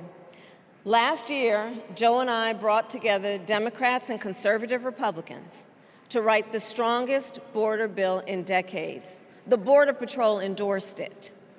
But Donald Trump believes a border deal would hurt his campaign. So he ordered his allies in Congress to kill the deal. Well, I refuse to play politics with our security, and here is my pledge to you.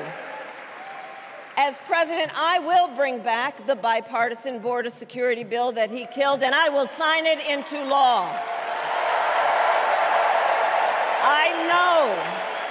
I know we can live up to our proud heritage as a nation of immigrants and reform our broken immigration system. We can create an earned pathway to citizenship and secure our border.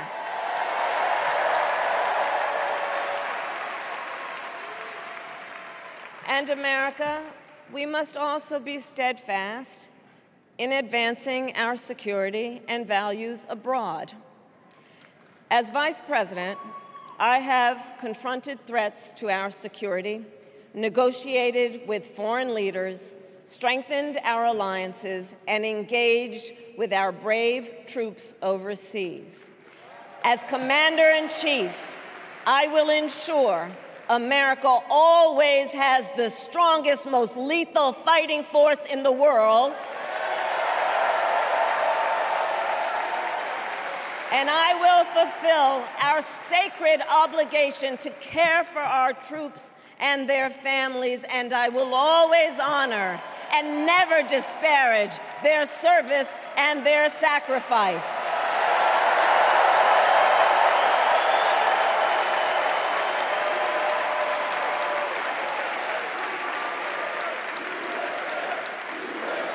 I will make sure that we lead the world into the future on space and artificial intelligence, that America, not China, wins the competition for the 21st century, and that we strengthen, not abdicate, our global leadership. Trump, on the other hand, threatened to abandon NATO. He encouraged Putin to invade our allies, said Russia could, quote, do whatever the hell they want.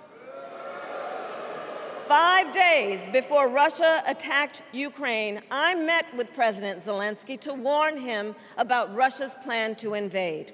I helped mobilize a global response, over 50 countries, to defend against Putin's aggression. And as president, I will stand strong with Ukraine and our NATO allies.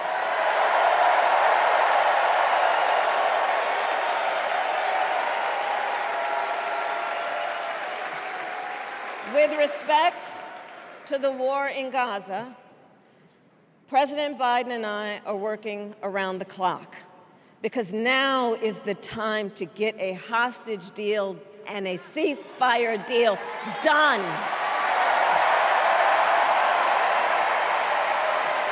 And let me be clear, I will always stand up for Israel's right to defend itself And I will always ensure Israel has the ability to defend itself, because the people of Israel must never again face the horror that a terrorist organization called Hamas caused on October 7, including unspeakable sexual violence and the massacre of young people at a music festival. At the same time, what has happened in Gaza over the past 10 months is devastating. So many innocent lives lost.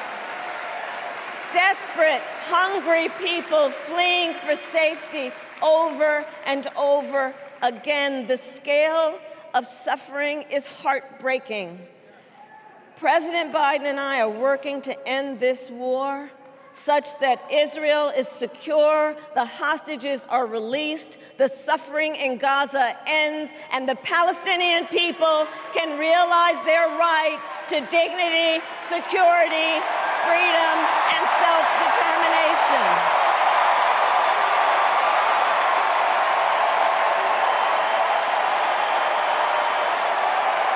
And know this, I will never hesitate to take whatever action is necessary to defend our forces and our interests against Iran and Iran-backed terrorists. I will not cozy up to tyrants and dictators like Kim Jong-un who are rooting for Trump,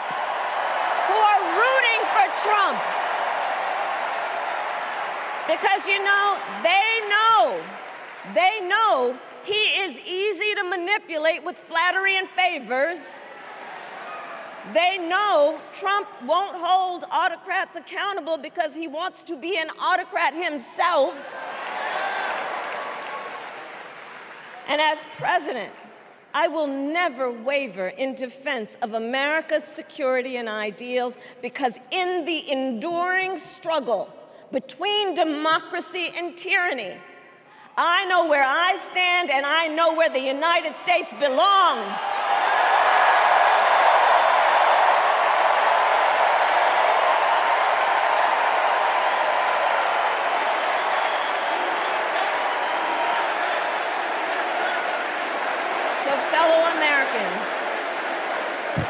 Fellow Americans, I love our country with all my heart. Everywhere I go, in everyone I meet, I see a nation that is ready to move forward, ready for the next step in the incredible journey that is America. I see an America where we hold fast to the fearless belief that built our nation and inspired the world, that here, in this country, anything is possible, that nothing is out of reach. An America where we care for one another, look out for one another, and recognize that we have so much more in common than what separates us. That none of us has to fail for all of us to succeed. And that in unity there is strength. You know, our opponents in this race are out there every day denigrating America, talking about how terrible everything is. Well, my mother had another lesson she used to teach. Never let anyone tell you who you are. You show them who you are. America, let us show each other and the world who we are and what we stand for. Freedom, opportunity, compassion, dignity, fairness, and endless possibilities.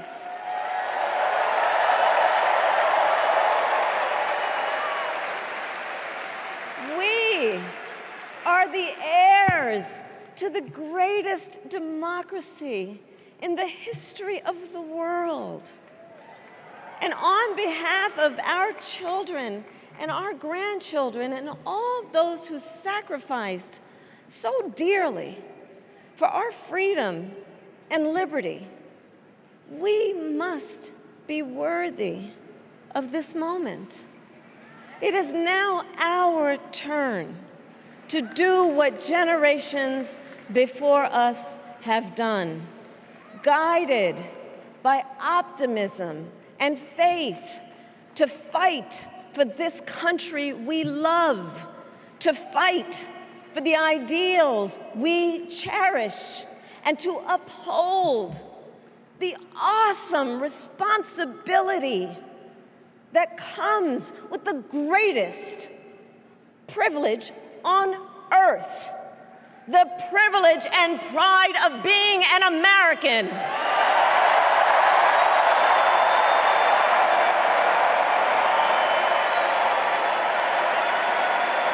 So let's get out there, let's fight for it, let's get out there, let's vote for it, and together, let us write the next great chapter in the most extraordinary story ever told.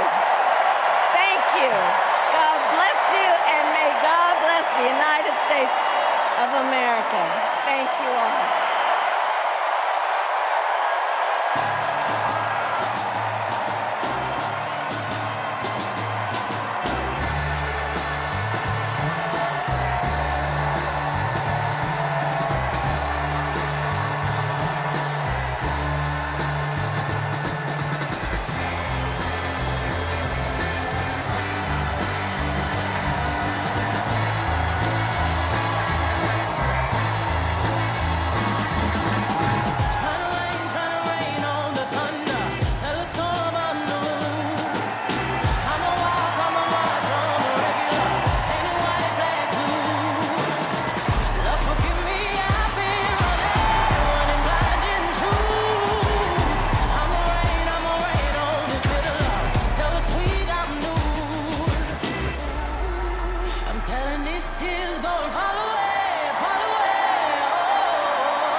Channel 9 News tell me I'm moving backwards. 8 blacks left, death is around the corner. 7 misleading statements about my persona. 6 headlights waving in my direction.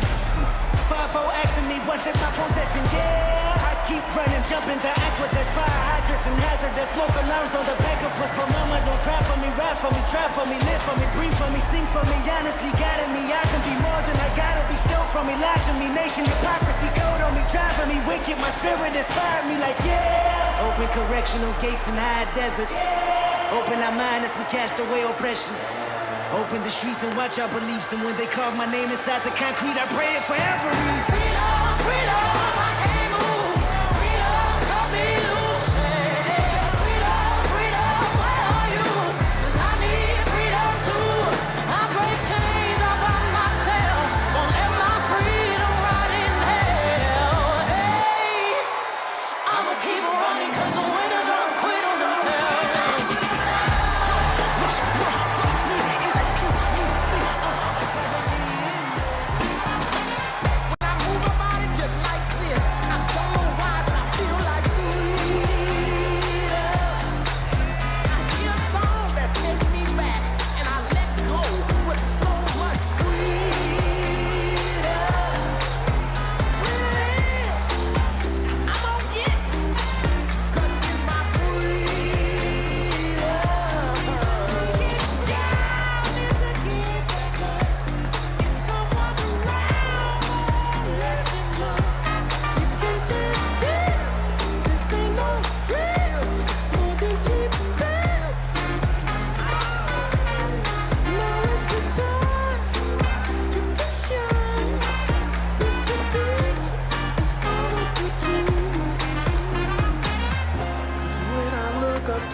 Please stand if you are able for this evening's benediction, offered by Rabbi Lauren Holtzblad and Reverend Dr. Amos Brown.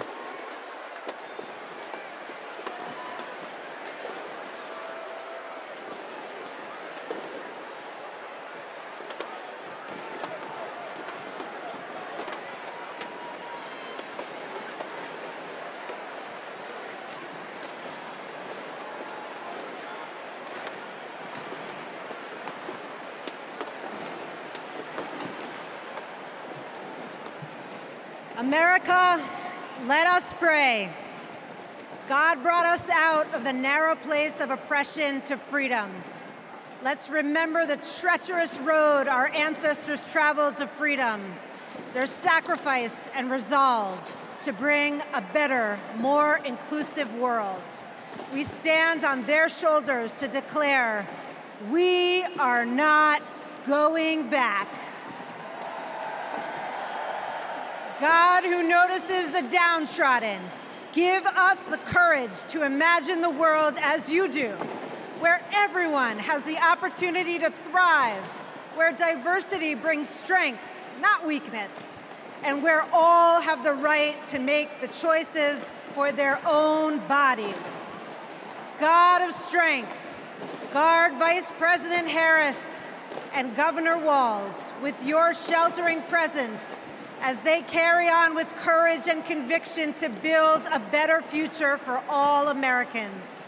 Shine a light on them so that they may continue to pursue justice, equity, and reproductive freedom. An America free from gun violence that safeguards free and fair elections, with less vitriol and more joy, not afraid to face its past, to grow a brighter future where every child can look to their leaders and see themselves and know that someday they too can lead. May we all be blessed with the ability to see the humanity in each other. America, let's make history. Amen.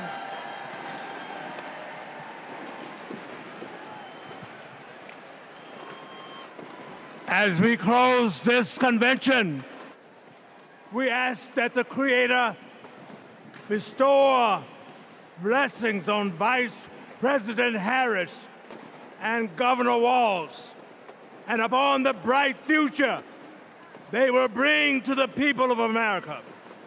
A future where our nation lives its motto of e pluribus unum, bringing together in civility and dignity the diversity that has built this great nation.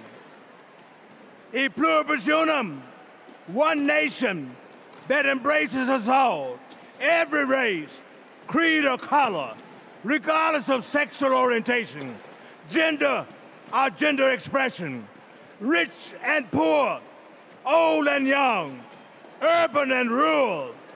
A future, oh God, for every American, where the humanity of all persons will be affirmed and celebrated, where every American has the opportunity and freedom to pursue those inalienable rights of life, liberty, and the pursuit of happiness. A future, oh God, where we live in peace and joy, where we set aside our rancor and division, where we heal our differences and celebrate our common purposes as one nation, one American community, that great city on a hill that serves as a beacon for all the people and all the nations. This is a journey we begin today, and we pray that the Almighty God will guide us on this path today, tomorrow, and for all the generations to come. Amen and amen.